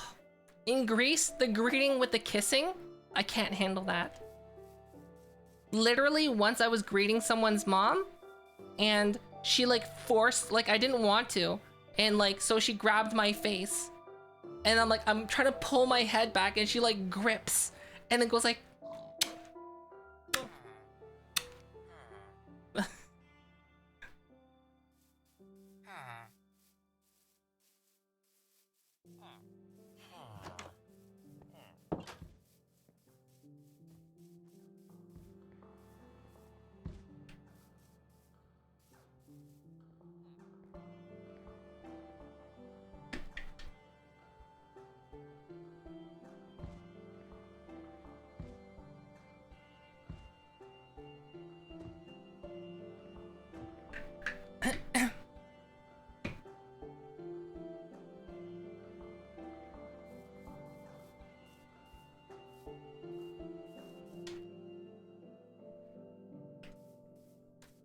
like most Korean families, right, Ash? Oh, ba ba ba.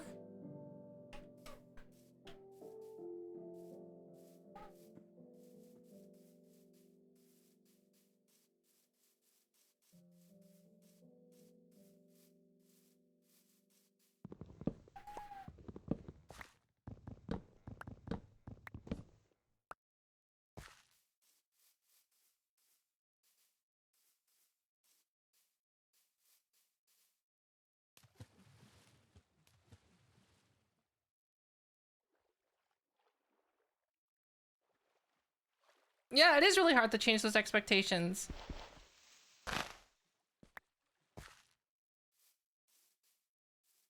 It is. I'm not gonna say that it's not.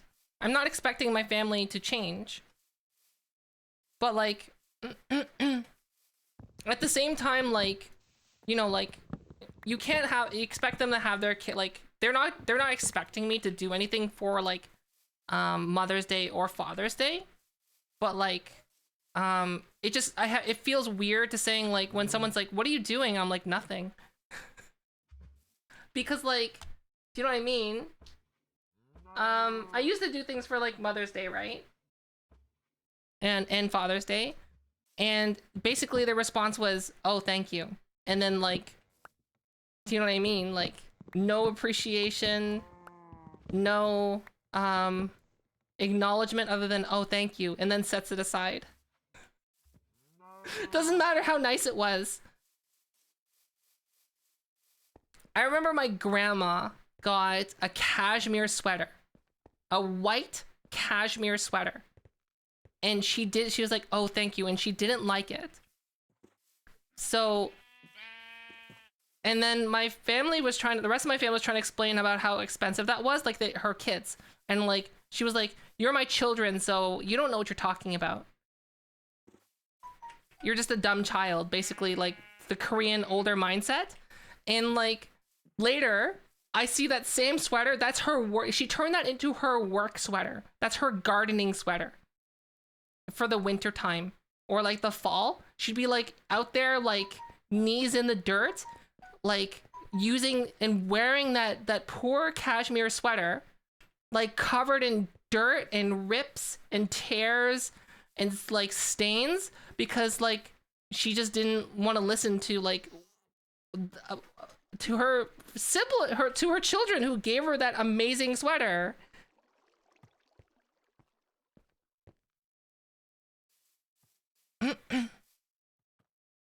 Mug? What does it say? Mug? What? Muck? Muck? Muck?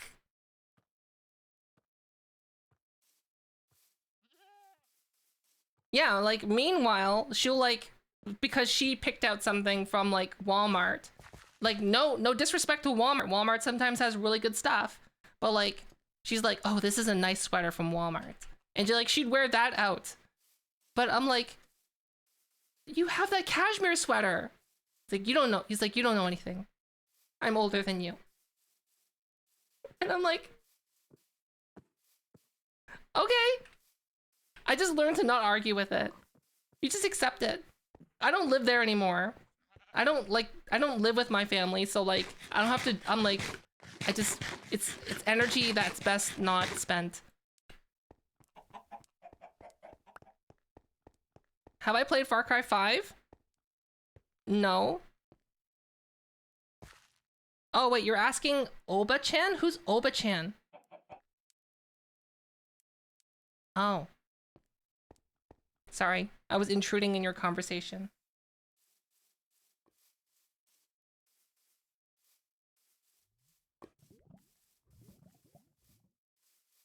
Meanwhile, I'm just like slowly gathering wood while just like ranting to chat.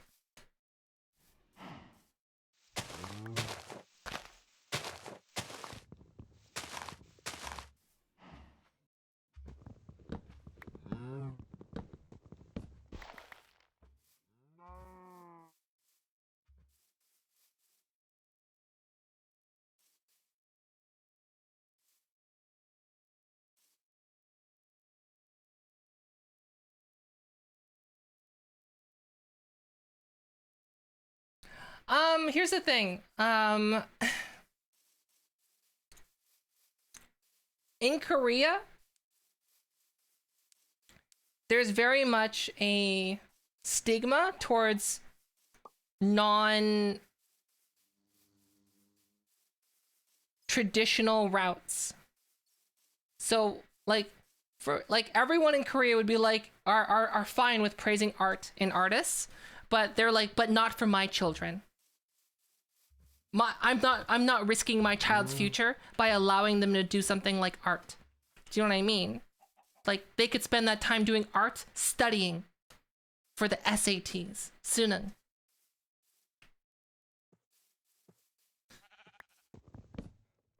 So like, there's that weird double standard there. So like in Korea, as a child, you're either expected to like go into a job that will make lots of money, like or that's respected, like become a doctor or become a high level business person, or become a salaryman and just work in an office. Like, those are your expectations. And if you want to do anything else that's like, you know, become a painter, become an artist, they're basically going to tell you no. Your job is to make money.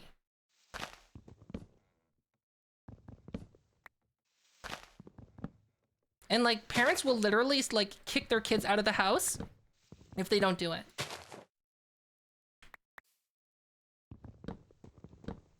It really is become doctor stereotype, except for it's like become salary worker.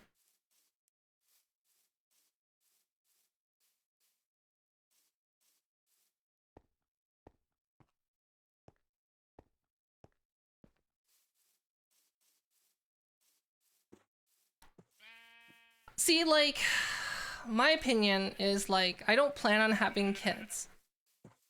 But like, kids should be allowed to be kids. And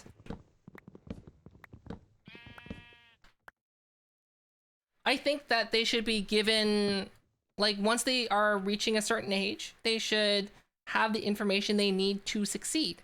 So my thought is, so like how I taught some of the kids who I taught in secondary school, where they would tell me, like, I want to be a pro gamer or something like that, right? Or I want to be a Twitch streamer, or I want to be a YouTuber. And I'm like, okay, well, tell me your plan. I would actually, like, after class, I'll be like, okay, hey, tell me your plan. And they're like, what do you mean, plan? It's like, yeah, you can't just start doing it and expect success. It's work. And like, what do you mean? No one's told me that it's work. It's like, and then often I'm like the only like person, I was the only person in like an authoritative position, I guess, who's ever talked to kids about like, or high school level kids about like doing what they want as a career.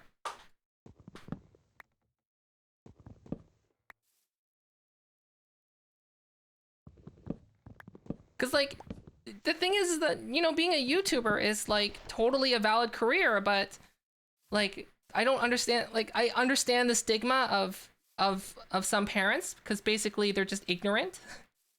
But at the same time, like, you can't live up to their expectations of like becoming a YouTuber and then failing because you don't put in enough effort. Because like, arguably becoming a YouTuber is, in the beginning, it's less gratifying than you know, working like a part-time job. And so let me give you an example. If you work at like a grocery store or like a Walmart or as a cashier, yes, the job is thankless. Yes, sometimes you'll have to deal with terrible customer service, but at the end of that 2 weeks, you get cold hard cash for all of the hours that you had to deal with working that job. You get paid immediately after 2 weeks. You get paid for your time, whether it's good or whether it's bad. However, like on YouTube, a lot of it is forward thinking. So like, you could spend like a whole year investing in your YouTube channel, spending all this time and getting $0. But then like, if you just keep at it, then like after a couple years, all of a sudden like you're making enough to like survive off of, right?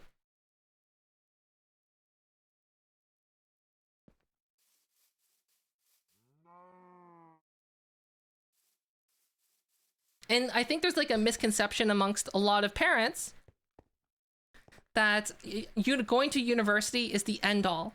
Because like, going to university doesn't guarantee you a job. Like back in the day, you know, back when going to university was like $4,000 for 1 year, including meal plan and books, was $4,000 back in those days. If you had a bachelor's degree, a 3 years bachelor's degree, you were set for having a good job, and then you could buy like your own house afterwards. So now, university is I don't know, like $15,000 a year, not including your books, and housing is way more expensive now. So like, do you know what I mean? They just like, it's easy for them to think, oh, because I did it, you can do it.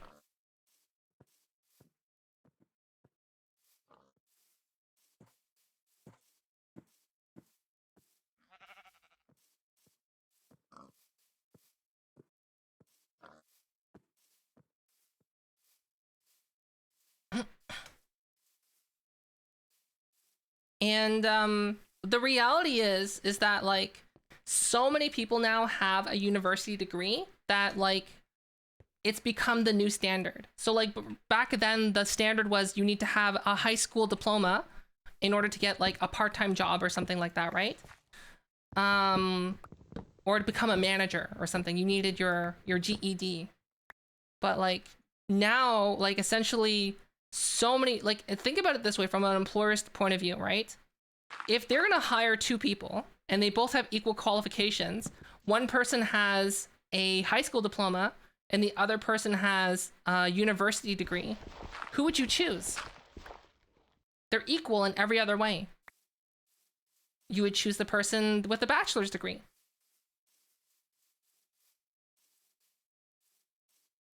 Hello?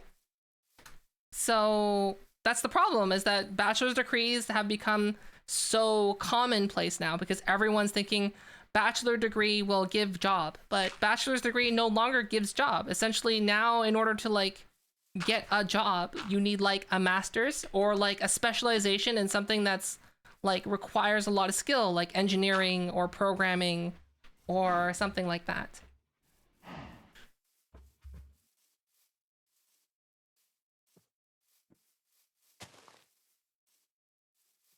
And the thing is too, is that like going to university doesn't even guarantee that you're going to get a job, because just because you got that fancy $1,000 piece of paper doesn't mean that you're more employable. And employers are starting to realize this. Like I've literally seen people graduate from university, like that I know personally, IRL, that can't even write a sentence without grammar mistakes and spelling mistakes. Like their writing and spelling is like on a grade 6 level. They don't have any learning disabilities. They just managed to game the system to the point where they can graduate with a degree, and you know, like at first I was just blown away. So I got to know that person just because I was so morbidly curious, and I just figured out they just game the system, which is very possible.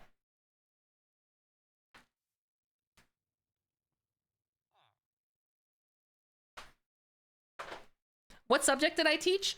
I won't tell that, but I'm qualified to teach anywhere from kindergarten up to high school, and I've taught all those ranges. Actually, as of January, between January and March, I stopped teaching to focus on my online career.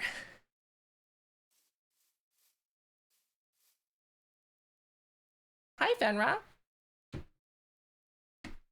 What's my favorite grade? I would say my favorite grades to teach would be grade 3,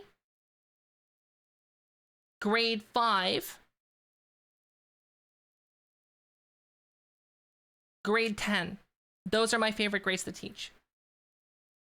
Grade 3, 5, and 10.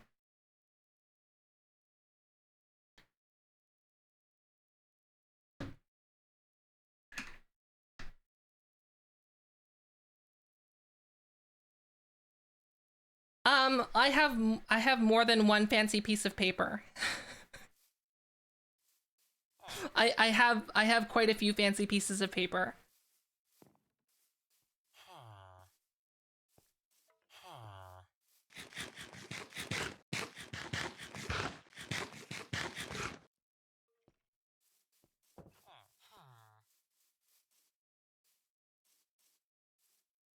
I will neither say what grades that I have taught. Just because there's always the chance that like one of my previous students might be here.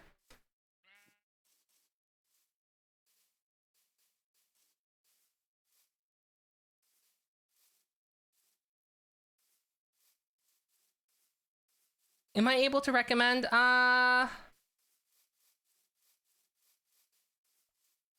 The people that I know that are open right now is Lyra 121, Shanzo, and Artgun. I'm pretty sure all three of them are open right now. Shanzo and Lyra start anywhere from $1,500 to $3,000.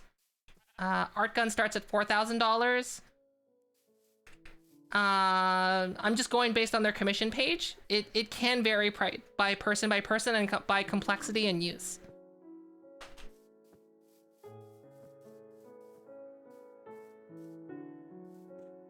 Oh yeah, teachers are not treated well in most countries. And that's like one of the main things that drove me away from teaching. I love teaching. I don't like dealing with administration.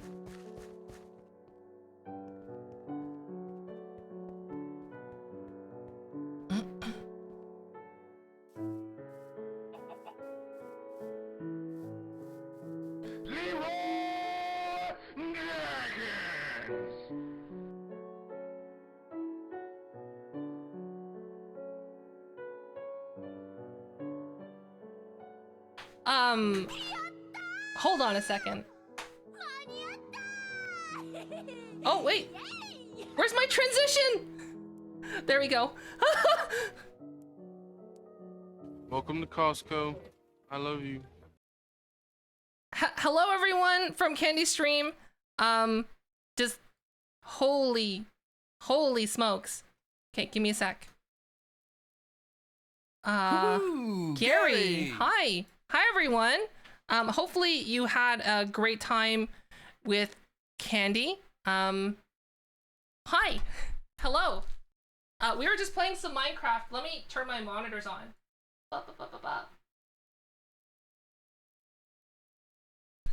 Hi.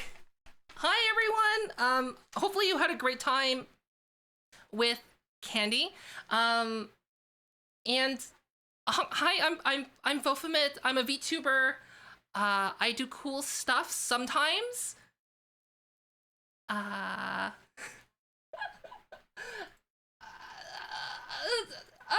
This is a really big raid. Holy smokes.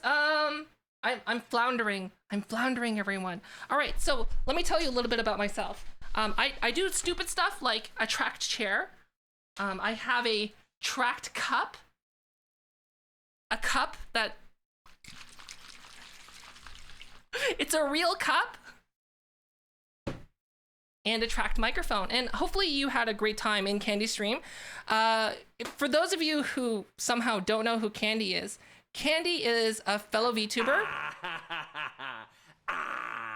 Thank you. I believe also a former or current cosplayer. And they also are involved in a lot of cool things, like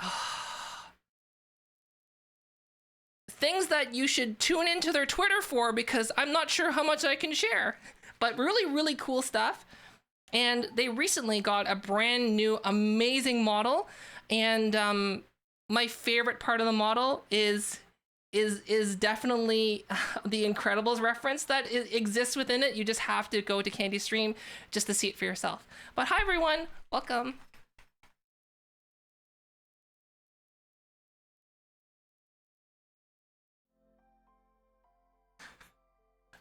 Oh, I don't even have my headphone extensions in. So we were talking about, I guess, wow. We were talking about life stuff, I guess. And how, for those of you who don't know, I was a teacher for many years, and I quit because teaching itself is great. I like teaching. I don't like the other stuff that comes with teaching, which is basically people who aren't teachers making rules for teachers. Like, what was my favorite one? Oh, it's like, oh, you need to do these pointless assessments on students. It's like, but, oh, and then you also need to finish your normal work in addition to that. Oh, and you also need to do this extra paperwork, and you have this mandatory training that you have to do that you're not being paid for. It's like, okay. How does this benefit the students? It'll look really good on our board that we have teachers that are qualified for this, and then we're testing these kids for that. But like, standardized testing is so bad, but I don't know why they push for it. And the thing is too, is that they use standardized testing to basically reward schools that get more funding. So, wow. So like, support. Thank you. To give me an example, if a school does really well in a standardized test, or like the government will basically be like, wow, that school's doing really well. Let's give them lots of money for funding. Funniest thing I've seen in ages. Wow. Thanks. Thanks, Navy.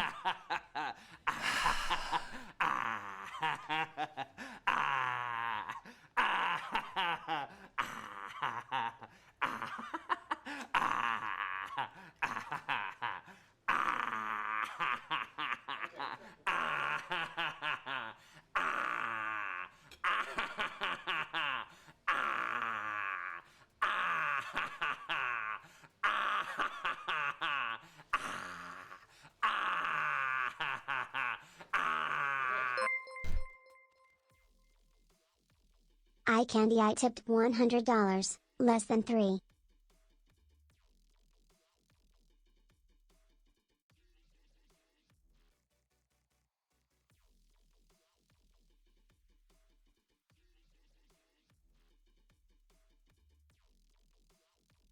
What?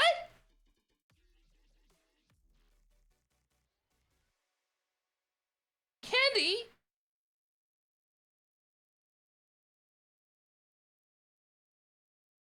What?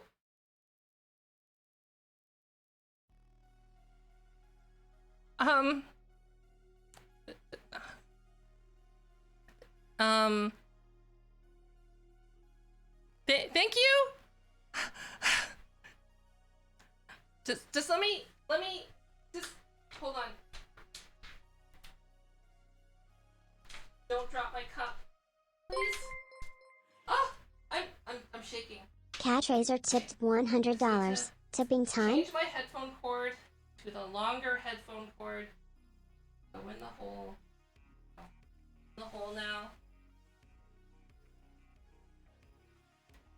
Thank you so much. Thank you. Okay, so what I was talking about is that's why I left teaching, because like what they would do is that schools that didn't perform well, right? You would think, oh, maybe those schools need more resources to bump the scores up of those students. And then what they would do is like, yeah, your school didn't perform well on the standardized testing. That doesn't take into account for different forms of learning. So we're cutting your budget as punishment for not teaching them well enough.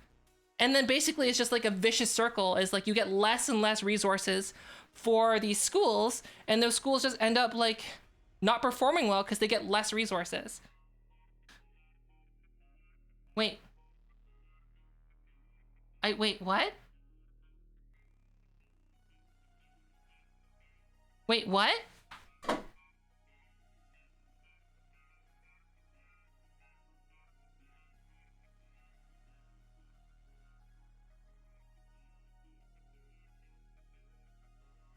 What?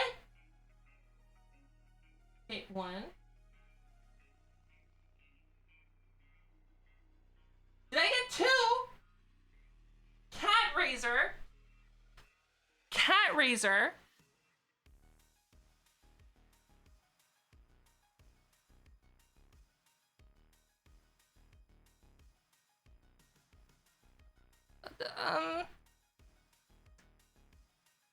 What?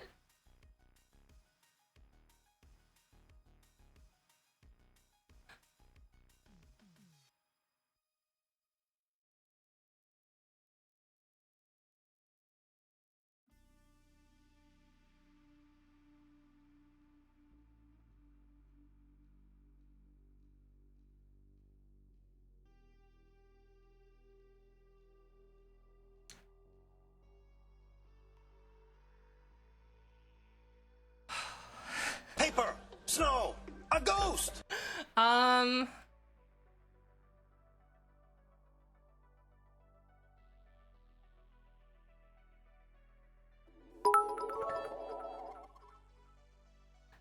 Thanks Spread for the the love. 666.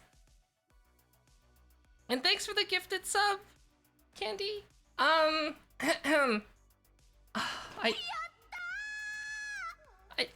don't know what to say. Other than thank you so much. I really appreciate it. I'm really bad at receiving gifts. Benra, thanks for the 5 gifted subs. Thank you so much. And Intense Potato, thank you.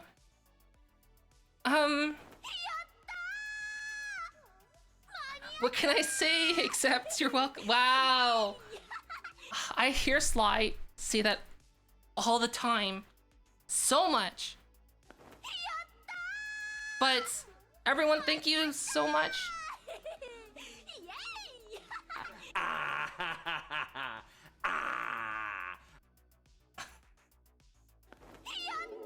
Thanks for the 100 bits.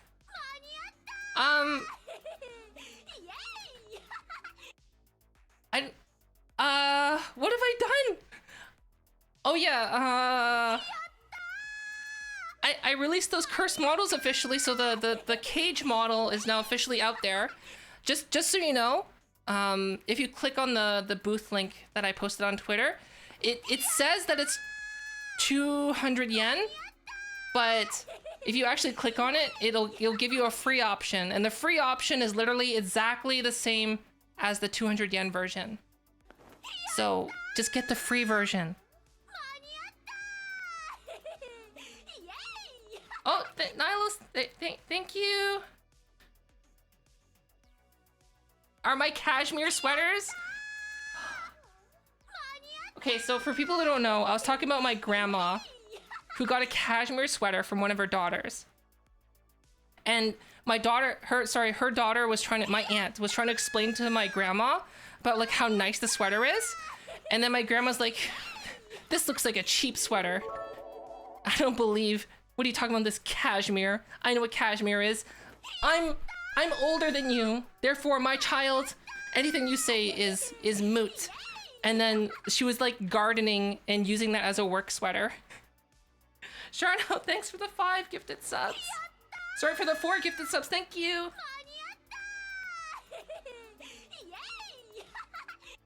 But yeah, that's like my Korean families in a nutshell is they don't listen to you unless you're older.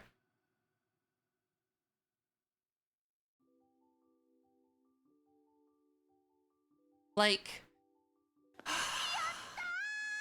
trying to explain how the internet works.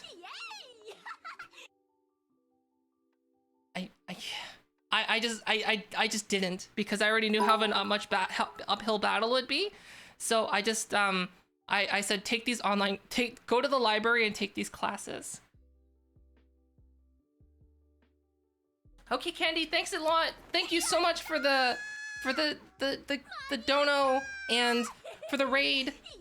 Hopefully you had a really good stream, and thanks for the raid. And I'm not sure if you Gary? I really think that you should reach out to that company that that we've been talking about, because it could be really good. Like, you should.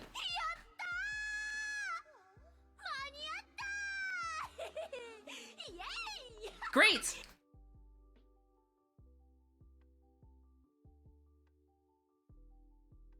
That's awesome. That's awesome.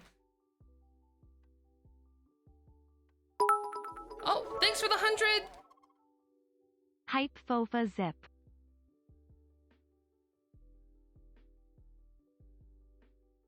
In July, depending on taxes. Ah. Yeah, for me, it's probably gonna be whenever I said that I'm gonna be back in Canada. So they's like, oh yeah, that timeline works. On car insurance, yeah, we're reaching out to a car insurance company to get the waifu coverage, so that our car doesn't rust from too many ooh woo and oh well redeems.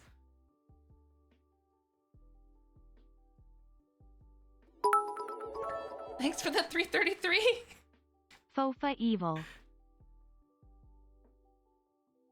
The whole package.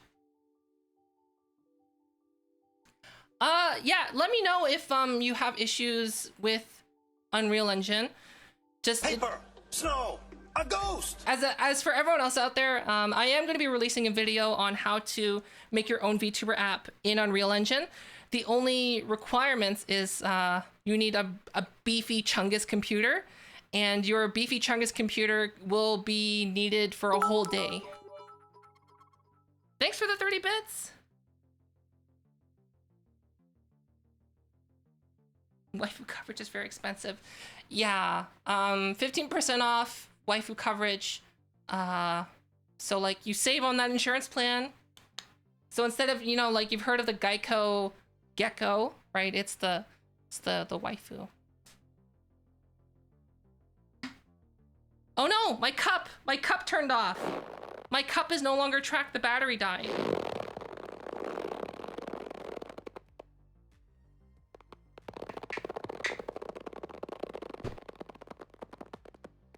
Oh right, Zentria does have a gecko, doesn't she?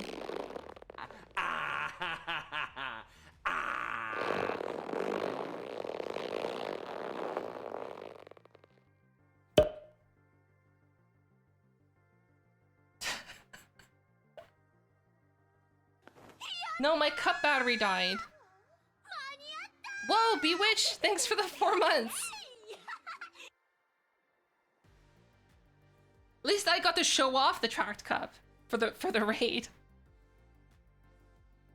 But now it's invisible. Oh my gosh, these hands. These are like the lewd hands. Yes. Check out this invisible product.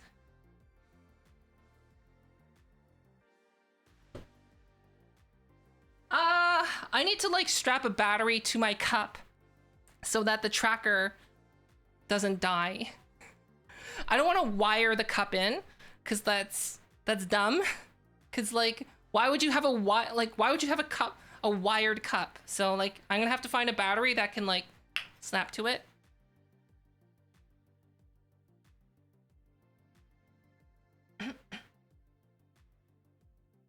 No, I'm not gonna wire. Okay, the only wire that I have tethering me to anything is my headphone cable.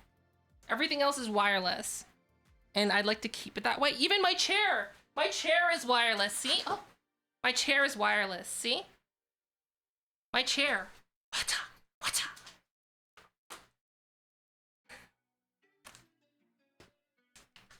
my chair.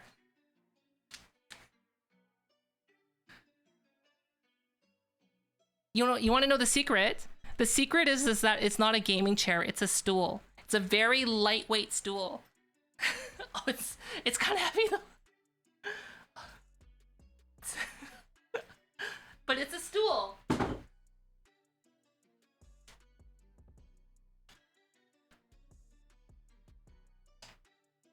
Oh yeah, I put physics on it though, see?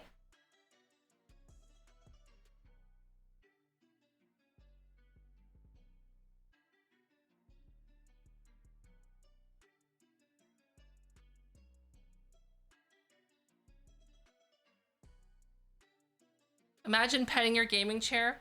Yes, it's gonna be okay, Chair Chan. It's okay. It's alright.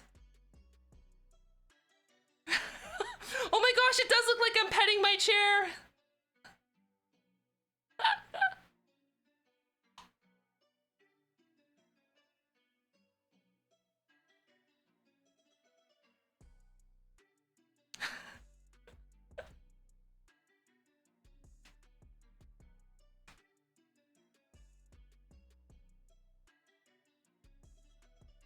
Does it look satisfying?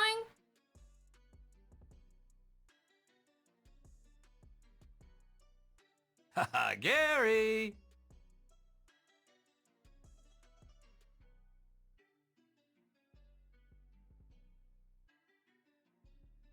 Oh yeah, my chair's name is Chair Chan. Chair Chan. Right, Chair Chan? Right? Speak up. Psh. Can we get googly eyes? Oh, I'm actually working on googly eyes right now. So I'm working on googly eyes that would be VTuber compatible. And then I'm probably gonna release it as a Unity package for free.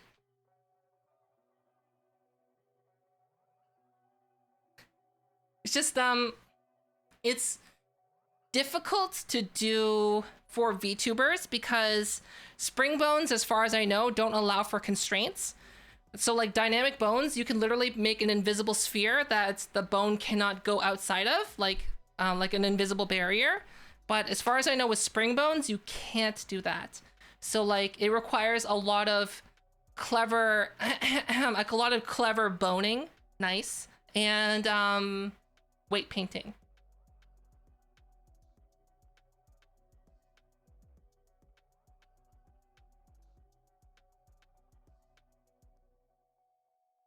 Wait, we did?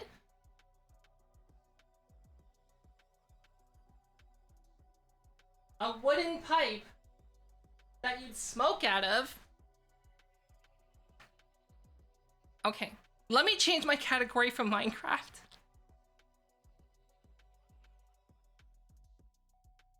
Save and quit.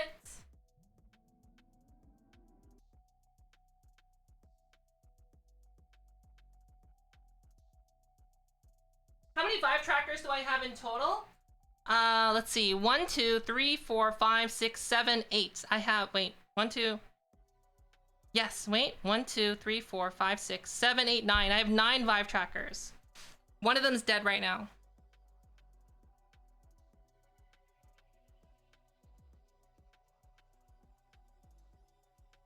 All right, so someone's redeemed. Draw something terrible. So that's what we're going to do. We're going to draw something very terrible. Boop. Oh. Why am I so small?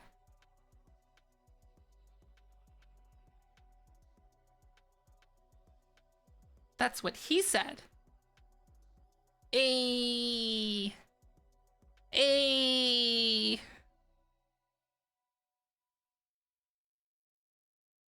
Oh, what? That's not the right monitor. That's not my tablet. Good thing that there's nothing bad on there. You know, just my OBS. That's all.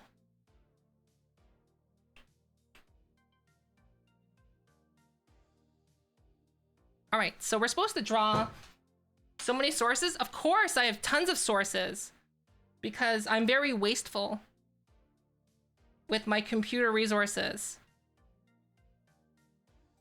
Okay, so draw something terrible. Oh wait, I need to change to just chatting. Right.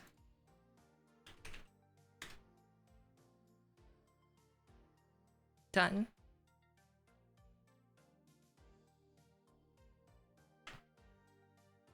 So we gotta draw something like a pipe being smoked out of?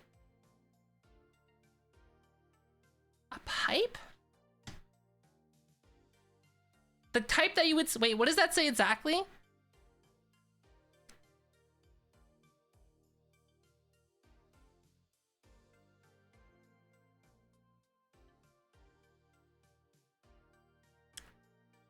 A wooden pipe that you'd smoke out of.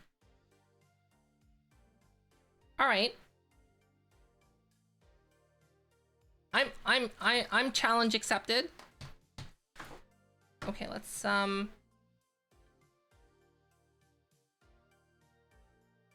hello?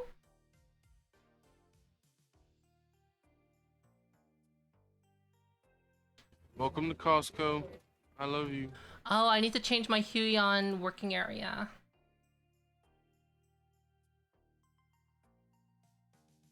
All right. Why is that so big?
So I'm drawing a giant wooden pipe that you would smoke out of.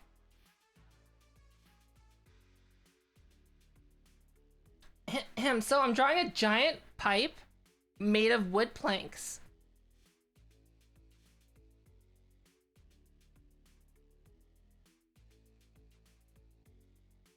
Right?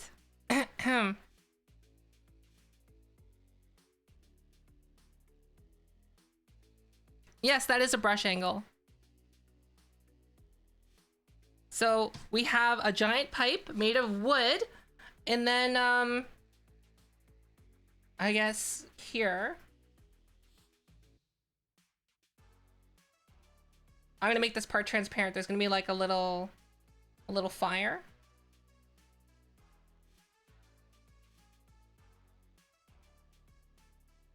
Right? And then there's gonna be like, I don't know, like a pizza stove. And the door is gonna be like slightly ajar. And then there's gonna be smoke. And like little puffs. Little puffs of smoke. There, here's your giant wooden pipe that you'd smoke out of. You're just you know, smoking meat.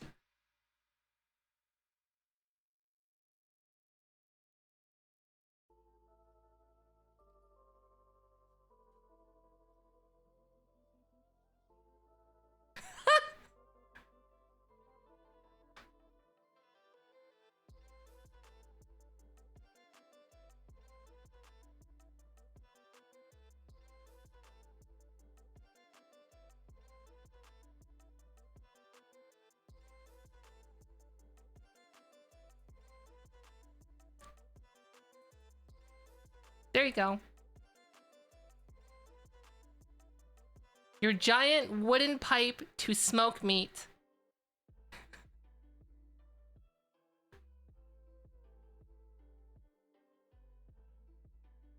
It was Saito that redeemed that, right? Yes, it was.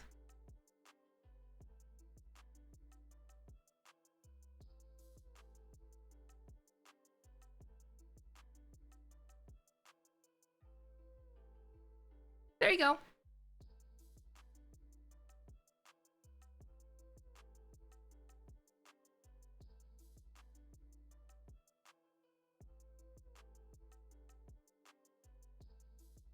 Meat smoke. Hey, smoked meat tastes good. Low key. So Saito, here's your chance to screenshot. Because it's a terrible drawing. Gotcha. Ba-ba-bum. Boop-boop.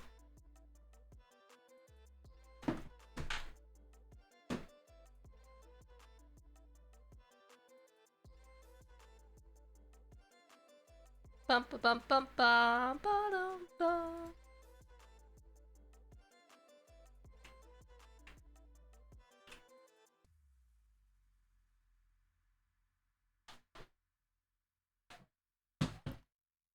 Oh, it's nice to be standing after like sitting for so long. Oh, now I'm thinking about it. If I know that sometimes people share things with me with the intention of not making it public. I have questions.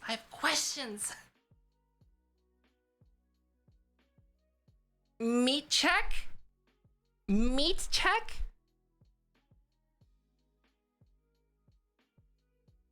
Meat check?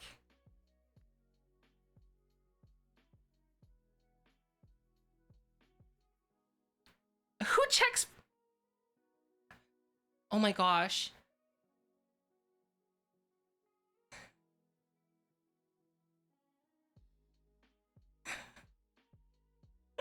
Just imagine someone has a card that's like, "Excuse me, ma'am. FMI. Let me look in your pants." And they're like, "What? I'm the federal meat inspector."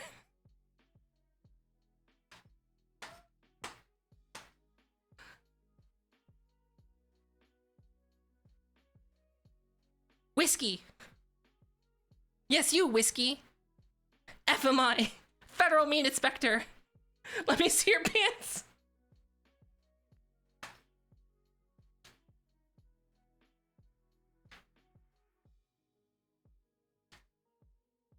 Just to like imagine someone that has that job that just takes it way too seriously. And then they're like, they just like, imagine like someone just like kicking a door down and busting in and like waving their badge around. Federal meat inspector.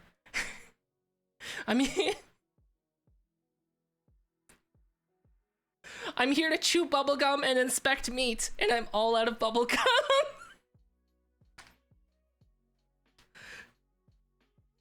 Hi, Otteru.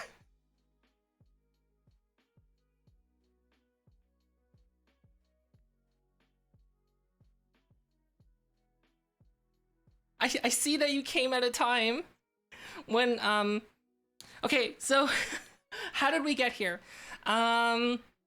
We were talking, so someone redeemed draw something terrible, and they said draw a giant wooden pipe that you'd smoke out of. So I drew a giant like Mario like pipe with like a little oven attached to it for smoking meat. And that's where that's how we got here today.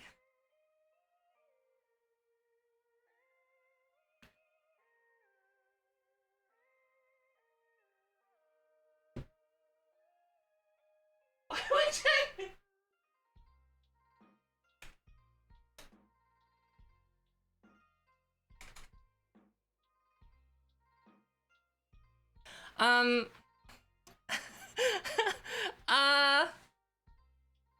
yes.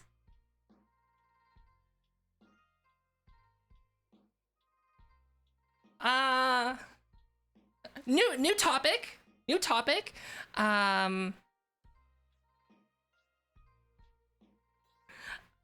New topic. Financially, we seem to be doing okay.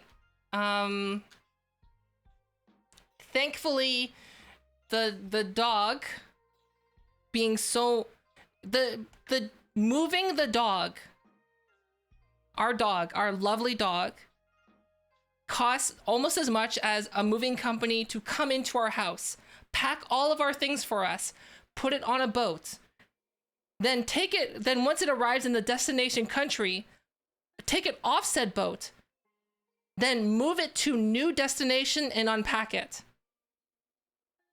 Moving our dog costs almost as much as that.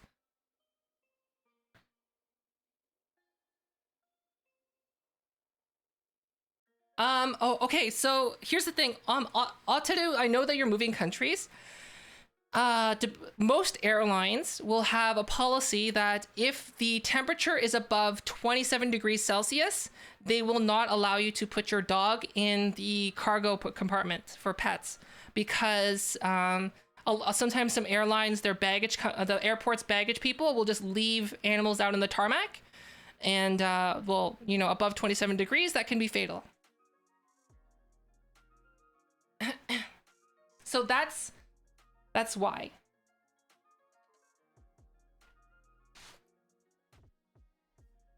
For parrots, I don't know what the policy is on that. You'd have to call the airlines.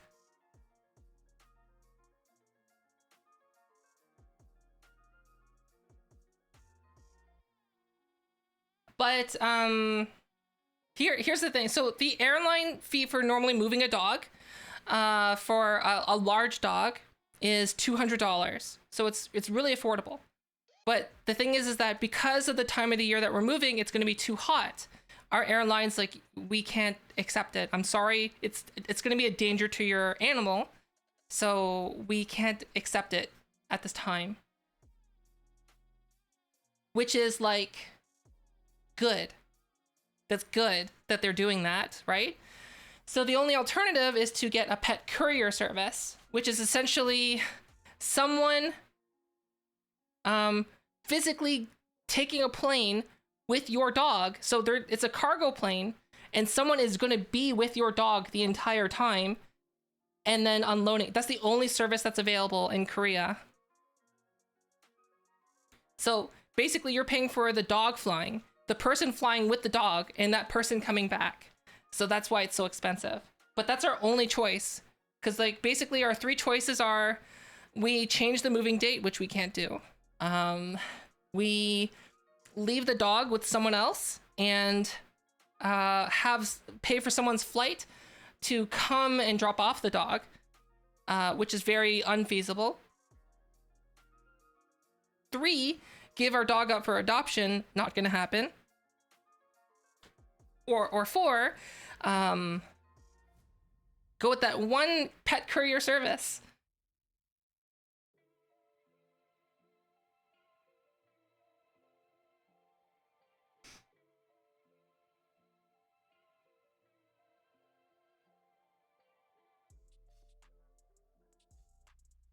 So that's if we had a smaller dog that can fit in the cabin, it wouldn't be a problem. But we have a large dog. We have a golden retriever, so he can't really. I even asked the airline, can we just buy a ticket for the dog? Like, at the prices that we're talking about for that one pet courier, I'm like, I'd pay for a first class ticket. that way, like the entire crate could literally just fit in one of those pods.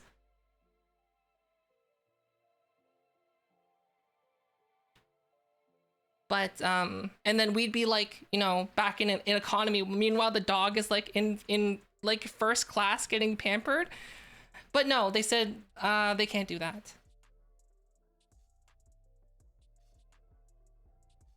So our dog has to go with the courier service.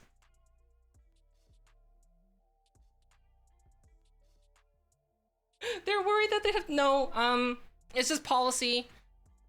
Seats are reserved for humans, essentially. So that's what we have to do. They discontinued that pets being allowed on planes because a lot of people were abusing that system of, oh, it's a service animal. Do you know what I mean? Like, too many people were abusing that didn't need to. So like they'd be in a situation of, I need to move, but I don't want to pay for a pet courier service like I was thinking.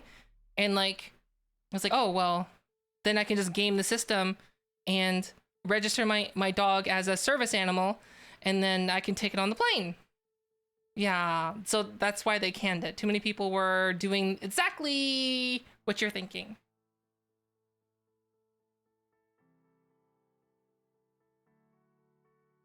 But like I said, our dog is going to be flying out. I think Sly's are arranging it right now, and our dog's going to be flying out before us, and it's going to be picked up by family, and he'll be okay. But since our dog is a rescue dog, he might be super scared for like the first month that he's there, because we're not going to be there.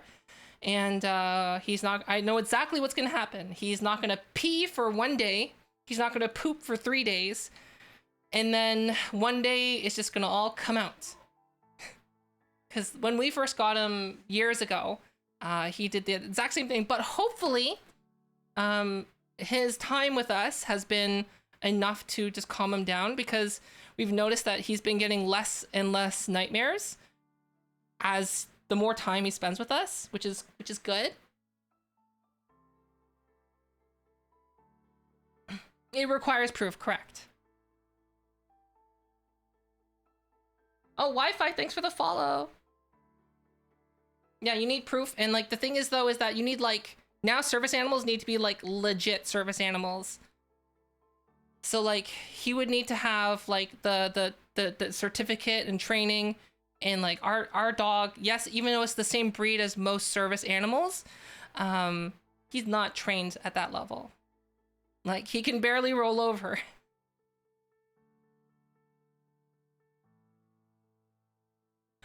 Dogs usually have nightmares if they've experienced trauma in their life. So like I said, our dog is a rescue dog. So that's why our dog has nightmares sometimes.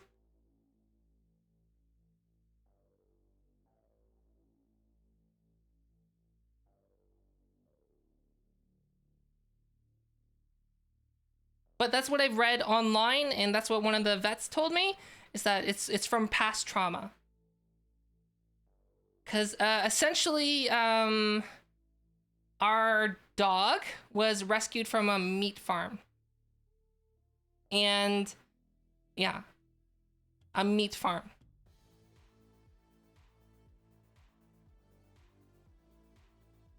And those meat farms are now illegal in Korea. But basically, it's like an old traditional meal in Korea was to have dog meat. And okay, so this is 100% false. I'm starting this 100% false. But the old saying is that if you make the meat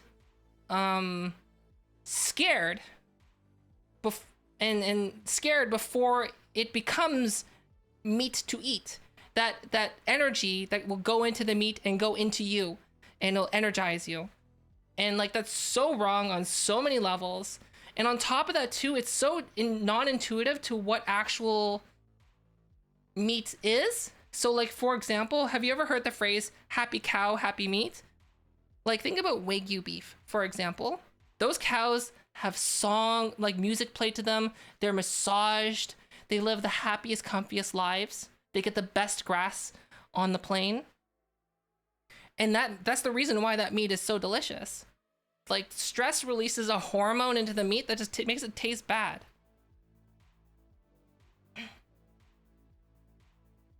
So, like, yeah, those farms have been outlawed in Korea. However, they're still like illegal restaurants, and apparently what's been happening is a lot of people, there are leash laws in Korea. Your dog must be on a leash at all times. However, most people just ignore it and they just let their dogs roam free in a park. What's actually been happening is people have been kidnapping people's dogs off of leash and then bringing them for a bounty to those restaurants, which is like the same day that happened was the first time I left my dog to sit outside of a store, and I walked in for like 3 minutes to buy him a snack, to buy myself a snack, and then like just literally 3 minutes, and then that news broke that same day, and I was just like, what if that happened to me?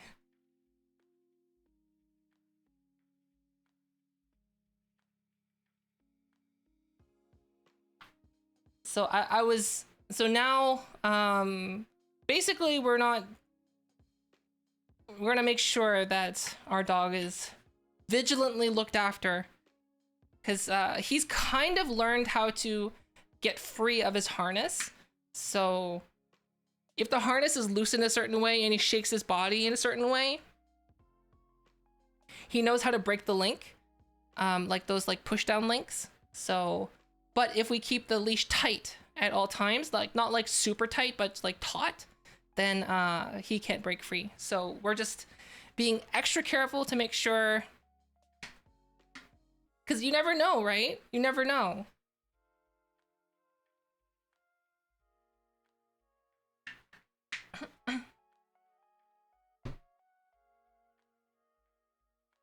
Houdini? Oh my gosh. It's because our dog really loves small white dogs. I don't know what his obsession is with small white dogs. He's a golden retriever, and he sees like a tiny white Maltese, and he's like, I love this dog.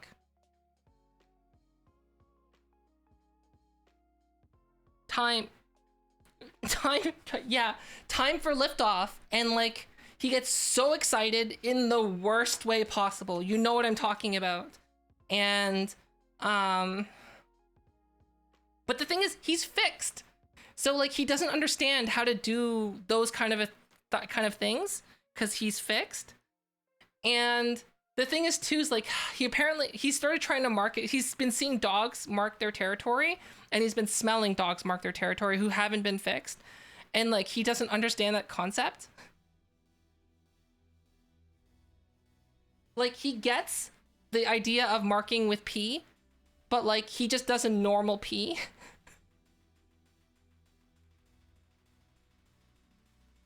Oh, also too, our dog is he's a male, but due to the way he was trained by the rescue shelter, he pees by squatting down, which is like really irregular to me because I'm not used to seeing male dogs squat to pee. Normally I'm used to them doing like the leg up. So now just I'm adding this as extra flavor. So now imagine a dog, right? That's like doesn't know how to mark properly, and we'll just have a like basically, since he's only using it for pee, he only thinks it's peeing, but he's already went pee, so he has no pee in his bladder. So now just imagine him like fighting to like go to the place to mark the territory.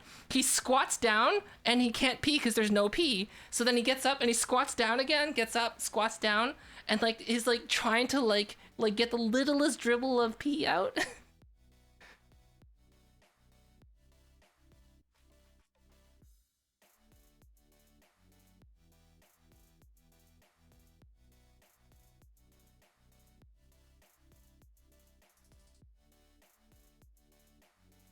So like, yeah, that's our dog in a nutshell.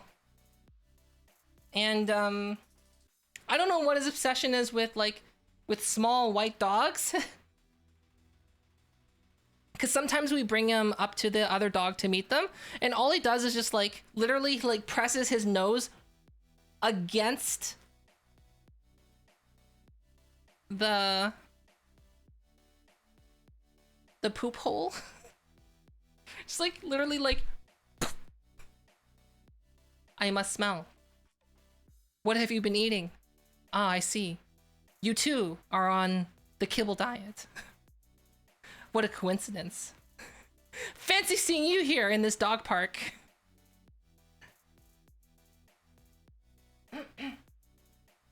Bilingual doggo.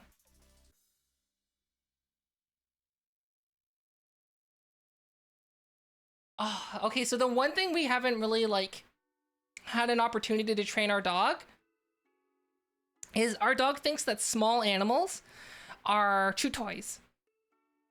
Which like I guess makes sense because we gave him chew toys that looked like small animals. So like there's toads by our like there's toads sometimes out and about, and like we're like, Tomo, what's in your mouth? And there's just like this toad that's like trying to desperately escape from his mouth. Poor toads. He's killed a toad, but not intentionally. But like he's just like sitting there, is like lightly like nibbling. Like the whole toad is in his mouth and he's like lightly like nibbling it, and we're like, Tomo, no, stop, drop it. And then he'll just drop it, and then he'll stare at it like this, and he'll make this sound. Because he wants it. Because he doesn't understand that. I don't think he understands that it's an animal.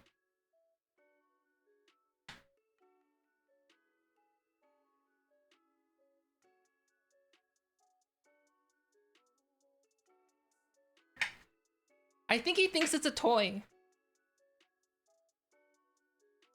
He almost did the same thing with our cat. So we have a cat as well, and we got the cat as a kitten, and the first thing he wanted to do was like mouth the whole cat into his mouth and be like, this is my cat now. So we had to carefully monitor every single interaction that they had. So the kitten stayed separate unless we were there directly supervising them, like not just like, you know, in the same room. Like we would be actively supervising the cat and the dog to make sure that the dog didn't accidentally like break the cat. And then we would reward good behavior mainly, unless it was like, I'm going to put cat in my mouth now, then we'd be like, no. And then after about a couple months of that, it was fine. So now they are like, they're best buds. Sometimes the cat will like stick her head inside the ear of our dog. Like her whole face fits inside the ear, and then she'd be like licking it clean. And I'm just like, that's kind of gross. But you guys do you.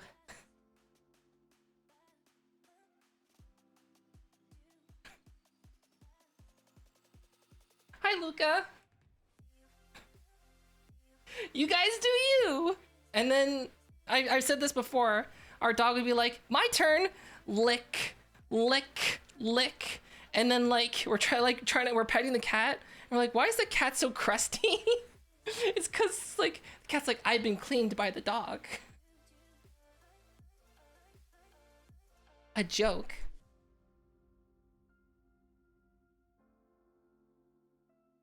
Why did the baker become a thief?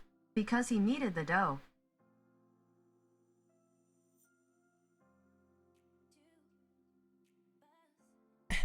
There you go. He needed the dough. He needed the dough. Wow. It's like, it's a pun on 2 levels. You don't get it? Dough, like money. Money is, another word for money is dough. And dough is like what makes like bread. So like when you get flour and you turn it into like a ball, and then you you bake it until it becomes bread. That's called dough. And then kneading, the act of turning the flour and the water into like a ball, like of sticky whatever, that's called kneading. You're like massaging it. So he's kneading the dough.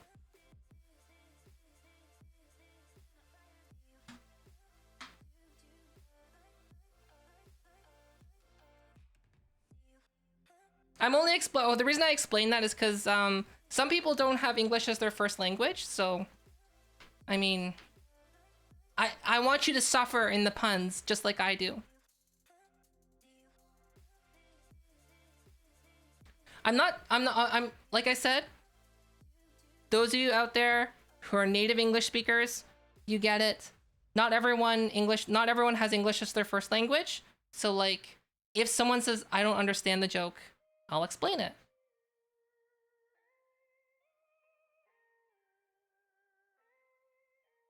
Besides, you can't ruin that joke. You can't ruin a bad joke. It's a bad joke. Hence why anytime someone redeems that, it's a bad joke. Right? Like, I'll give you another one. Tell me a joke. Why don't polar bears get married? They all have cold feet. See? There you go. There you go.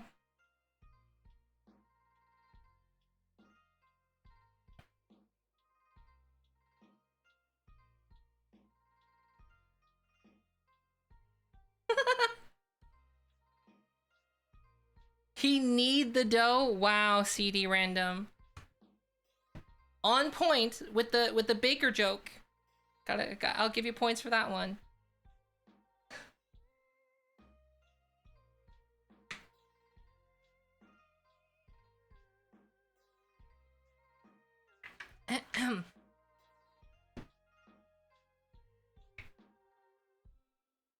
So,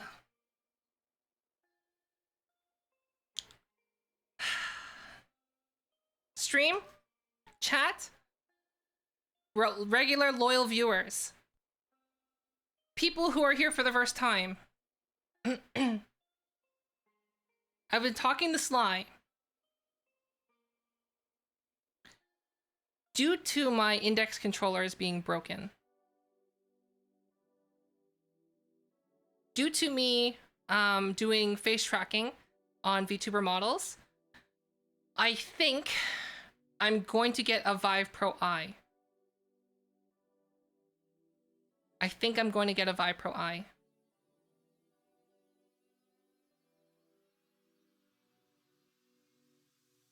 And here's the reason those are the reasons, because one, it's not that much different from the Vive Pro 2. Oh, boom, roasted. Vive Pro 2, old technology based on a 2016 headset that hasn't changed that much. What? Oh, mainly it's the only headset with eye tracking. And I think that it's going to be a thing that's going to be popular in the future. And I want to be one of the first people out there to like be pioneering it, I guess. Vive Pro is 2018. The Vive Pro is the same headset as the Vive OG. The Vive OG headset and the Vive Pro are the same. The only difference is that the Vive Pro has a deluxe audio head strap built into it, and it's blue, and it has a higher resolution display. Only difference. Vive Pro 2 has a higher resolution display. That's it.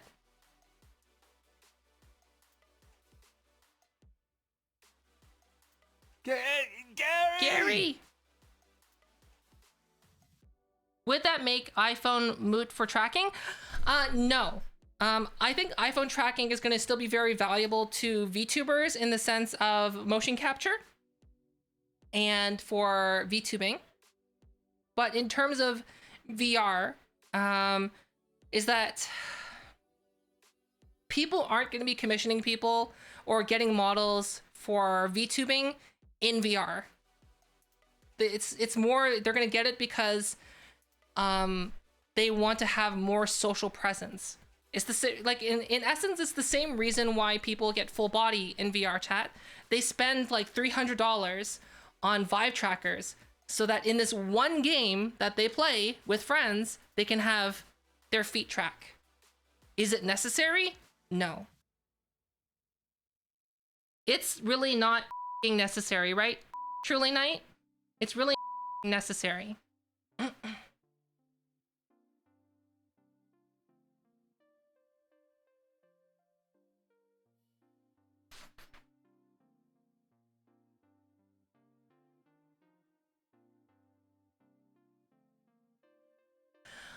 If you don't want, yes, iPhone and Leap Motion, that's what Sly's using right now.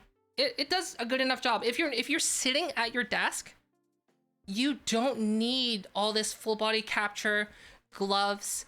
Like, in essence, most of you don't even need hands.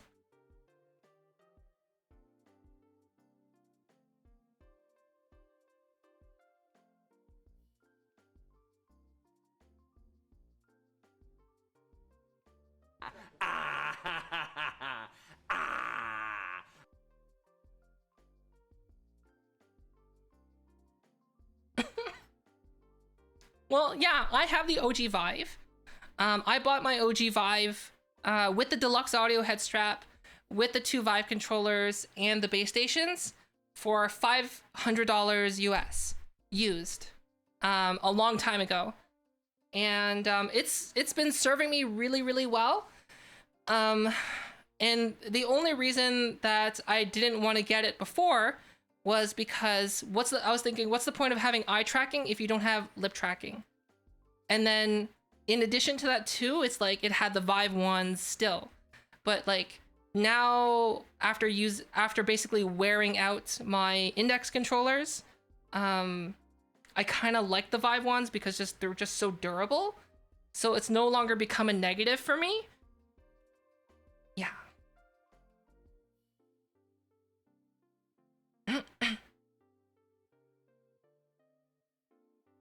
Yeah, but so few people have VR headsets, and then so few people are actually having headsets with eye tracking that no one's investing in tech for foveated rendering. That's the problem. Basically, Facebook is going to be the company to bring foveated rendering and eye tracking to the forefront. One, because it's going to make their headset better. Two, it's because they'll be able to place targeted ads.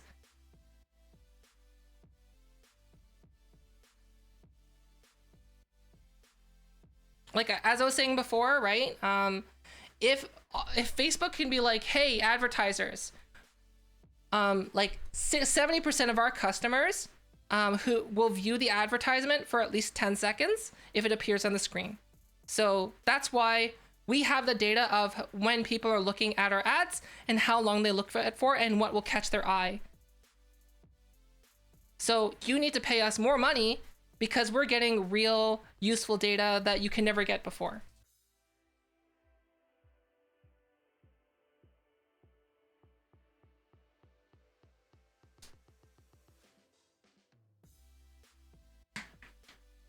But yeah, that's the only reason I'm thinking about getting a Vive Pro Eye. And another thing too is that I was thinking, well, I could get it back in Canada, but the thing is that it's actually more expensive to buy it in Canada right now than it is to buy it in Korea. Which is crazy.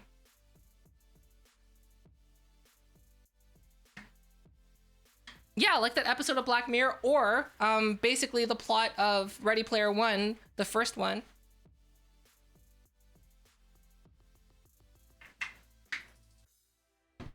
Fist bump?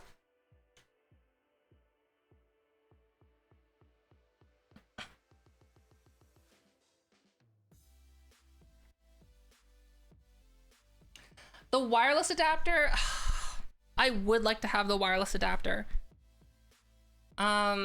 It seems like it would be very convenient, but I don't know if I want to spend that much money to have wireless and have a bump down in resolution.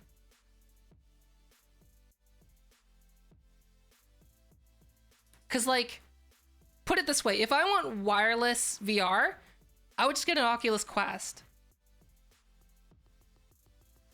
Because, like, Oculus Quest has wireless built in and is $300. And, you know that there's going to be a way to bypass the whole Oculus system to just have it directly hooked into Steam. Eventually, at least that's the hope. That's the hope.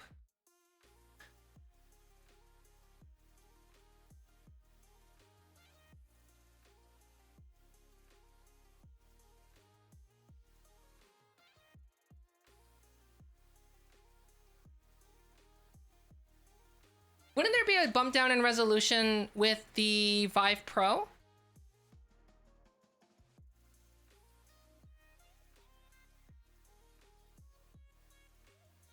There's not.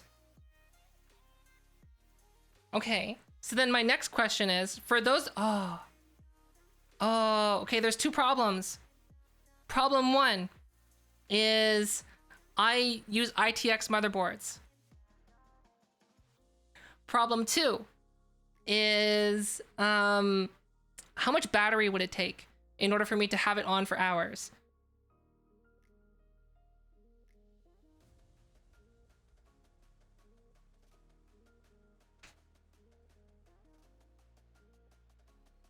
Because, like, I really like the ITX form factor, even though currently I'm not using an ITX case. I will be soon. Stock battery lasts 2 hours. Because of size. So my old case was kind of like a knockoff of the Dan case, A4. So it's very small. That's what she said.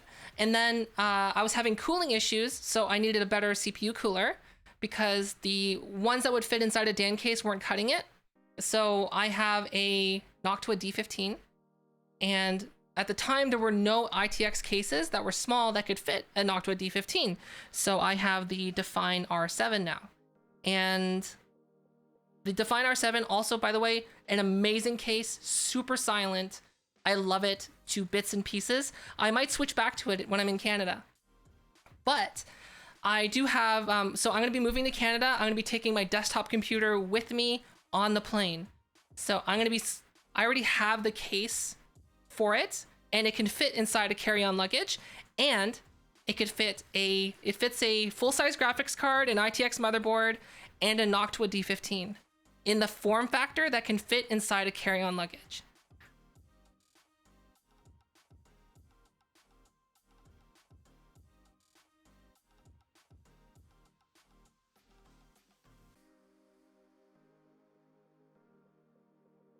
So the case that I'm actually switching to is the Silverstone Sugo 14.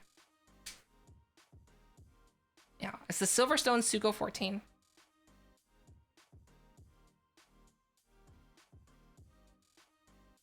It's a brand new case that only came out a few months ago. And as soon as I saw that it can fit a D15 in it, I was like, yes.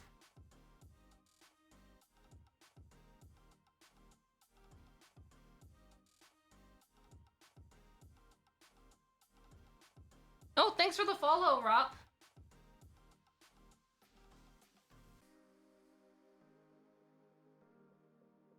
It can fit a D15, correct.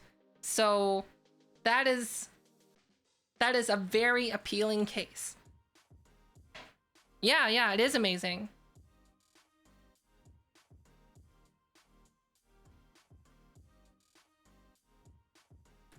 I do plan to... I don't know. Maybe I'll take a picture of it before because basically it's gonna happen before we fly out, before the moving company comes to pack up our stuff. I'm gonna have to like take apart my case and rebuild it inside that small case. So maybe I'll take a picture of it and post it on Twitter or something, just so you can like see the case.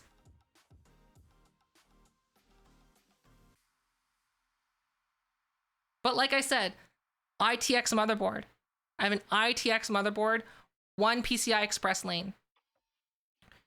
one PCI Express lane.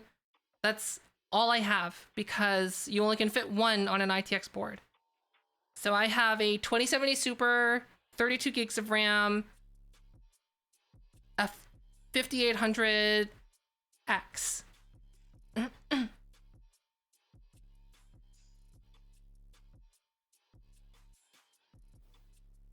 Hi, Shoya.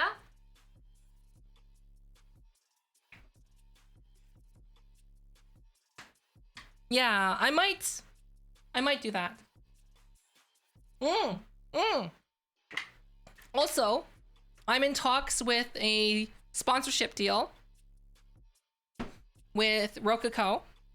And okay, so a long time ago, I was talking about doing like VTuber cooking videos where my VTuber model would be IRL in a location, and I'd be cooking. And then what you would see is my VTuber model in real life, like interacting with real objects and cooking. And essentially, the plan to do that was to basically take down my base stations, set it up in the kitchen, wear a chroma key suit, and then put my VR trackers on and you have that on while cooking.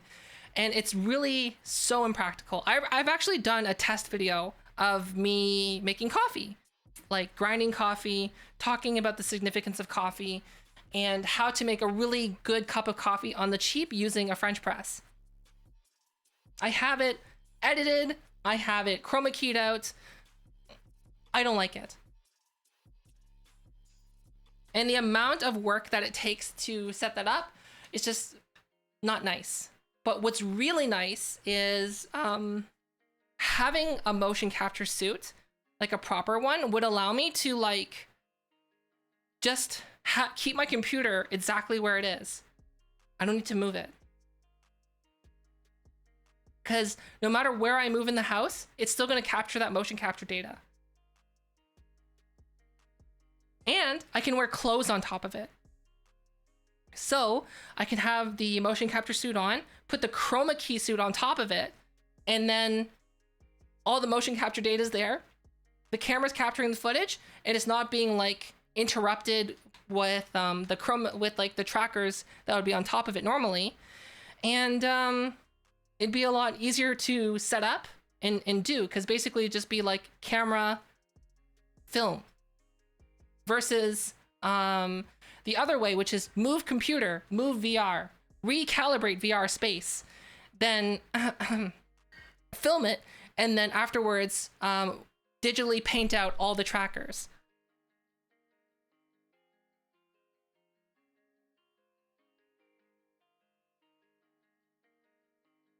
There wouldn't be a tracker for the knives. It would literally be IRL kitchen. The real life, it would be the real life kitchen with my VTuber model inside. Yes, I already bought a chroma key suit. Hence why I already did a test. And it's not to my satisfaction, so hence why I never released it.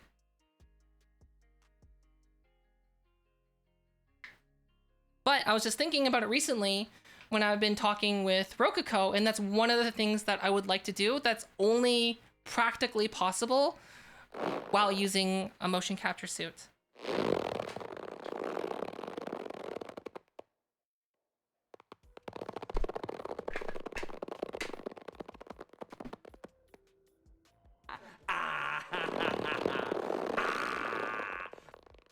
I really hope that new people that come in that see the stretch redeem, they're like expecting someone to be like, oh, I'm stretching. And then the screen's like, arr, arr.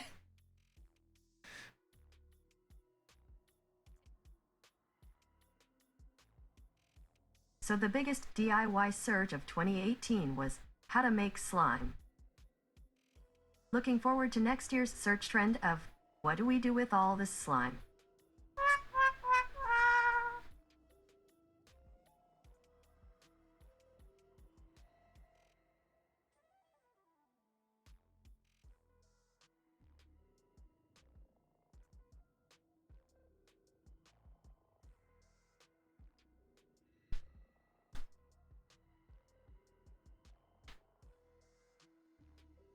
You're right. Mail it to Candy. Right? I forgot how much she loves slimes. I remember one stream, actually more than one stream I've been in with Candy's stream, and someone mentioned slime and it just turned into the whole stream just talking about slime. And like literally you could see her like eyes light up and she's like, let's talk about slime. Yes.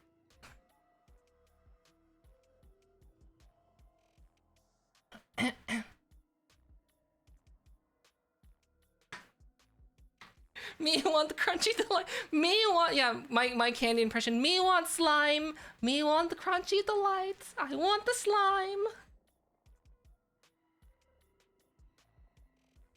Oh, hi, Maddie.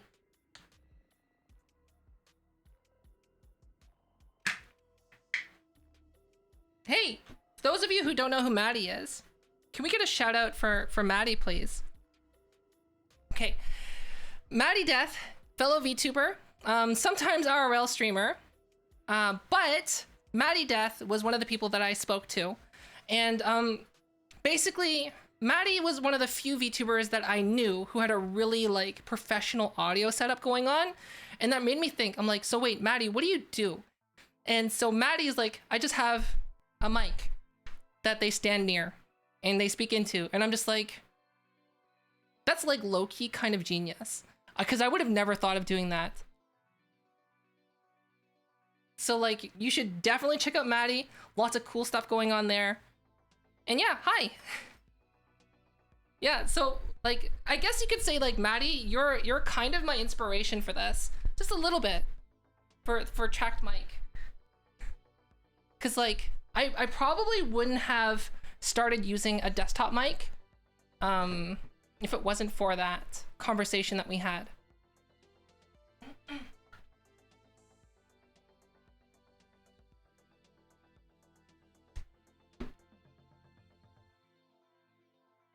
Matt Death? You need to redo that.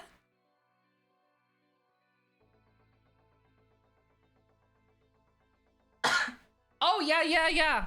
Actually, I actually didn't want an SM7B. So I have an SM7B now, but I didn't want one. I wanted the Electrovoice RE20. In America, they're like the same price. In Korea, the Electrovoice for some reason is like $200 more, and I'm just like, no, I'm not spending that much more for something that should be the same price. I refuse.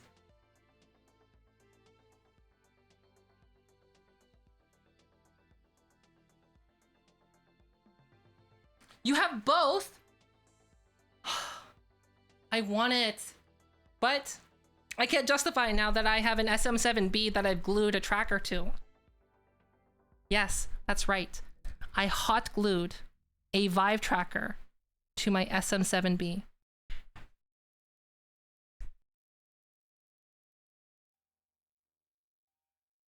Hot glue.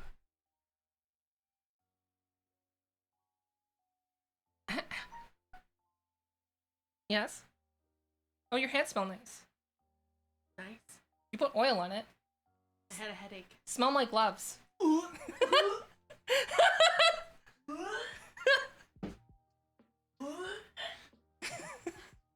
You're overdoing it. Stop! Okay, so can I be honest with you? I've stopped cleaning the gloves because next week they're sending me a new replacement model of the gloves. So it's a new model and a new set of gloves that they're sending me. And I'm like, oh, that means I don't need to spend like an hour of my day carefully cleaning these out anymore. So I'm just gonna mail them back stinky gloves.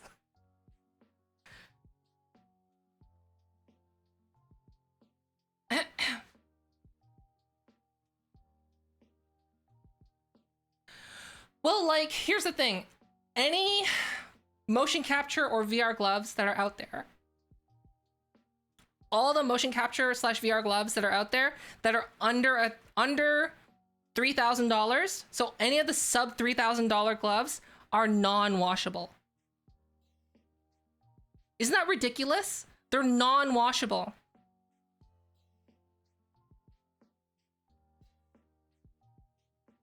Yes. So what I've been doing is I've been getting a cotton swab, 99% isopropyl alcohol, and gently cleaning the fabric, making sure not to touch any of the silicone flex sensors or any of the electronics that are exposed, that are on like a polymer. So like the alcohol can dissolve it or interact with it in a negative way.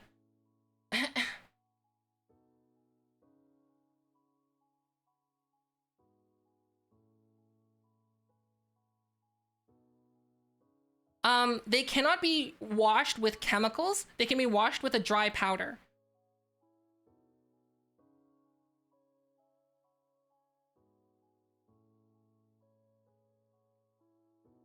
So, they were recommending to use a non-chemical dry wash powder that didn't heat the glove up.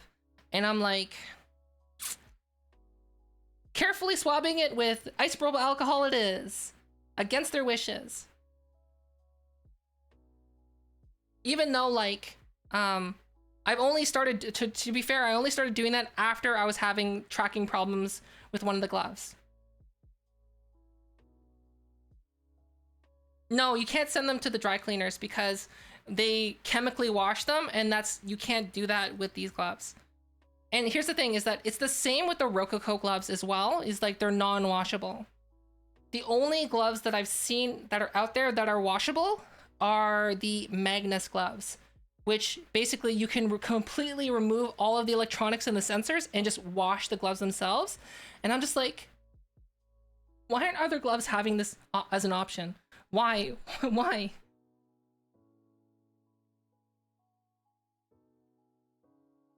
I don't want to wear gloves underneath. Okay, here's the thing. My skin is very combination. So it can dry out very easily and then also make oil very easily. So the thing is that my hands look really nice all the time. Because they I'll just be honest with you, my hands give off a lot of oil. My hands feel nice. They're always nice. They look nice. I have nice looking hands and fingers. And one of the downsides is that I need to wash gloves more often. But I can't wash these gloves other than using isopropyl alcohol.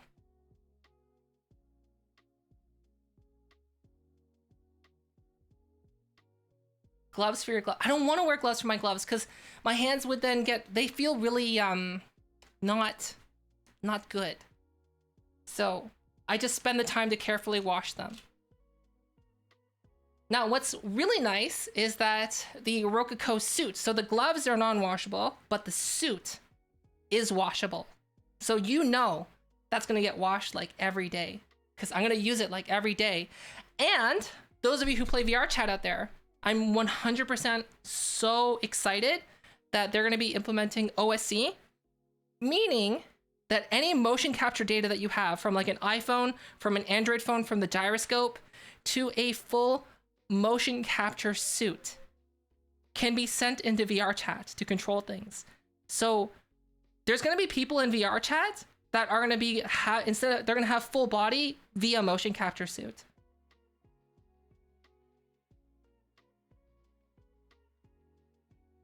That's one of the things I really, really want to do.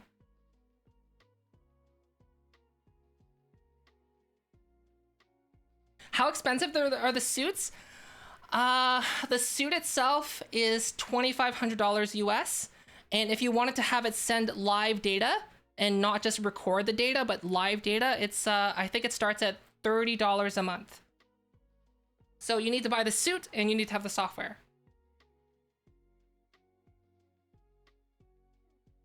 Yeah, that's how it starts. Yeah, you know how people in VR chat are like, oh, I gotta get my full body. Then they get full body. And people in full body are like, yeah, I'm the cream of the crop now. Then they see someone with a mocap suit. They're like, damn, gotta get that mocap suit.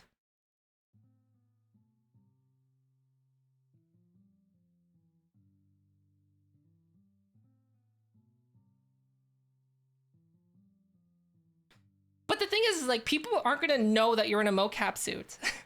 But there only certain people who are like, will notice like that you have So like, for example, when I was on an alt account in VR chat and I was like new visitor, people would walk up to me like, this is an alt account, isn't it? I'm like, how did you know? It's like, no new user looks this comfortable in full body VR. You're definitely, this is an alt account. And I'm just like,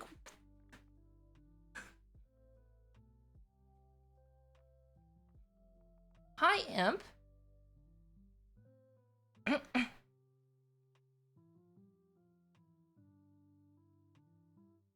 You half body on alts? Oh my gosh, that's so smart. But here's the thing though, like I like having avatars scaled to my body. So like when I'm crossing my legs, for example, like it's almost 1-to-1. In VR chat, the IK in VR chat is way better than virtual motion capture, I find. So right now I'm using virtual motion capture to track my body.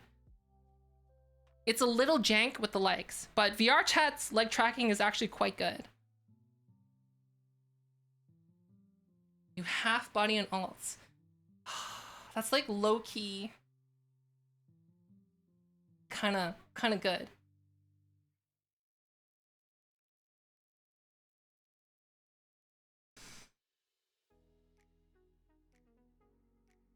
What I actually did when I was on my alt was I didn't use my nice microphone. I would use the built-in Vive microphone.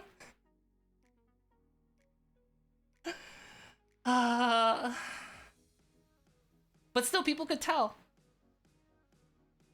But yeah, there's gonna be people that are gonna be like, they're gonna notice that they're first gonna be like, oh damn, I thought that was an animation. Is that your body? How? They're gonna be like, how did you get? It's like, how do you have your tracker placement so well? And you're like, I'm not wearing any trackers. And I'd be like, what? What would I do for a Snickers bar? I would pay $1 for one. I would go down to the convenience store and buy one for $1. That's what I would do. Right? It's Mask?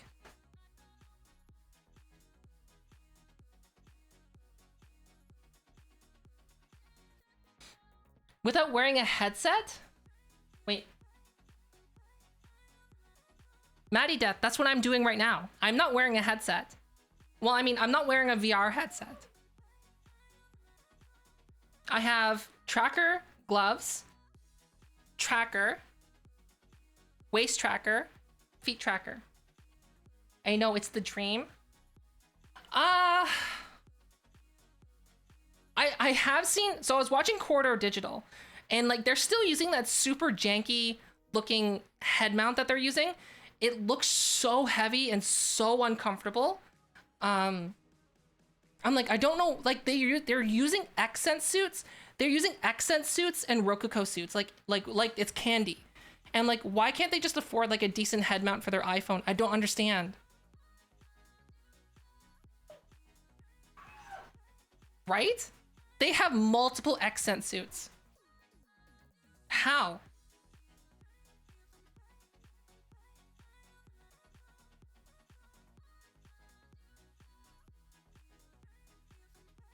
Yeah, they have multiple accent suits.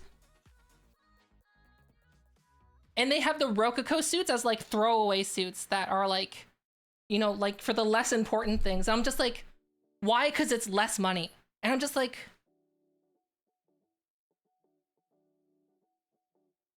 and meanwhile, they're just like filming skits of them like sleeping inside a Rococo suit with Magnus gloves on. Meanwhile, they have like this janky, heavy, uncomfortable looking like DIY headset that I've ever seen. It looks like basically it looks like the equivalent of them wearing a bicycle helmet with two 2x4s strapped to the sides of their head with holding an iPhone, except for it's like, you know, printed, like it's like these steel rods that they have. How did you learn Blender? You can learn Blender by typing !Blender in chat, and then it's gonna link a tutorial series that you need to use.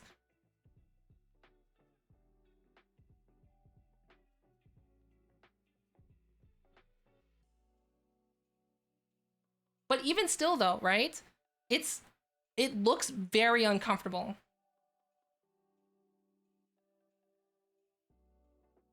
Is it the donut? It is the donut. There's no point in me making my own Blender tutorial series when the best one is already out there. I can't make a tutorial series on Blender better than that. So I might as well just link Blender Guru, right?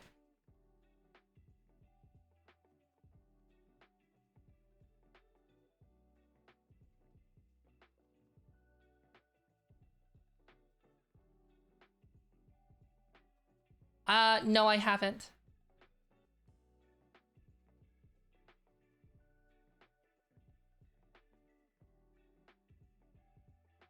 But yeah, the thing is that a lot of people that want to get into VTubing, they've never used Blender before. Or like, they don't know how to use Blender properly. Like if you came from VR chat kit bashing, which a lot of us have been, right? Especially those of you who play VR chat, right? You're just like, oh, that's a cool game asset, slap, slap, slap. Smash it together. Got my avatar, right? And then you're like, I made my own custom avatar. Yeah, I used Blender. I modeled it myself by going on DeviantArt and taking all these assets and slapping it together. It might have 1 million materials and 2,000 million vertices, but I made it myself. No, stop. Learn Blender, learn how to optimize, please.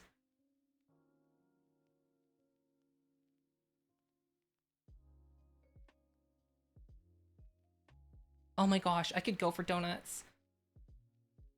What time is it? It's 1:05 a.m.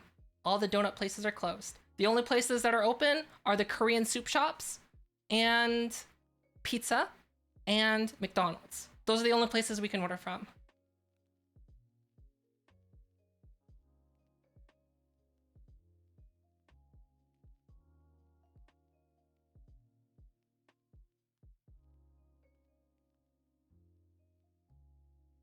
Oh, that's super cool, Maddie.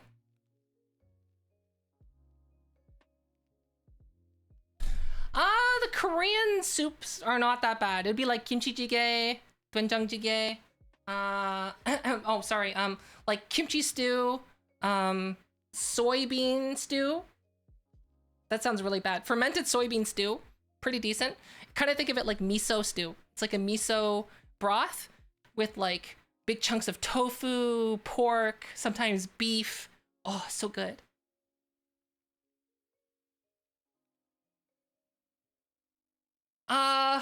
Or like there's this other one with like that's filled with like those little rice cakes that like has like that's filled with like a potato broth. Oh, so good. Oh, I want it. Potato broth.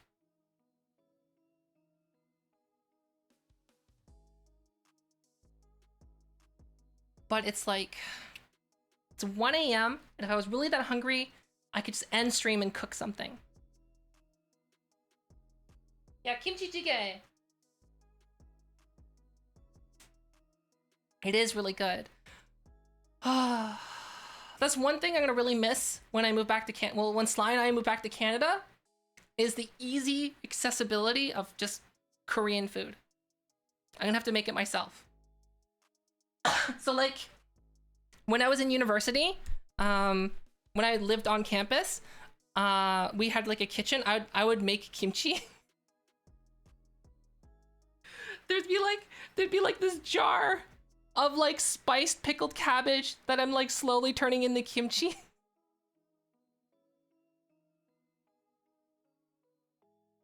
So I'm gonna have to make my own kimchi. So I can make kimchi jjigae. My life.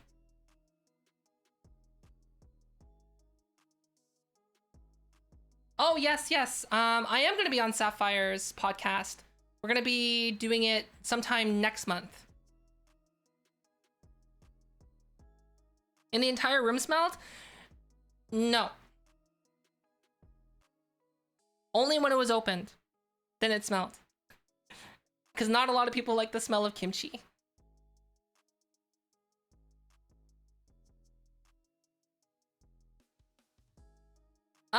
Some of them do, but Sly and I are not moving to Vancouver because you need to be an oil prince to live in Vancouver, and Sly and I aren't oil princes.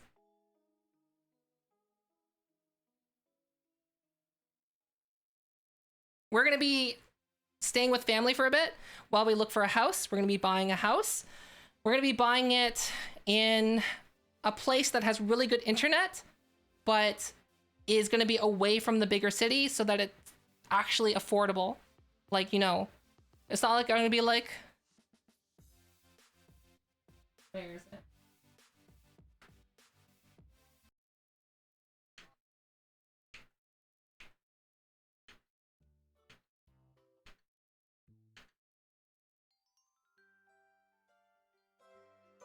Oh yes, we're back in Canada now. Haha.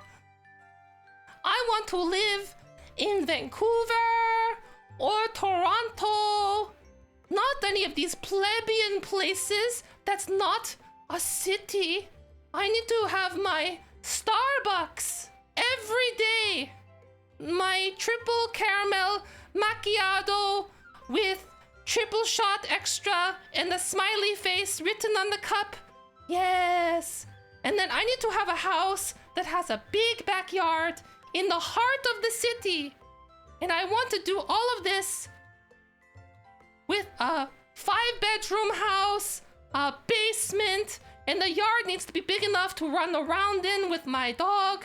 And it needs to be in the heart of the city. Yes. And I'm gonna do all of this with minimal money. I'm so smart. Not that these houses cost millions of dollars and I'll never be able to afford one. No, because I'm a big brain streamer who knows the real market. Yes.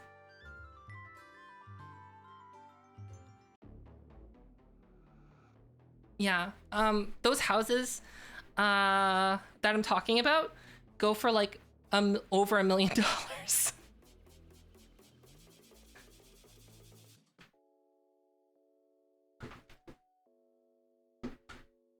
So I know this as a fact because some of my family have purchased houses before the housing boom, and some of my family's family bought some houses in the heart of places that have all of those features.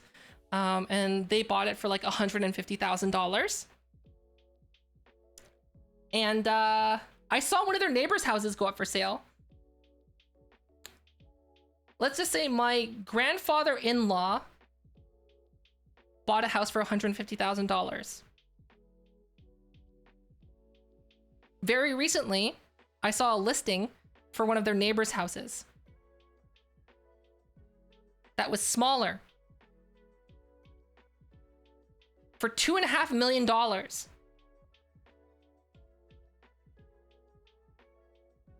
So yes, Sly and I will not be living in the city. We're gonna be living in the middle of nowhere. So there are quite a few places in Canada that are classified as the middle of nowhere. And by middle of nowhere, I mean like you open your window and you smell cow manure. You want to go to a grocery store that's bigger than, you know, a small place? Well, that's an hour drive. You want to be in a place that has a population of greater than 1,000? This isn't for you. But hey, some of those places have fiber internet. So those are the kind of places that Sly and I are going to be looking at. So in the middle of nowhere,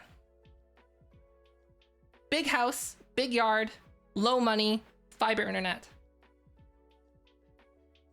But the thing is that it's literally gonna, like, you're gonna be living in the country in the middle of nowhere.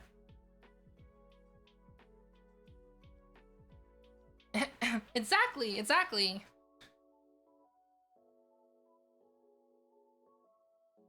Places where you need to own a gun? No, because in these kind of places, if a bear were to be starting to approach you, you'd be able to see it kilometers/miles away. You'd be like, oh, what's that brown thing in the distance coming at me? Is that a bear? What is a bear doing here? 2 hours later. Oh, it is a bear. Oh, okay, well, I'm gonna go inside my house now.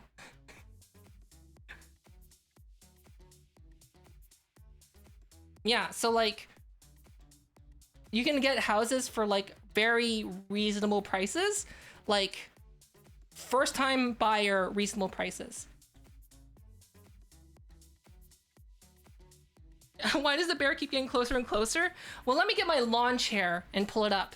Basically, I'm talking about like parts of Canada, like the, like for example, like Saskatchewan or Manitoba, where it's just flat wheat fields. Flat.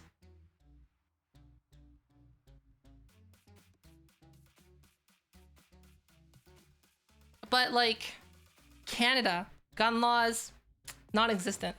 Like, it's such a hassle. I had a roommate who had a gun, and it was such a hassle. Like, there's so many permits, so much regulation, all this for like this little like pea shooter rifle. I think it was like, what was it, like a 22 caliber rifle or something, whatever that is. Like, all I remember is that they were saying that it was a pea shooter. I don't know anything about guns other than from video games, so I'm imagining that's like the equivalent of like a paintball gun.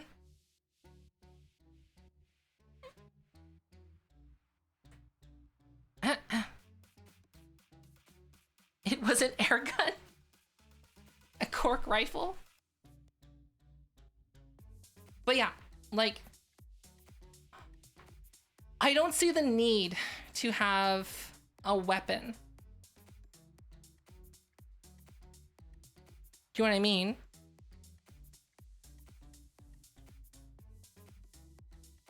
Like, I'm for other people having a weapon to protect themselves. That's fine. You got the permit? You got the registration? Go to town. I don't care.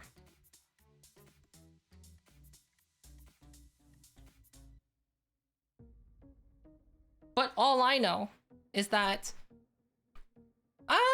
actually, I was just thinking about, I wouldn't mind having a pair of bear arms.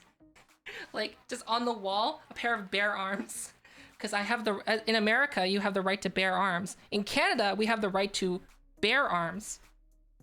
But, I've actually had several opportunities to try bear steak. But every time, it never worked out, and I'm so sad. I heard bear tastes so good.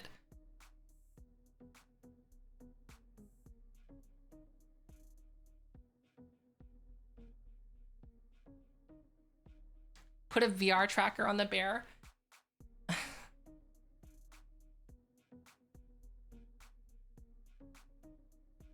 I heard bear tastes like it tastes like gamey beef. That's what I've heard.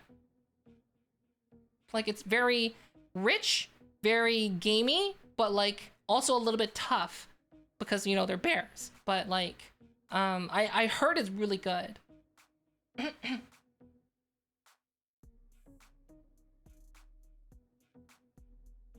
Can't believe my tracked cup died. That just shows you, like I said, my trackers have 40-hour battery life. Without the batteries, extra batteries attached to them, my Vive a Vive Tracker 3.0 that I have attached to this cup, how long did it last? Like 5 hours?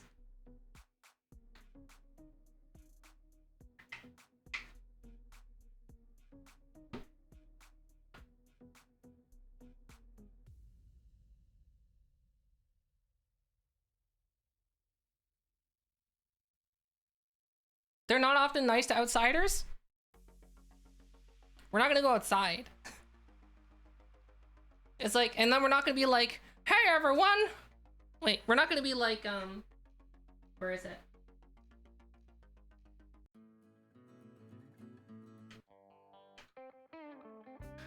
Well, howdy folks! It's a pleasure to meet you all. I'm Fofa and this is Sly. We're city slickers, just looking to mind our own business, but we thought we'd introduce ourselves. Now, what profession do we have, mind you? We're content creators. That means we create content. that means we're not doing that factory job, working a farm. We're content creators, so sometimes you're gonna hear screaming, you're gonna hear yelling coming from our house. Please don't call the cops. But it's a pleasure to meet y'all. Oh, you heard about Logan Paul? No, that's not us. Oh, you've heard about that other scandals that happened? No, we're not into boxing. No, not looking to box anyone. No, we're not gonna throw any wild parties. No, we're not anti-vaxxers. No. Okay, just pretend we didn't say anything. Okay, just erase it from your memory. It's okay. I'm gonna flash the flash on my phone a couple times, and we're gonna pretend it's that Men in Black garbage, and you're gonna forget everything that happened. Okay, and then I'm gonna slowly walk away awkwardly. Okay, goodbye. Goodbye.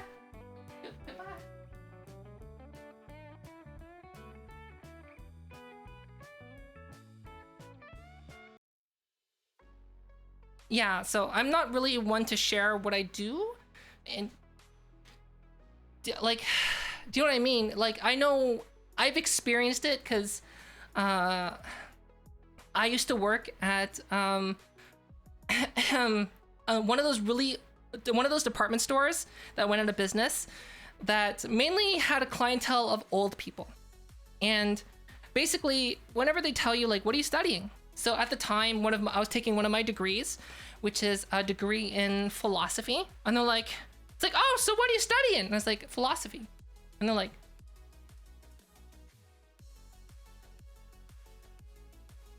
oh, I see. But then later, when I was getting my other degree in teaching, the same, it's like, oh, so you're still here? How'd that? It's like, I thought you were in school. It's like, what you studying again? It's like, I'm studying to be a teacher. They're like, oh, a teacher. That's a good job. That's a good job. Normal job. I understand what kind of things you can do with a teaching degree.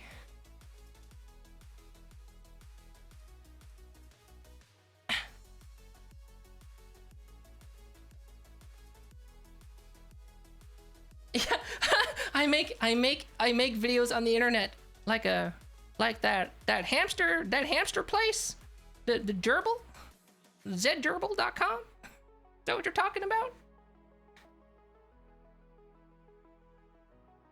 I only know about that. Wait, is that's a real thing, right? Right? I didn't get that wrong. I know about it because of Nux. I watch Nux's videos, so I have become more culturally aware.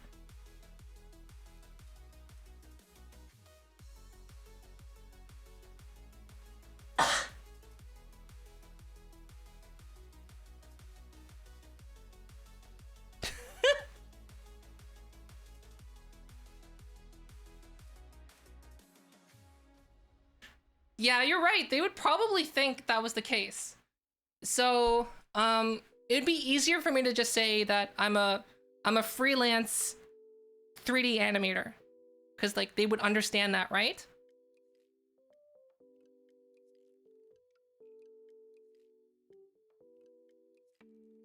And then Sly could be like, I'm a voice actor. Done. Yeah, that does translate well. So I'm a 3D animator. Be like, you know, like on Disney and stuff like that. That's what I'll just say that I do. And then Sly can say they do voice acting.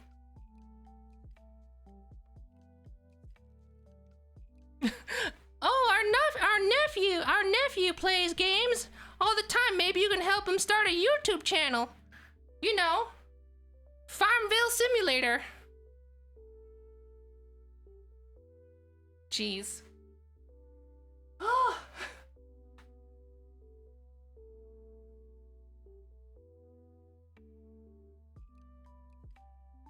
I don't really plan to go out that much anyway. There's a couple things that will change once we're back in Canada. Sly and I are gonna start our own company. It's not hard to start a company in Canada, so it'll be like an LLC. So it'd be like, we'd probably go with Virtual Offline LLC. And oh, Pi! Thanks for the raid, Pi. How was your stream?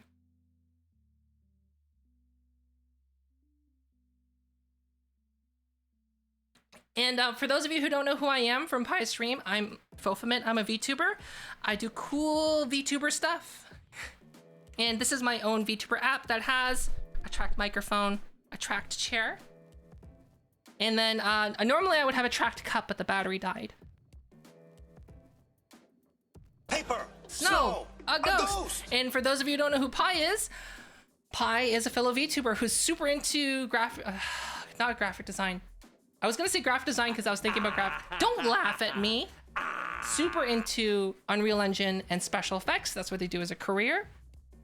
And if you're interested in that, or just interested in hanging out in a cool person's chat, then you should definitely check out Pi.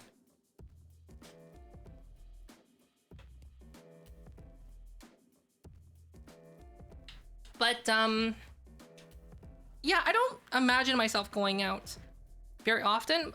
One thing that we were debating on doing is having a PO box.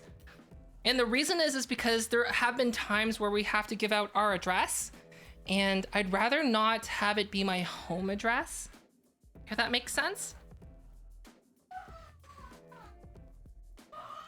Like, I've had to give out my address 5 times so far.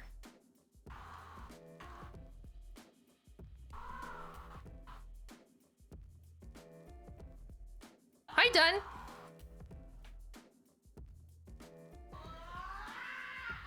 Yeah, I've had to give out, yeah, a PO box would be really nice.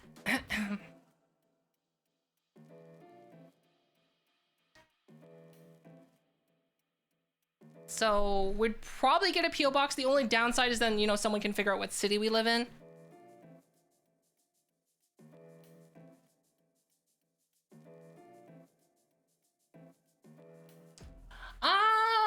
I would say, like, for the most part, the main reason, like, why some content creators would give out their address is to work out brand deals or work out sponsorships.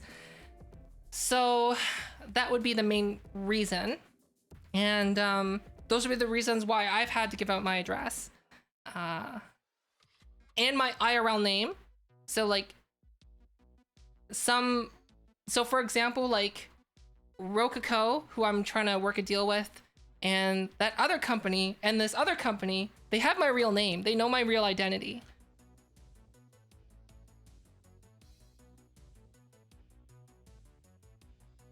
But, hi, Little Chester, but it'd be really good because if I just have a registered company, yes, you can look it up, blah, blah, blah, blah, blah. But at least on the mailing address, it'll just be like Virtual Offline, PO Box, blah, blah, blah, blah, blah. Which I think would be better.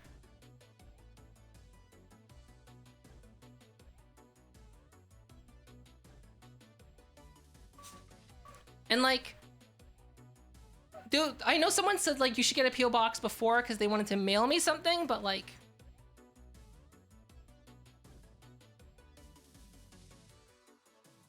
I don't need things mailed to me. At least I don't think so.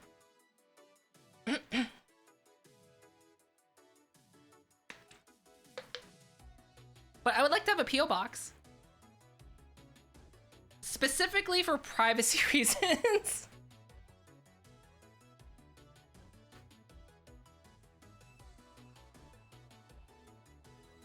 So one downside about this motion capture helmet that I've been finding is that it's so well balanced and comfortable that, like, I've been getting, after like 5 hours of wearing it, I start getting neck pain.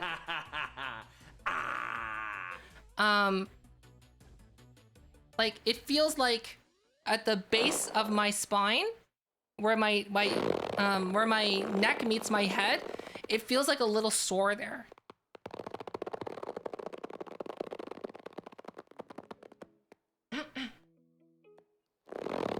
Did you change your name, Maddie?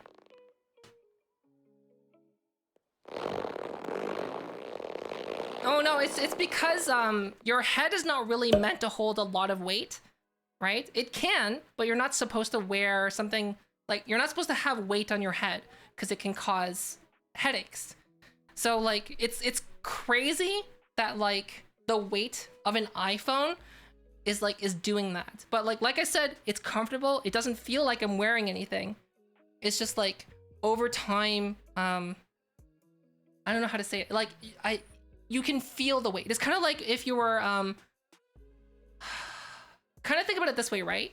You're holding your arms in the air right now, right? Hold your arms in the air and like it's easy. You're not holding anything. It's light, it's free. But over time, like even though there's just the weight of your own arms, your muscles are gonna get tired. And eventually after like half an hour or so, you're gonna start struggling holding up your arms.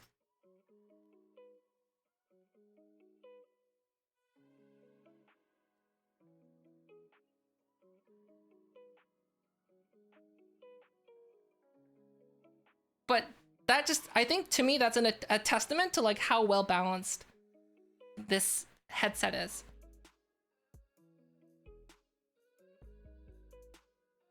Yes, this is the best device I've used so far. There's only one thing that I would suggest to improve on it is to have a pleather foam option. That's it. Because right now they only ship it with the bare foam. And then what I did was I bought a roll of pleather and used a spray adhesive to adhere it to the foam and then hand stitched the pleather to the foam as well. But like 100% the best headset for like it's the best you can get. But here's the thing. If you're thinking, oh, that's so cool, should I get one? Odds are you don't need one. Let me give an example. Am I moving around right now? No, not too much. I could have this same level of face tracking by literally having a tripod in front of me with an iPhone propped up. How much does that cost? $20. Right?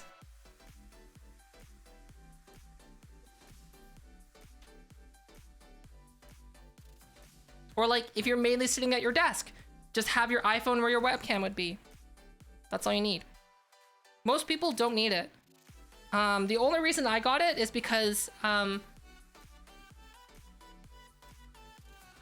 find that I turn my head a lot, and then when I'm standing, going from position to position, I don't want to move the iPhone.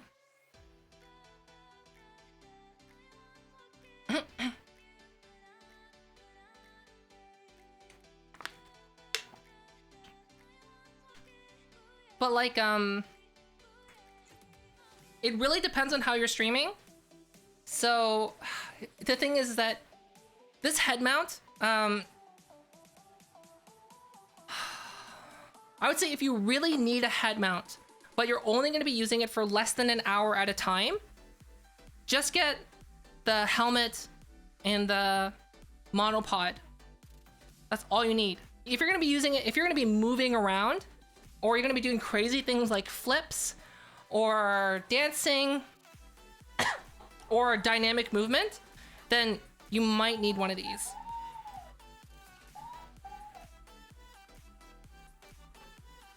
Can someone tell Sly that it's 1:30 a.m.?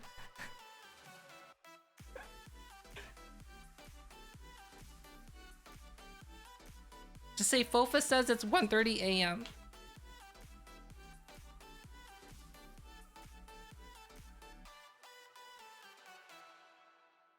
She's being too loud. Do I always talk with my hands? I've always talked with my hands. It's a habit that I picked up in high school because I knew that to do better public speaking, you need to talk with your hands because it makes it seem less awkward. Because like otherwise you're gonna be like this. Hello. I'm doing my public speaking speech here today.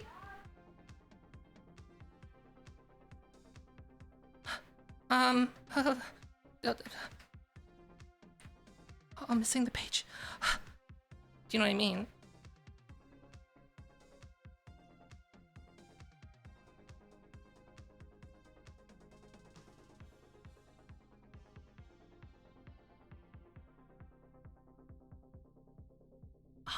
Hi, Bobber. What do you mean join you? I saw earlier that you were doing a hot tub, beach, and pool stream, and you were like legit just in your normal outfit in a kiddie pool. I was just like, yes. Yes. Yes.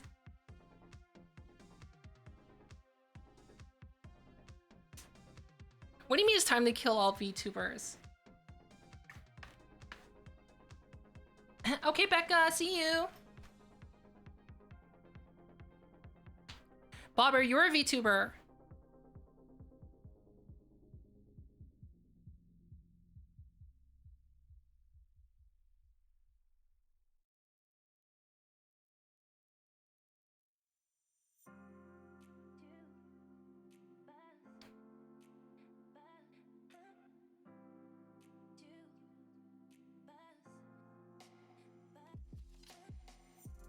What are you talking about, Bobber? Bobber, are you okay? Was there like too much Kool-Aid in your pool, in your kiddie pool? Did you accidentally drink some of the Kool-Aid?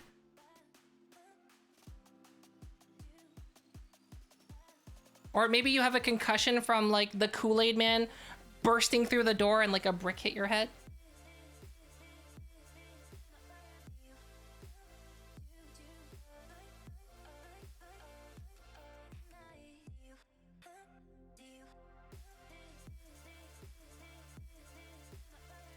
Does anyone know what Bobber's talking about? So for those of you who don't know who Bobber is, Bobber is an incredibly smart person and also a very talented artist.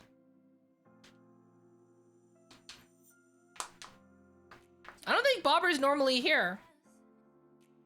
So like, I'm wondering what the heck is happening. Y2K stuff?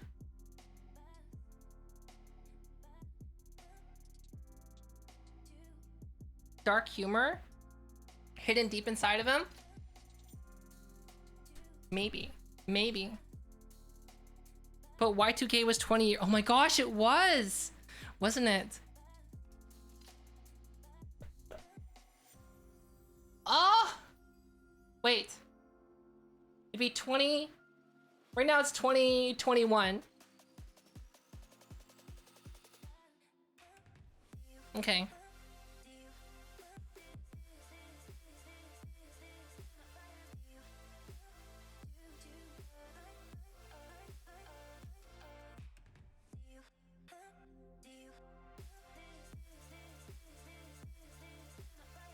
What is going on? Okay, I'm slash usering Bobber.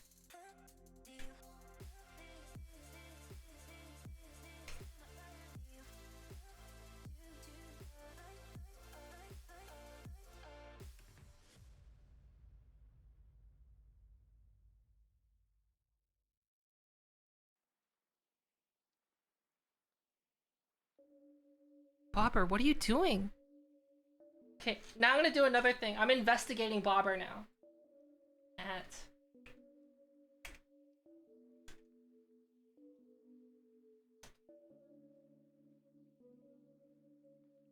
Bobber, I'm investigating you.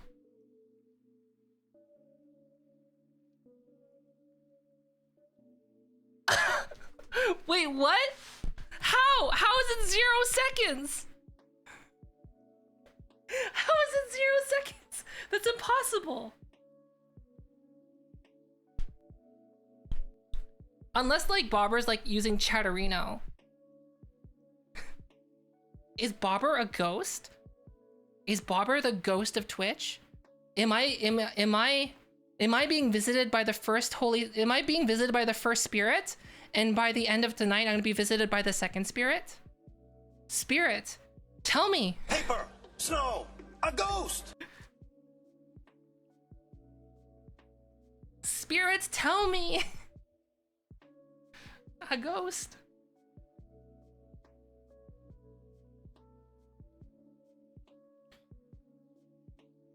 Still check for the time, really?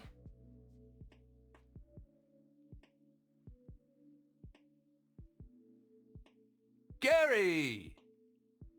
This feels like the kind of stuff that I did in VR chat with the whole corruption thing. This is what it's reminding me of.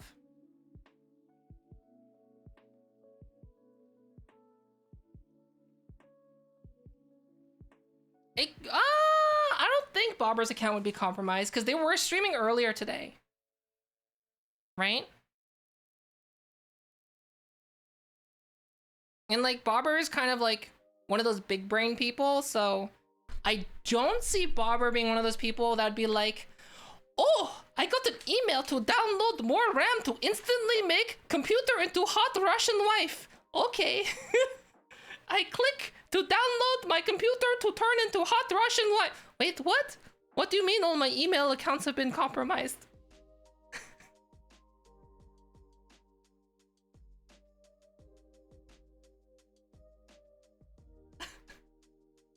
It's like...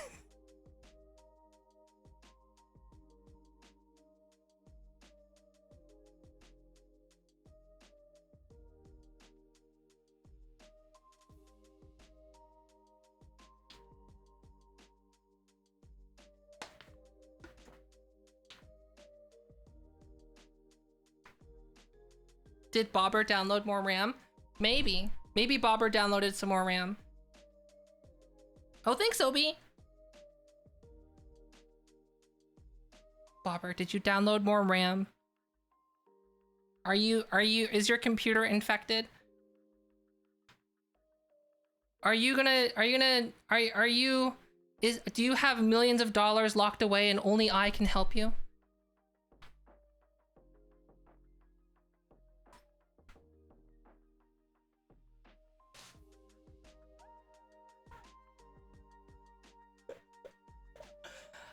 Just hold on while I Western Union money wire you something. Gary, what?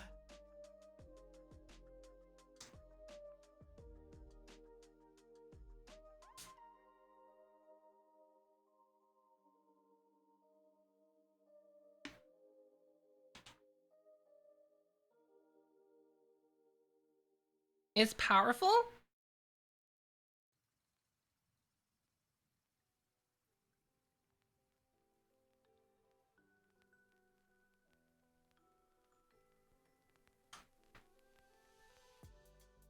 Okay, now I'm like a little weirded out.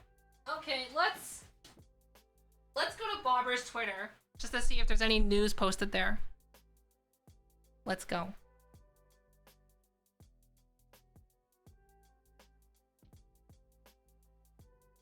Has Bobber's account been compromised? That is the question.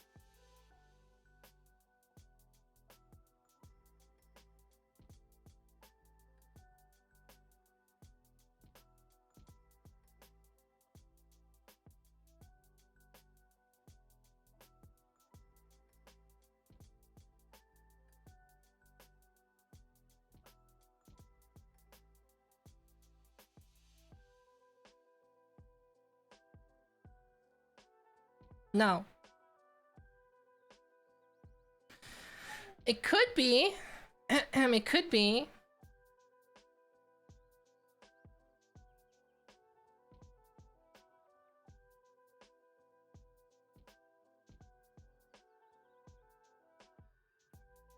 I don't know.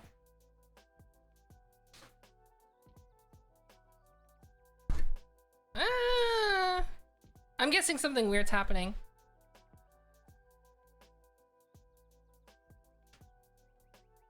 What message? The message is, you will receive a message. I have possibly been compromised and might have accidentally downloaded millions of Russian waifus. And singles in my area. Single ram sticks in my area. What?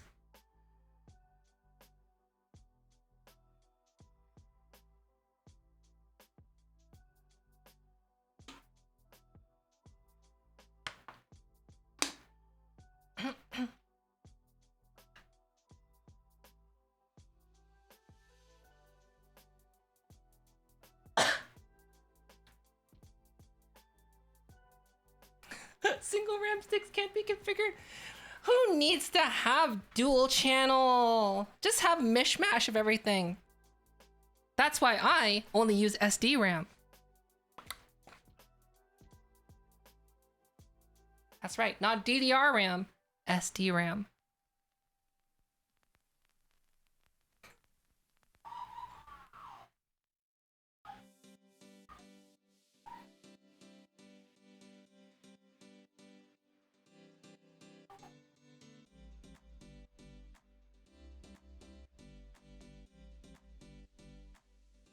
SSD RAM. That would actually be really bad. I'm pretty sure like the SD RAM would be faster than SSD as RAM. Cause like I feel like that's the equivalent of using like those like USB sticks as like a hard drive. Oh yes, I too have solid state storage. I have a 8 GB SanDisk thumb drive. Yes. I can install one game on my SSD.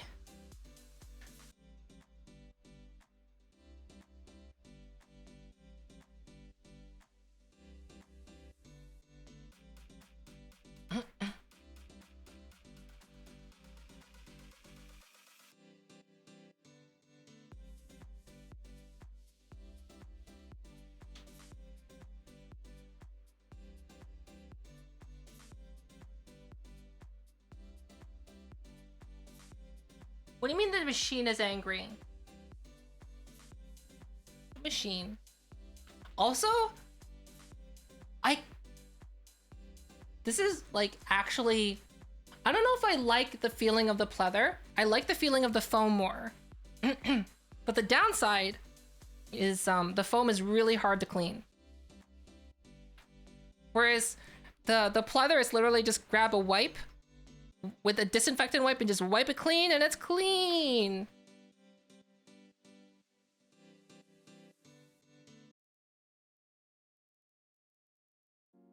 But yeah, oh yeah, back to earlier. So yeah, I'm probably gonna get a Vive Pro I. Which is, I never thought I would say the day that I would be getting a Vive Pro. Because they're like so excessively not worth it. And the only reason is because eye tracking. That's it. Eye tracking. To complement the lip tracker.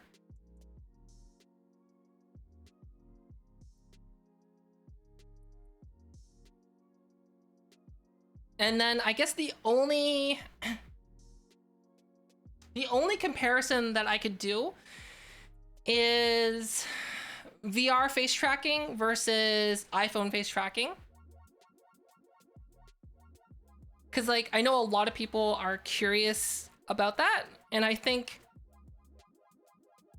I'm one of the few people who's like has the ability to showcase the difference between the two.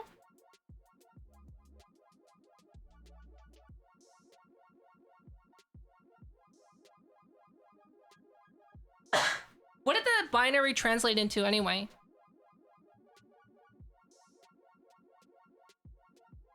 Angry?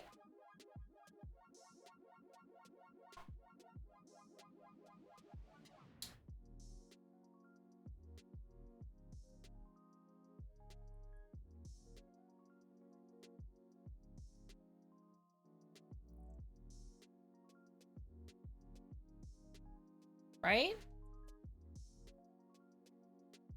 I want angry. Typoed. I'm wondering if how many people would switch to. Okay, those of you who play Neos VR, I mean VR chat, would you ever switch to Neos VR if VR chat never implemented face tracking, but Neos VR had it?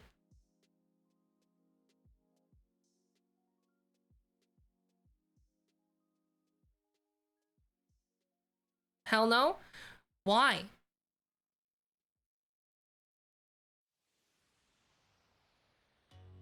Like, as someone who's only played Neos VR once and never interacted with anyone, I just loaded the game and I was in it and I was like, okay, and then I never went back into it.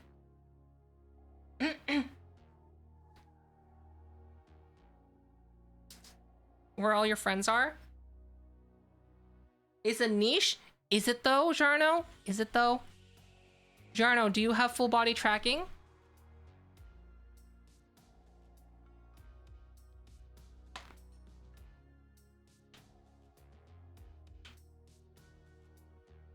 People said same thing about full body tracking. Look where it is today.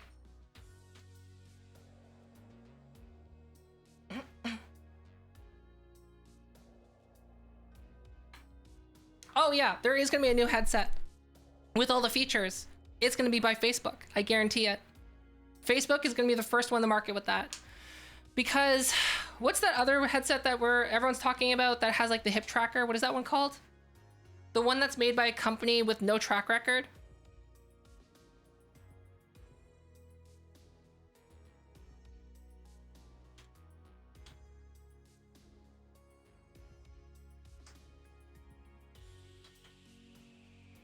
I don't remember what it's called.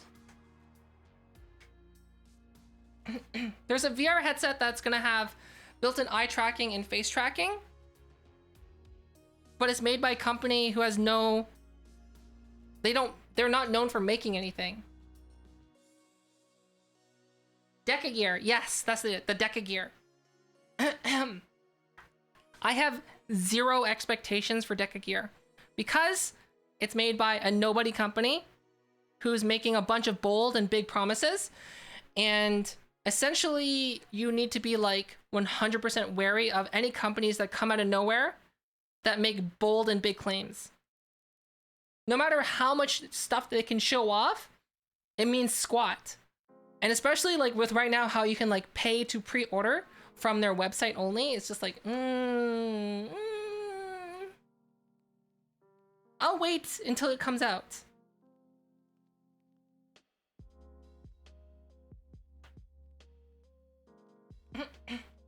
So like, if the Decagear comes out, it's gonna be a game changer. Do I think it's gonna come out? Personally, I don't think it's gonna come out. What I do know is that Facebook is gonna come out with one.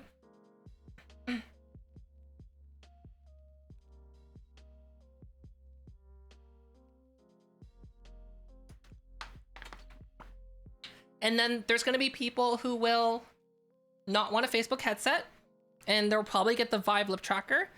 And then they're probably not gonna get the Vive Pro 2 with the Droolon F2 eye tracking module, because that's dumb. Hopefully there's gonna be another headset out there that just has built-in eye tracking.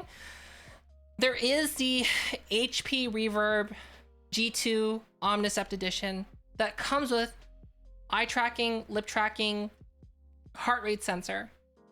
But the downside is that apparently like there's nothing out there that's it's compatible with. The eye tracking works fine. The lip tracking with it is not compatible with squats because nothing's developed for it yet. You can always hope for Index 2. Valve. We're gonna hope for Valve to come up with something new.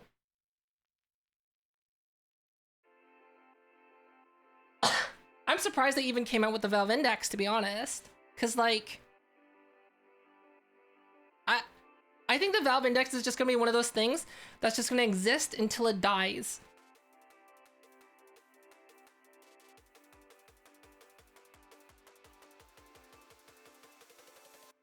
Valve makes really good stuff, but they have a track record of making really good stuff and then just never releasing it. Right? Oh yeah, we're gonna have a Steam box that runs on Linux. Definitely. It'll be there. And then, you know, that turned into the whole Proton. So at least Proton's a thing, right? They helped a lot with that. But like, you know what I mean? Like rip Steam machines.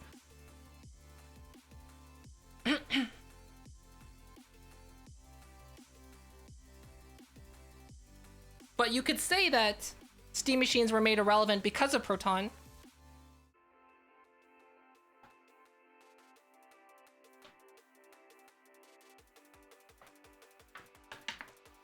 What else were there? There's the Steam Link, which is basically irrelevant now. There's the... It was good until they rendered it useless. There was the Valve controller, which turned into the touchpads of the VR headsets, of VR controllers, like on the HTC Vive ones, and then the little thumb touchpad of the index controllers. That technology came from the whatchamacallit, from the Steam controller.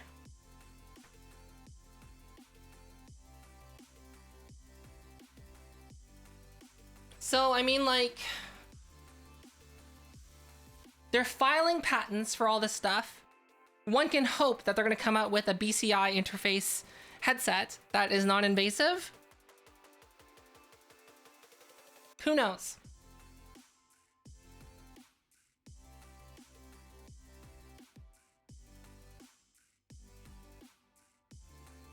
Essentially, right now, the way VR is there's two sectors. There's the consumer affordable market, and then there's the high-end market.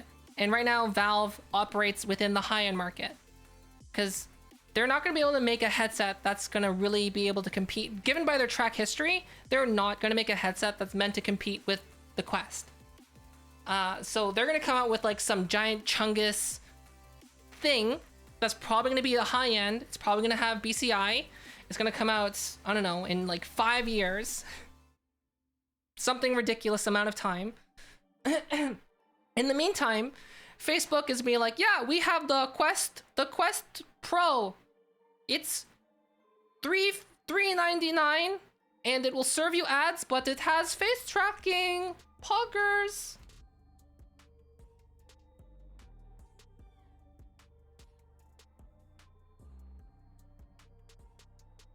The Pimax stuff?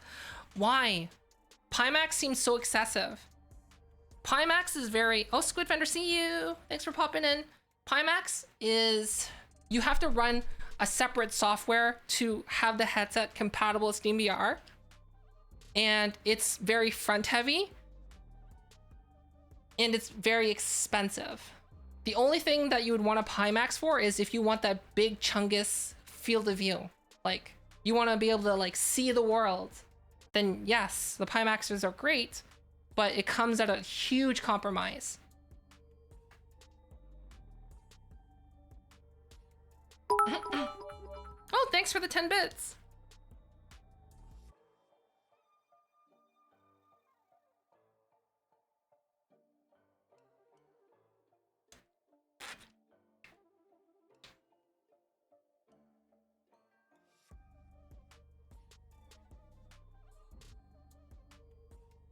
Peas.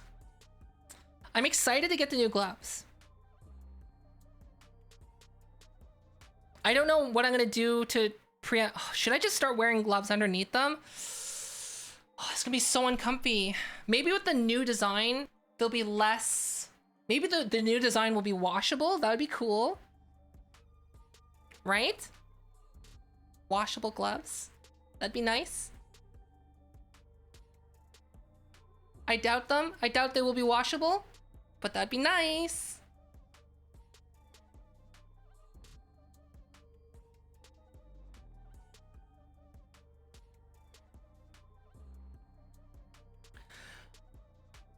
Oh, did you get Vic Freeze? Wait, did you get a Pimax?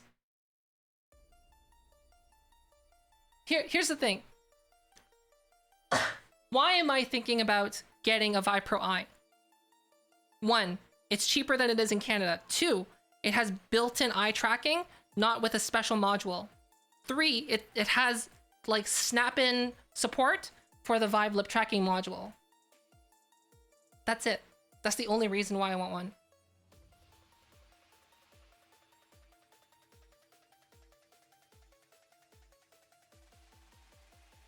And it would mean, because like right now I didn't realize it because I haven't played VR chat in VR in so long, that I can't play VR chat in VR because my controllers are broken. I haven't played Elite Dangerous. I've heard a lot about it. I don't know. I just haven't played it. Hiker Slander. I think like if I were to ever play a game like that, I'd probably want to play on EVE Online. I think. I say this with full knowledge, knowing that I'm probably gonna get crushed like a little fly in EVE Online. And I have a more new, okay, let me phrase it this way. 1, I know that I'm gonna get crushed like a little fly. 2, I know quite a bit about EVE Online, and I think the concept is really cool. And 3, I know one of the devs for EVE Online. And I've talked to them a lot about it, and even they think it's crazy.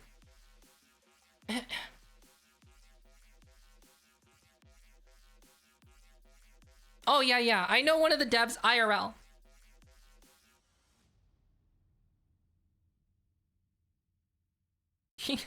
But like, I don't know if I'd actually want to play. I just like the idea of it being a real world that is lived in. And then basically I just want to live out my Firefly Serenity dreams of just like being like on this ragtag ship of myself. And then be like, oh look, there's a big ship. Oh, they're pointing their guns at me. Oh, I'm getting crushed. Okay.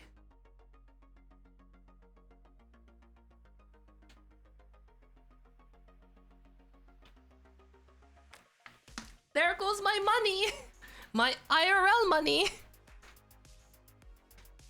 I think like if EVE Online didn't have like you didn't like have to put real money into it, then I'd be down.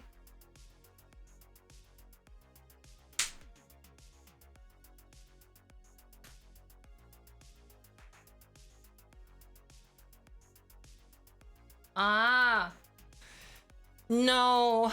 The Pimax is very mixed. Basically, Pimax is you're gonna either love it or you're gonna hate it. And the only thing that you're gonna love about it is the field of view. You don't have to put real money into it. Ah.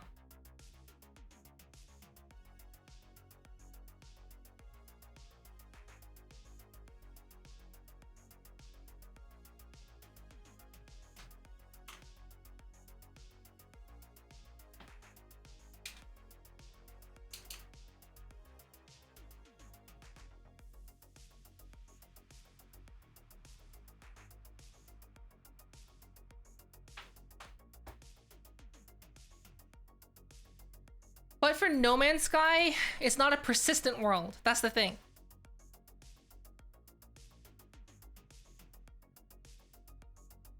But then again, I think, isn't Elite Dangerous also a persistent world?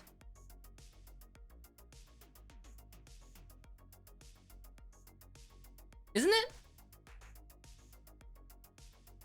Because like No Man's Sky, I know is not persistent. But I think Elite Dangerous is. Maybe. Yeah, I was reading a story about someone that was doing their daily routine in Elite Dangerous, and like there was video footage of them being ripped out of like of a warp of going light speed. They were ripped out, and there's like this giant like weird organic looking ship that apparently no one's ever seen before, and it scanned them and then buggered off. And I'm just like, that's crazy.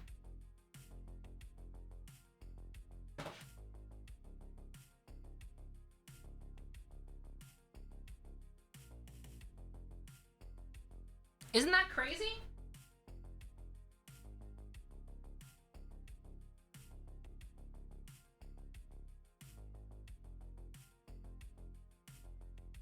Right?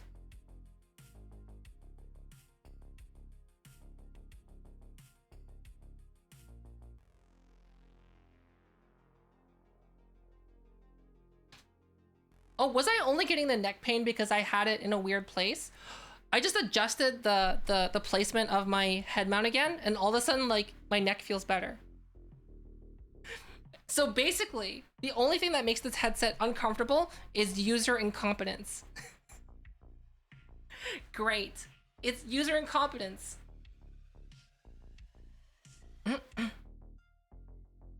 So it's just me. And even still, I still recommend this headset. The only thing I'd recommend still is the changing of the foam to a pleather.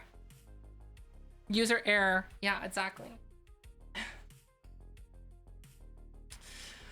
Did you try turning it on and off again? Are you sure you've turned it off, or did you put it to sleep? Yeah, but closing your laptop doesn't mean that you've turned it off. Okay. Hi, Tintin.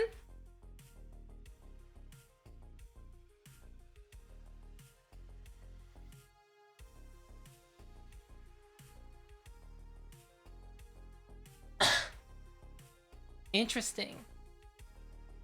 Okay. So, like, in Elite Dangerous, can you be, like, a scoundrel and, like... Okay, so what happens in Elite Dangerous when you log out? Does your ship disappear? Or can you just, like, log in one day and everything's gone?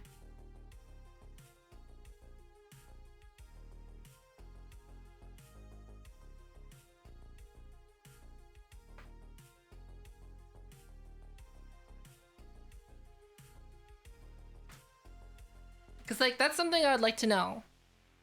Because, like, I don't want to, like, chase someone down, and then all of a sudden they're like, oh, I'm logging out, haha, hee hee, you can't get to me now.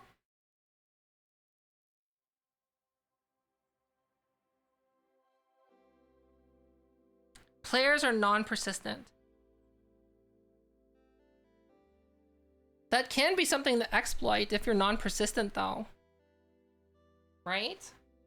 Because, like, that means I could become, like, an infamous pirate to, like, to swindle people and to disable them and take all their riches and then jump out and leave. And then when they try to find me, I log out.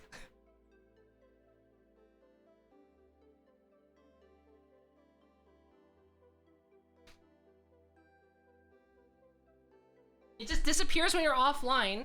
I kind of don't like that. I kind of like it because I can think about how I can exploit that, but I kind of don't like it because people can exploit that.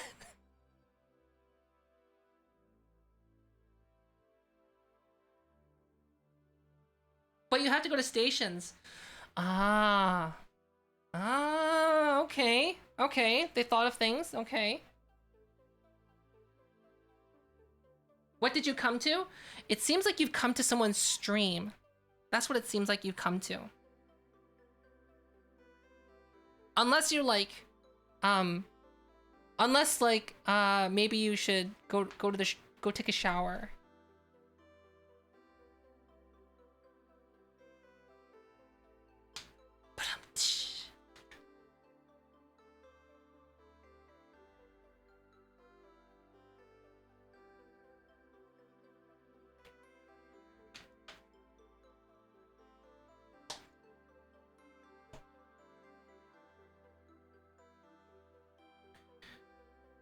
Ship is not offline yet? Ah, okay. Okay, that makes sense. Ah.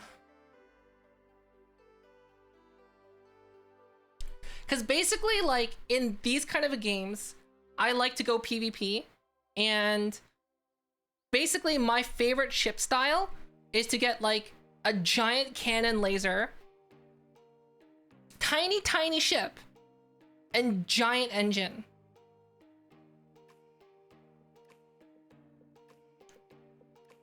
So, like, someone gave me this game called Mech Warrior whatever, and like my favorite, like, there's like these there's like people would play like these giant super heavy mechs that were like, I don't know, like I think they're like, they weighed in tons, like 100 tons, and then like, I would have like this 10 to 20 ton mech, and like I would put like the biggest laser on it, and then I would have a giant engine that's like meant to be in like a much bigger mech in it. And then all I would do is just, I would zip around and then just like aim right at them, fire my laser, and just wait for it to recharge, or like the heat sinks to dissipate the heat. And then I would just keep doing that.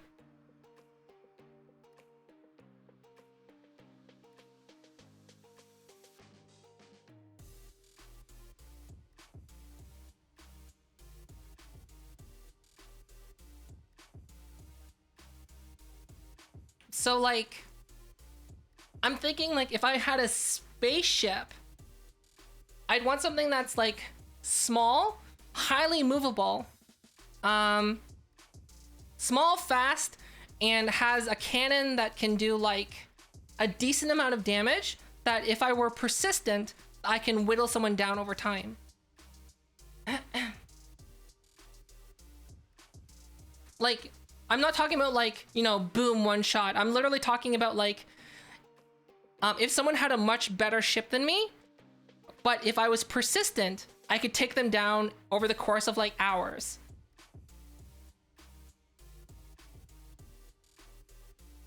Like, just imagine like you're trying to do your thing and you're like, oh, who's this person? They're so irritating. Stop. And they're like, oh, they actually took down my shields. What? Because I'm just like constantly like buzzing around them like, pew, pew, pew.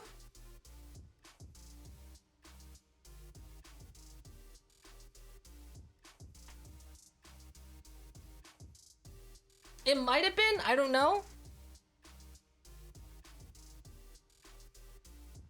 To give an idea, it's the only one I've ever played. It was given to me for free, and it was on a CD.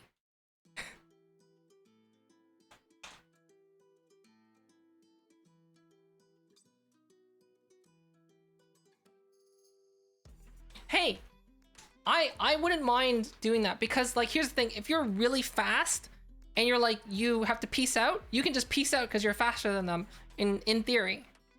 Or you're small enough that it's hard for them to find you.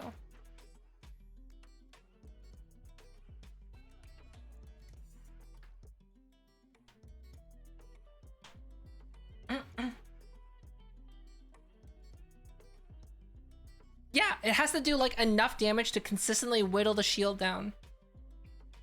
Or like you lay a trap, like, I don't know if it's possible, but or like annoy someone into like by doing that, right? But like you wouldn't be able to kill them, and then you lead them into like a trap that's like, I don't know, you make them follow you into a place that's like full of mines. But like, I don't know if all that's possible.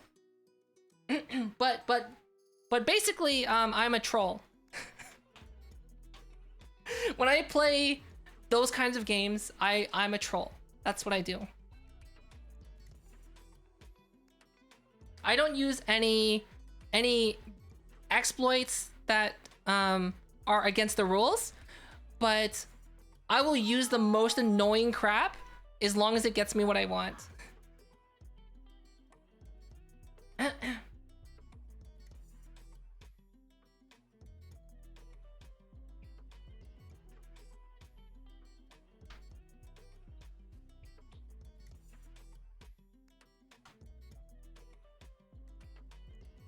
Like, I told you guys how I played this game called Rise of Nations, right? When I get into a game, if I find how you know that I'm gonna stick with the game is if I found a way to troll everyone that I play against.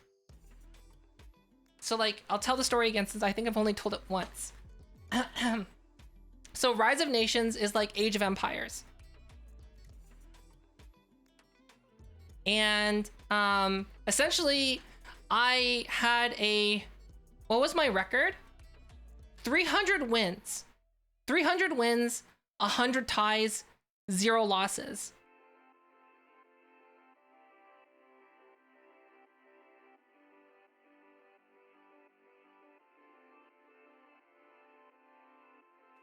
Online. So I had 0 losses. And so what you could do in this real-time strategy game is you can make nukes, and nukes, you know, nuked things. But eventually, if you tech up enough, you can get everyone can get something called Missile Shield. So basically, it blocks all missiles from being able to target like enemy players. So if I had a Missile Shield, someone couldn't launch a missile on me. However, if I had a Missile Shield, I can launch a missile on myself. So, essentially the entire game, I would just build missile silos. That's all I would do. I would just have poop tons of missile silos and just a bunch of throwaway army, enough that would like deter people from attacking me early game. And then my strategy was always the same. Run to the capital as far in to their enemy territory as I can with this giant like F-off army of like throwaway. Take whatever city they had that had like the most amount of crap around it, and then I would just nuke it. And then just let them take it back. And then I would just keep doing that. Until I won. And then this game also had a counter. So if too many nuclear weapons were played in a game, it would cause the apocalypse in Armageddon, and the game would end in a tie. Everyone loses. So if someone was like, I see what you're doing, I'm going to stop you, we're all going to team up against you because we don't like the kind of crap that you're pulling, I would just launch all my nukes, and then the game would end.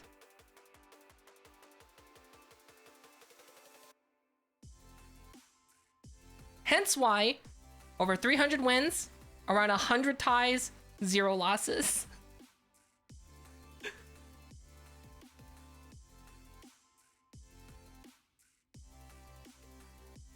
Exactly. If I can't win, nobody wins. But like, that's what I do in these kind of games. This was Rise of Nations. It's really old. Really old. You can't even play it online anymore because it used the GameSpy network.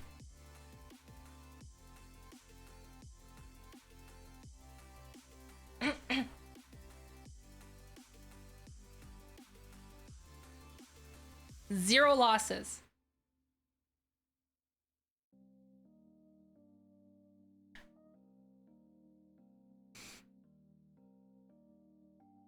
Like I said, sometimes the Rise of Nations community was very small.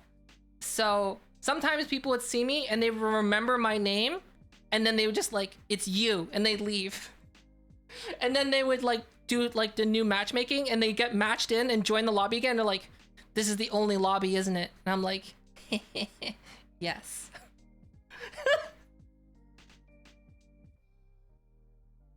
And like, well, this time you're not getting away with that crap.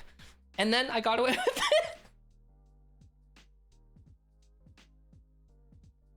it. Yeah. So like, that's the kind of crap that I like to do in games. Is you laugh now, but just imagine that happening to you. Like, you'd be so angry. Right?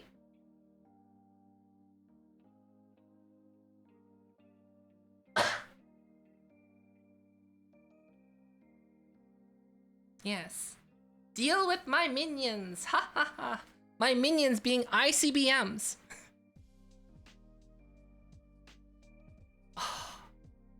But yeah, so like usually sometimes what would happen is they would like heavily fortify their thing, but all I need to do is just take the city for like a split second. Because basically what I do is I have hotkeyed all, like, I have hotkeyed like 10 nukes. So like if I take a town and it switches for like a second, 10 nukes just drop down. So sometimes what would happen is the nukes would go off, but then I would lose the sight because it's of the fog of war. But like I knew how much damage it would do. But like I didn't always get to see the results.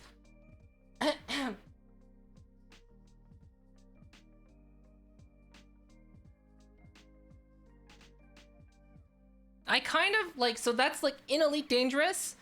Like I said, I don't know a lot about it, but that kind of gameplay is very indicative to my gameplay style when in an online environment where you can verse other people. Like,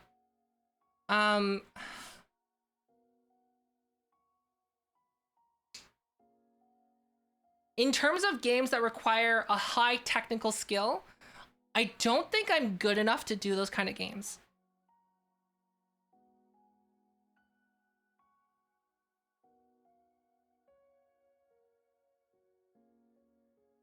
So like, those fighting games like Street Fighter, Tekken, and Mortal Kombat, I know that you can't play those games and just like button spam, because like I'm pretty like against like an actually skilled player, basically be like ha ha ha. They'll be like Neo discovering his kung fu powers, and they're just like on their phone, they're like block block block block block.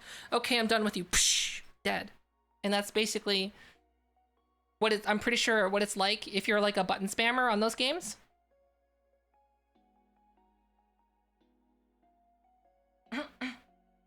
How the game mechanics works, and a lot of grinding to get the gear you need. Hey, like Dark Souls. What did I do? Sorry, what did I do in Demon Souls?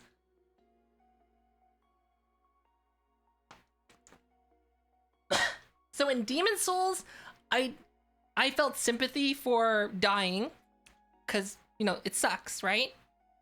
And losing all your souls. So I never invaded anyone's world in Demon Souls. Never. But I would get invaded constantly, and I got sick of it. So what did I do? I made a build specifically to ruin people's day if they invaded me.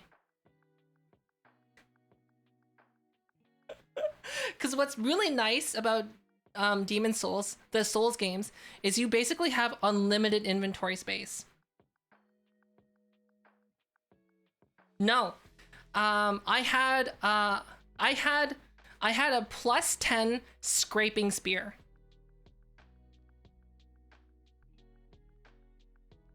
Now think about it. Think of how many times I had to farm to get this plus 10 scraping spear. I had a plus 10 scraping spear.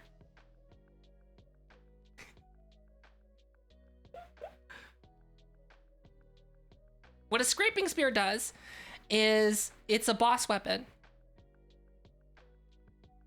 And the higher it's refined, up to plus 10, the higher the chance it has to break someone's armor, or more durability it will destroy. So I had a plus 10, which basically meant, oh, you're invading my world? Okay, poke. Oh, that's a shame. All your armor and weapons are broken now. Have fun.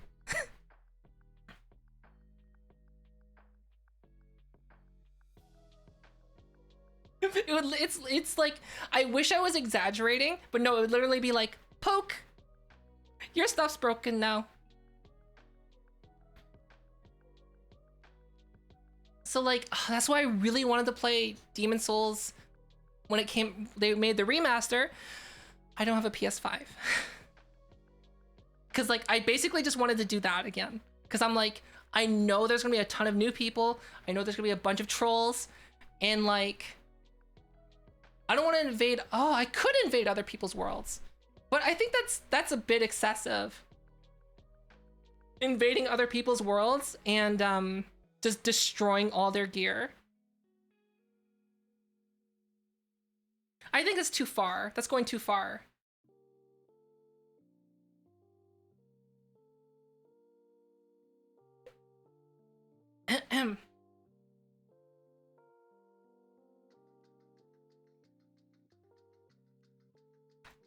But yeah, that's the kind of crap that I like to do. Hi, Yogi. Trollbuster build. Well, I remember the first time I got invaded in Demon Souls. I was just like, I didn't even realize like you could get invaded because I didn't know anything about the game. My roommate at the time was playing it, and she was like playing it for like months and couldn't get past the first level. And then she's like, you try it. And then I did really well in it. And she's like, I hate you. Didn't speak to me for like a week. I'm like, what did I do? But then I remember I got invaded, and I'm just like, invasion happening? I was like really freaked out, like what's going on? All of a sudden, like I didn't realize it was a player. I thought it was an NPC. I literally, for the first like couple times it happened, I literally thought it was NPCs coming in, like it was an NPC event. Until I realized that there were players, and like they would like use the pine resin and like make the thing on fire. I didn't even know what resins were. And then I'm like, how are they doing so much damage? And that's what got me researching like how to make weapons do big damage.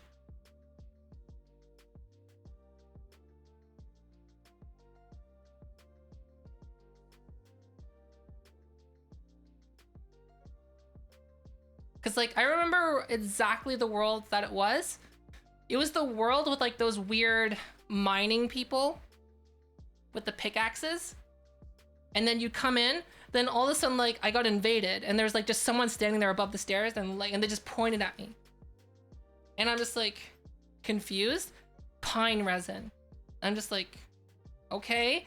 So I just like did it how I normally did it. I didn't know how to parry. So I just went up to them and was like, I get you with my sword. And then all of a sudden parry.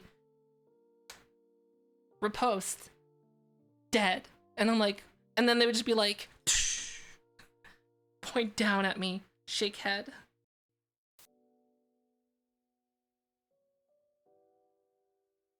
In VR chat, okay. I might just get Elite Dangerous. It goes on sale quite often. Like, I think I've seen it on sale for like $20.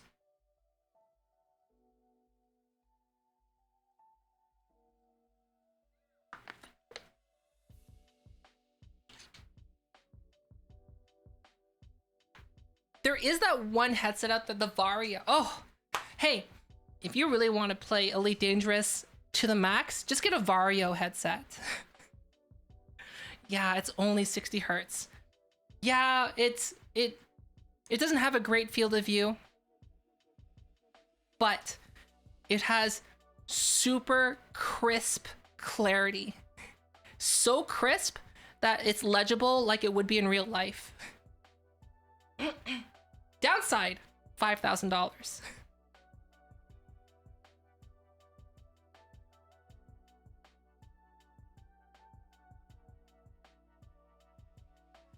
I was watching Thrill's video on the Vario. Was it Thrill's video on the Vario headset?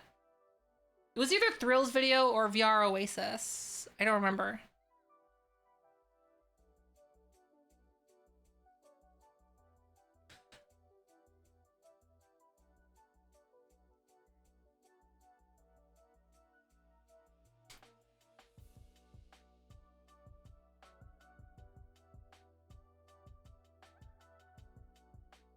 Is free with the base game.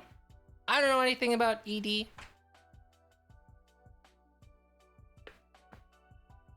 Other than you get spaceship and you fly around and you can do cool things. In Mumbles, I can see you playing EVE Online. It's a very like technical game from what I've heard.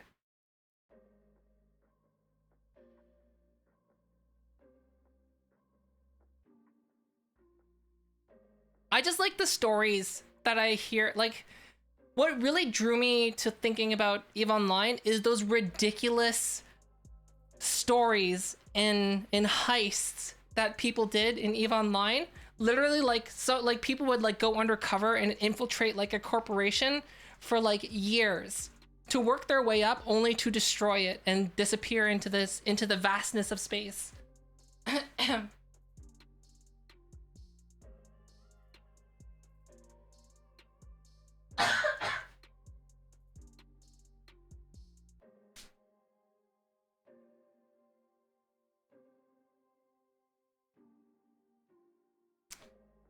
It sounds cool, but like, I don't think I have the patience to do something like that. Do you know what I mean?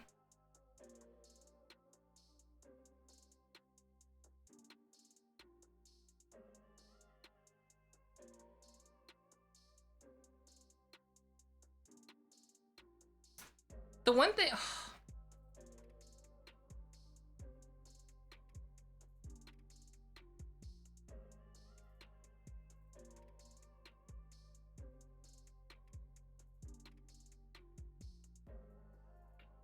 Like the amount of... Yeah, I just can't imagine the dedication that it would take to do something like that.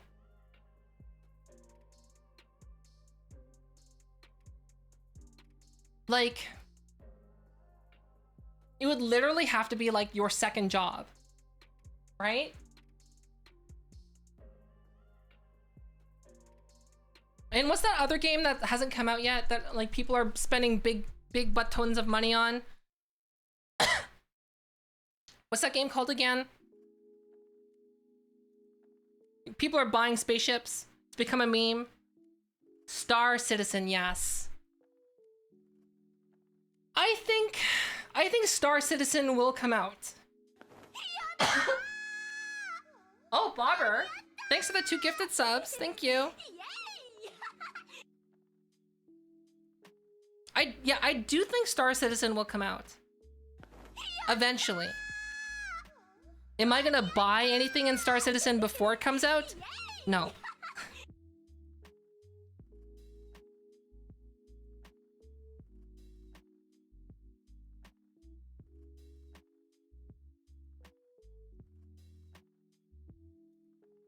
Because, like, it's the same reason why I wouldn't really invest in the Deca gear, even though for different reasons. Like, the people behind Star Citizen have a good track record.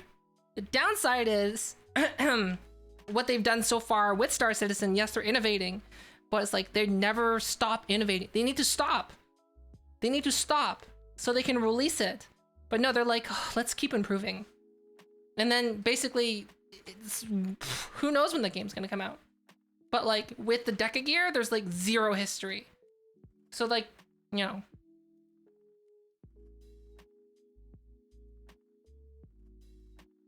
I don't know. Be careful. That game might be a scam. Star Citizen, yeah. Hence why anyone who's interested in Star Citizen, they have these free play weekends every now and then. Do not put any money into it until it comes out. As cool as it looks. I know some people that have like those, I don't know, those like metal cards or whatever that like got it. And they're just like, I'm like, so what can you do in this game? It's like, I got this spaceship. I'm like, can you go in it? They're like, not yet. I'm like, okay. Lynn, thanks for the host.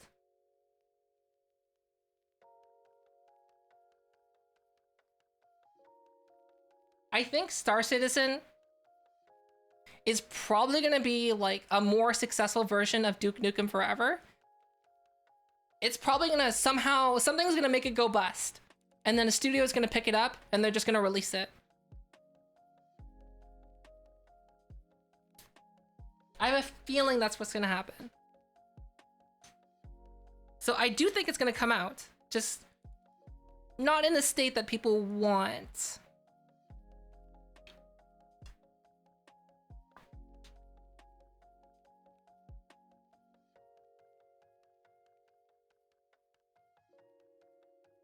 Wait, what?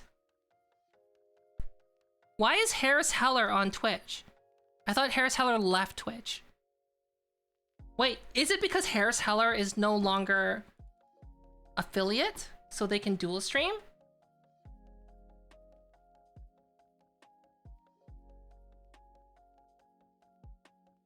That's what they did. That's what they did. They're no longer affiliate. That is a big brain move, Harris. That is a really big brain move. Dang, that is smart.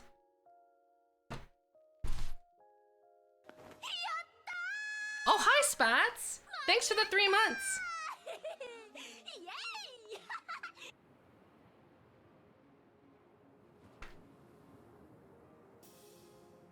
Yeah, Harris is on. Okay, so here's the thing. If you're not a partner and you're not affiliate, you're allowed to dual stream. That's what Harris is doing right now. Basically, he's using his Twitch following to promote his YouTube channel. That's a thing.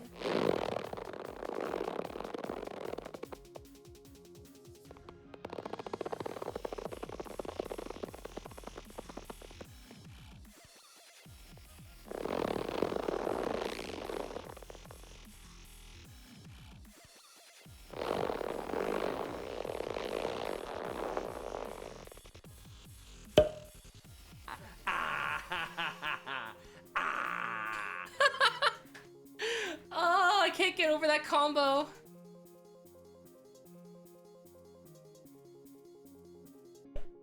Yeah, so I decided to do stretch in a different way.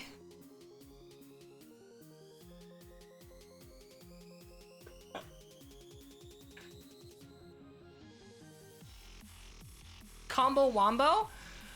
I could do a combo.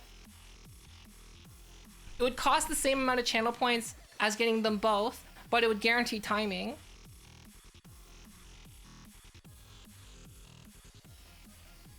Maybe.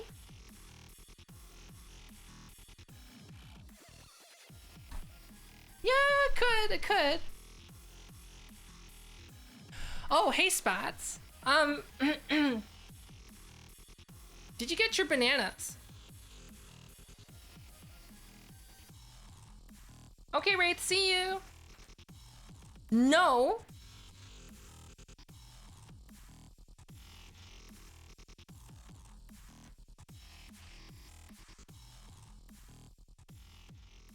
Wait. Spats, can you make a dumpy emote? Can you make an animated dumpy emote? Please. Please make a dumpy emote.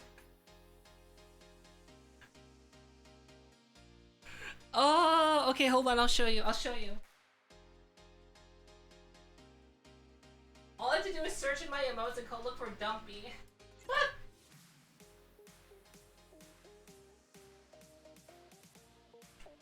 Okay, get ready for the dumpy. Get ready to get dumped on.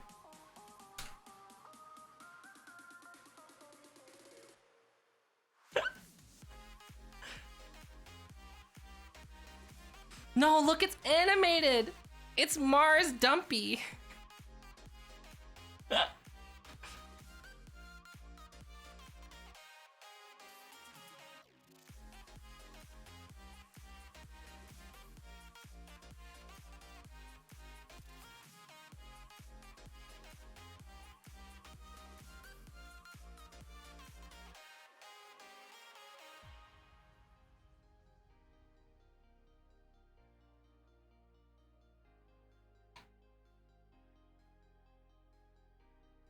I was thinking about like would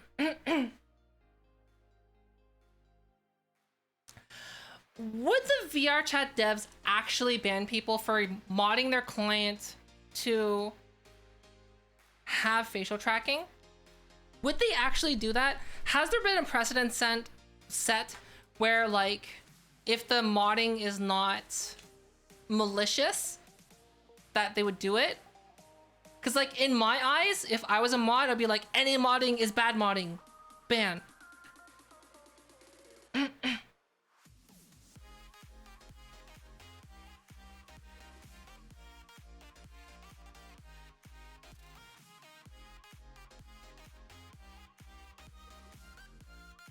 Yeah, they should just add it in, right? Because, like, they showed it off at their live stream. And just add it. Just add an SDK that we could just do. Right?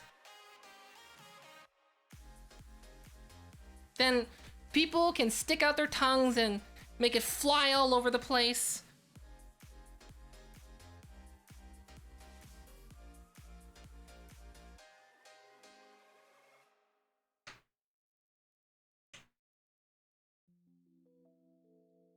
went for a conversation.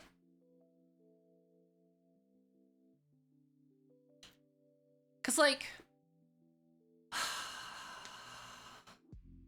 I'm just really excited for the OSC thing. I know I keep talking about it, but I'm actually really excited because there's so much cool stuff that you can do with it. Oh yeah, so I guess Bobber and Spats, earlier we were talking about the OSC plugin and how technically it would enable people to have motion capture suits in VR. So like, just imagine like you stick on your headset and you just have a mocap suit.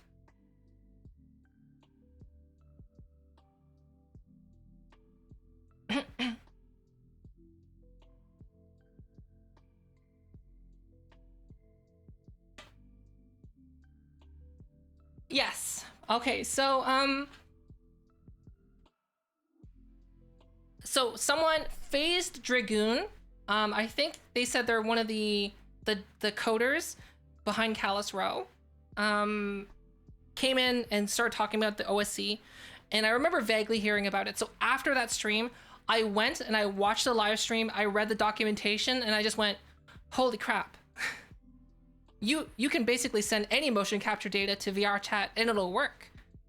Meaning, you can make it so that a motion capture suit will give you one-to-one tracking in VR chat.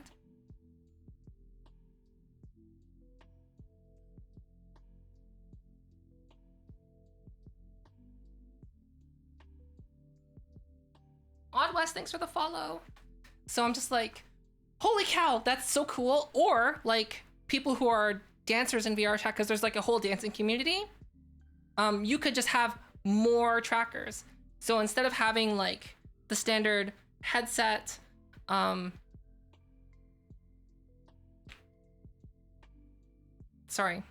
standard headset, 2 controllers, waist and feet, you could make it so that you could take your headset off because your head is actually just tracking towards a tracker that's on your head. And then you could just stick on stick on 10 trackers, and then you'll have more fluid body capture.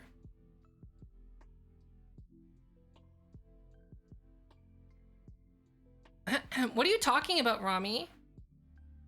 I'm not playing that game.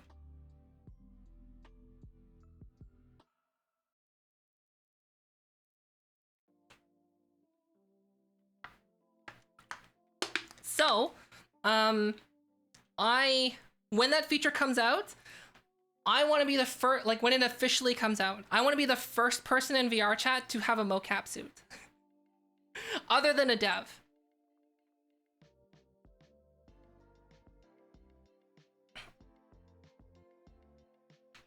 I want it in my life.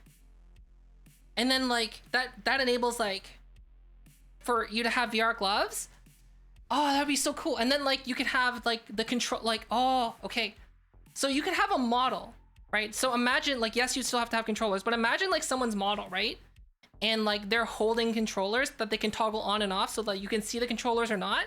And just imagine like you're playing with your friends and all of a sudden they just drop their controllers and like you can see like it, like their wrist strap, and it just comes like down there. Right?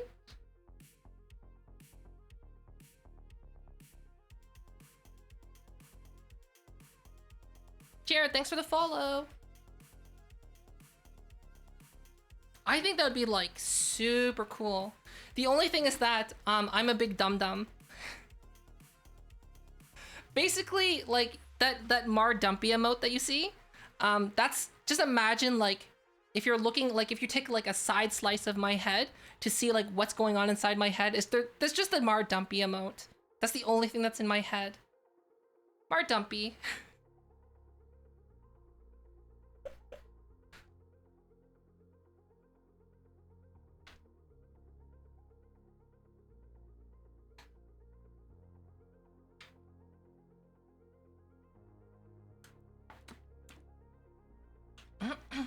Hi, Third Ward. Pan the camera to my right. This is my right side. So like, oh, mouse.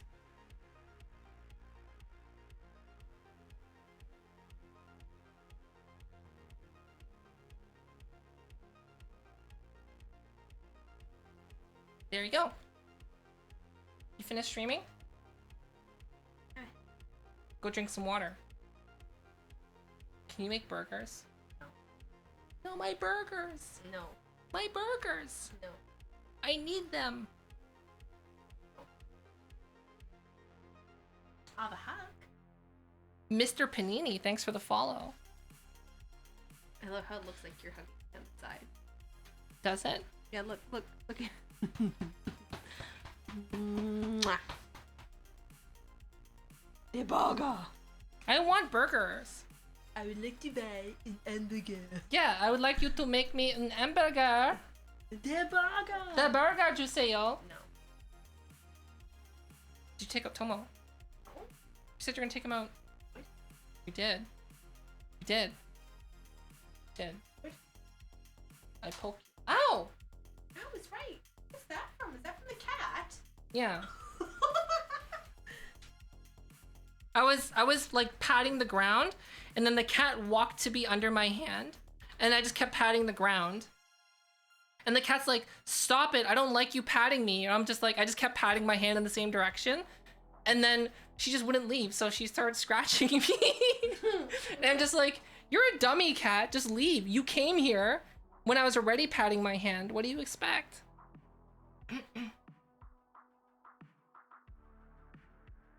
It would, Zella, it would.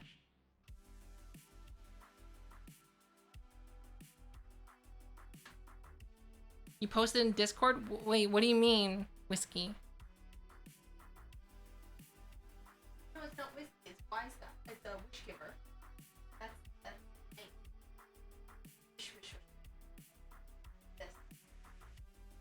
This look. It says wish. But he changed it. It used to say Whiskey. No, it was supposed to be wish giver.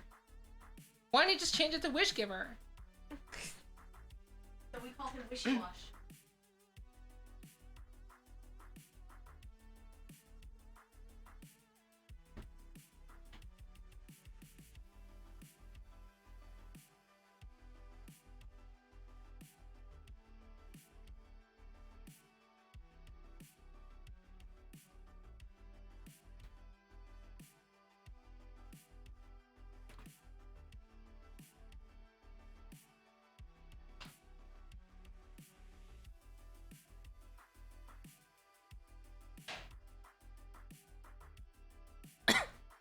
Hey, Spats. And anyone else who plays VR chat. Would you get tongue tracking? Now, hold on. Let me show you. Tongue tracking. No, what do you mean no? What do you mean no? It's so good. It's so good. Hold on. Hold on. I think that I do... Hold on. Okay, let's pull up my Twitter.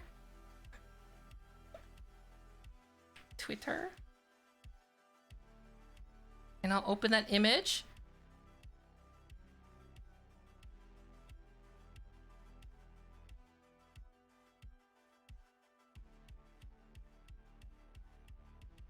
Okay. Go here. Boop boop. Oh.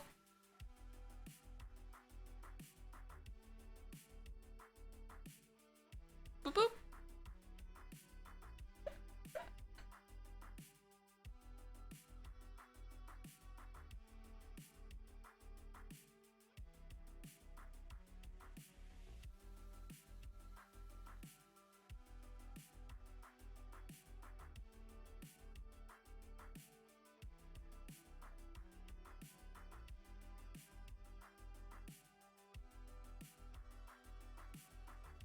The only reason I wouldn't use it, like I would have it on my model, but you wouldn't see me using it because it would make my lips dry. I don't want to have chapped lips. Because like when you lick your lips, that's what causes your lips to get dry and chapped. And I don't like having chapped lips. Right?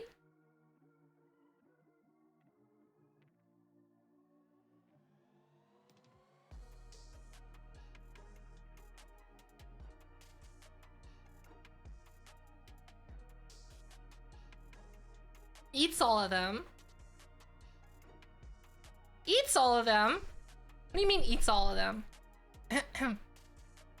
Yeah, but then you'd have to put lip balm on your mouth from licking them. You just, no. Why? But I was thinking, right? If they implement tongue tracking, right? You can use that. So basically it gives you like a third controller. So like, for example, like that guy from, what's his name? From My Hero Academia.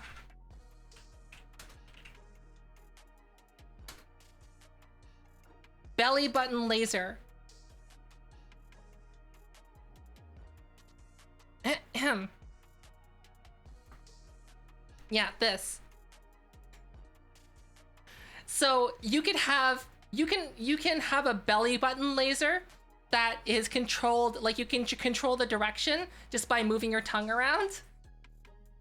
So like from your perspective, it's gonna look like you're trying to eat an invisible ice cream, but from like everyone else's perspective, you're gonna be like this, and then like you're gonna be like shooting the beam all over the place. Wouldn't that be great?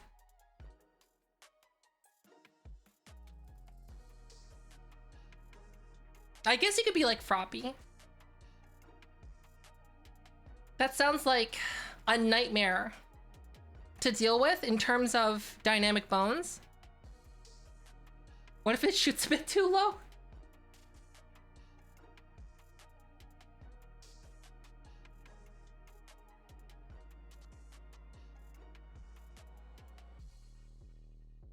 VRChat hasn't implemented it yet though.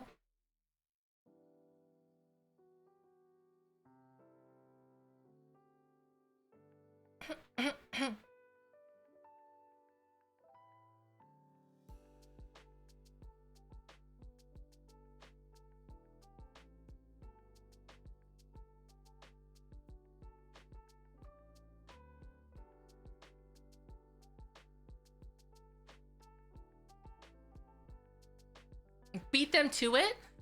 That's called modding the client, and that would be bannable, right? As a streamer, you should not use a modded client because like all it takes is people in your chat to be like, I don't like you. I'm going to report you for using a modded client. Haha, hee hee.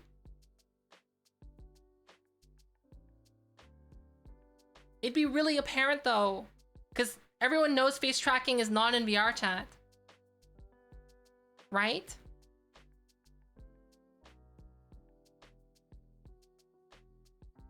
Hi, Space Gremlin.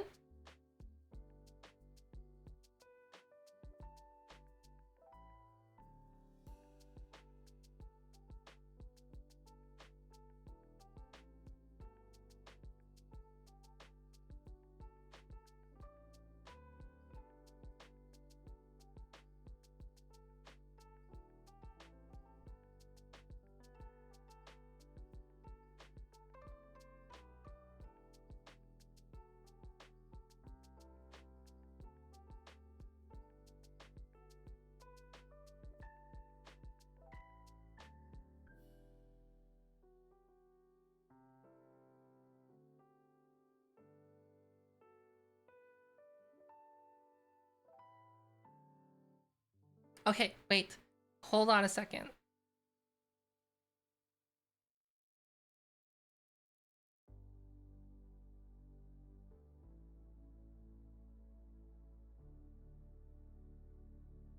No, they went offline.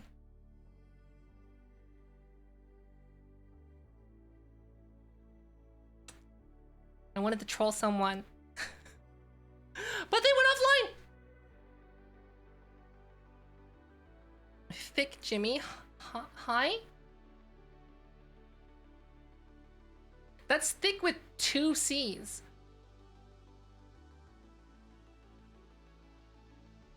Hello.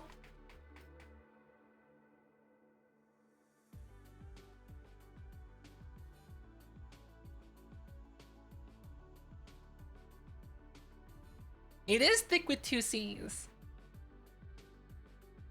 That's so thick.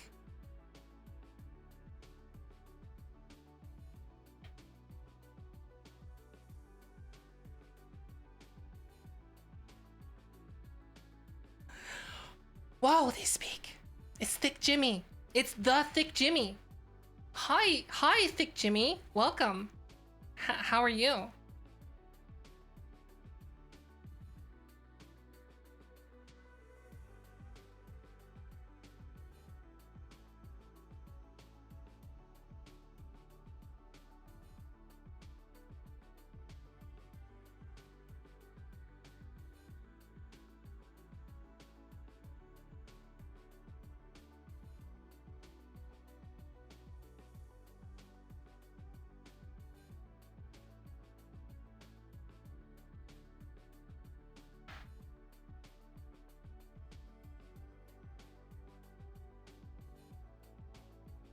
Okay, wait.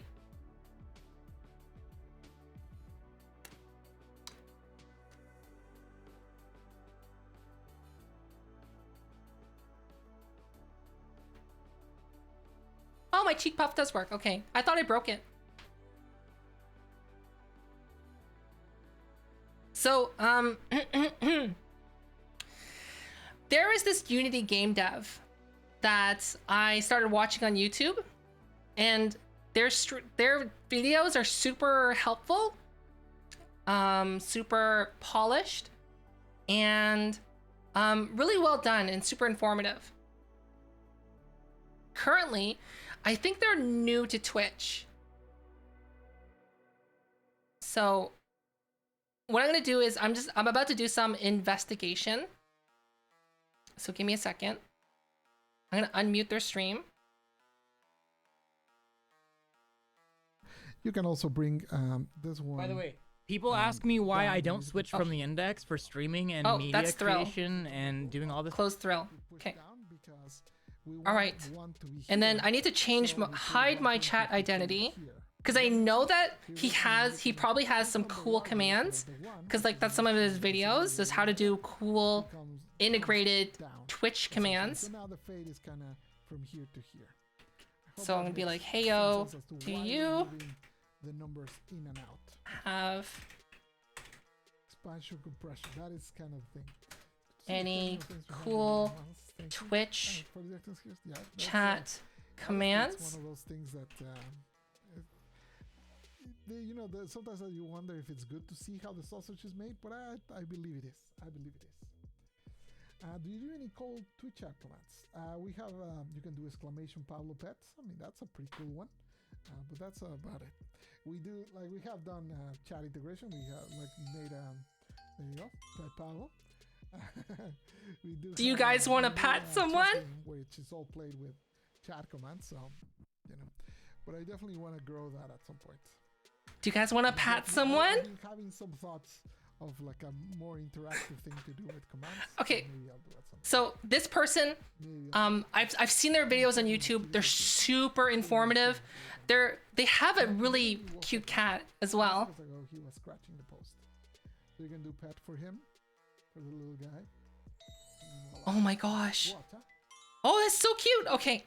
So, we're gonna be rating this Unity game dev. Super helpful, super informative videos, and their streams are very, very informative. And right now they're working on Unity, and it looks like they're adding animation and shader stuff, which is cool. No, you're gonna see who it is. So please, everyone, we're gonna be rating. Please, copy paste this message. Copy paste this message. Please copy paste this message. Copy paste this message, please, because that's gonna be our raid message. I learned my lesson, and I understand that I need to be a little more cautious with how much time Milo spends on screen. We're gonna be monsters indeed. Okay. patting the heck out of this person. Right. So everyone, thank you once again for hanging out, having having a great conversation, and we're gonna be rating, like I said, this Unity game dev. Super comfy streams, super comfy cat they have. And as you like heard, I just came in the chat and I literally, my first question was, do you have any chat commands? Super nice. So I really, really recommend them. And I'm gonna be on, and I'll be streaming again tomorrow. I'll be streaming again tomorrow. Okay, everyone, thanks for hanging out. Have a good time with Pablo. And be sure to check out their YouTube channel too, but please copy paste our raid message. Basically, we're gonna be spamming his own command, spamming the head pats. I hope I don't break anything. Okay, bye. And they have a lot of different configurations, little wings, horns, colors, and stuff. So I was thinking to add a thing where with points you could like get one of those little characters, kind of your pet of sorts. Oh wow! Thanks for the huge raid. Oh no, I think the sounds are exploding. Oh my god! I don't think it can handle so many pets. Thanks everyone for the petting. How is everyone doing? Thanks for the follows.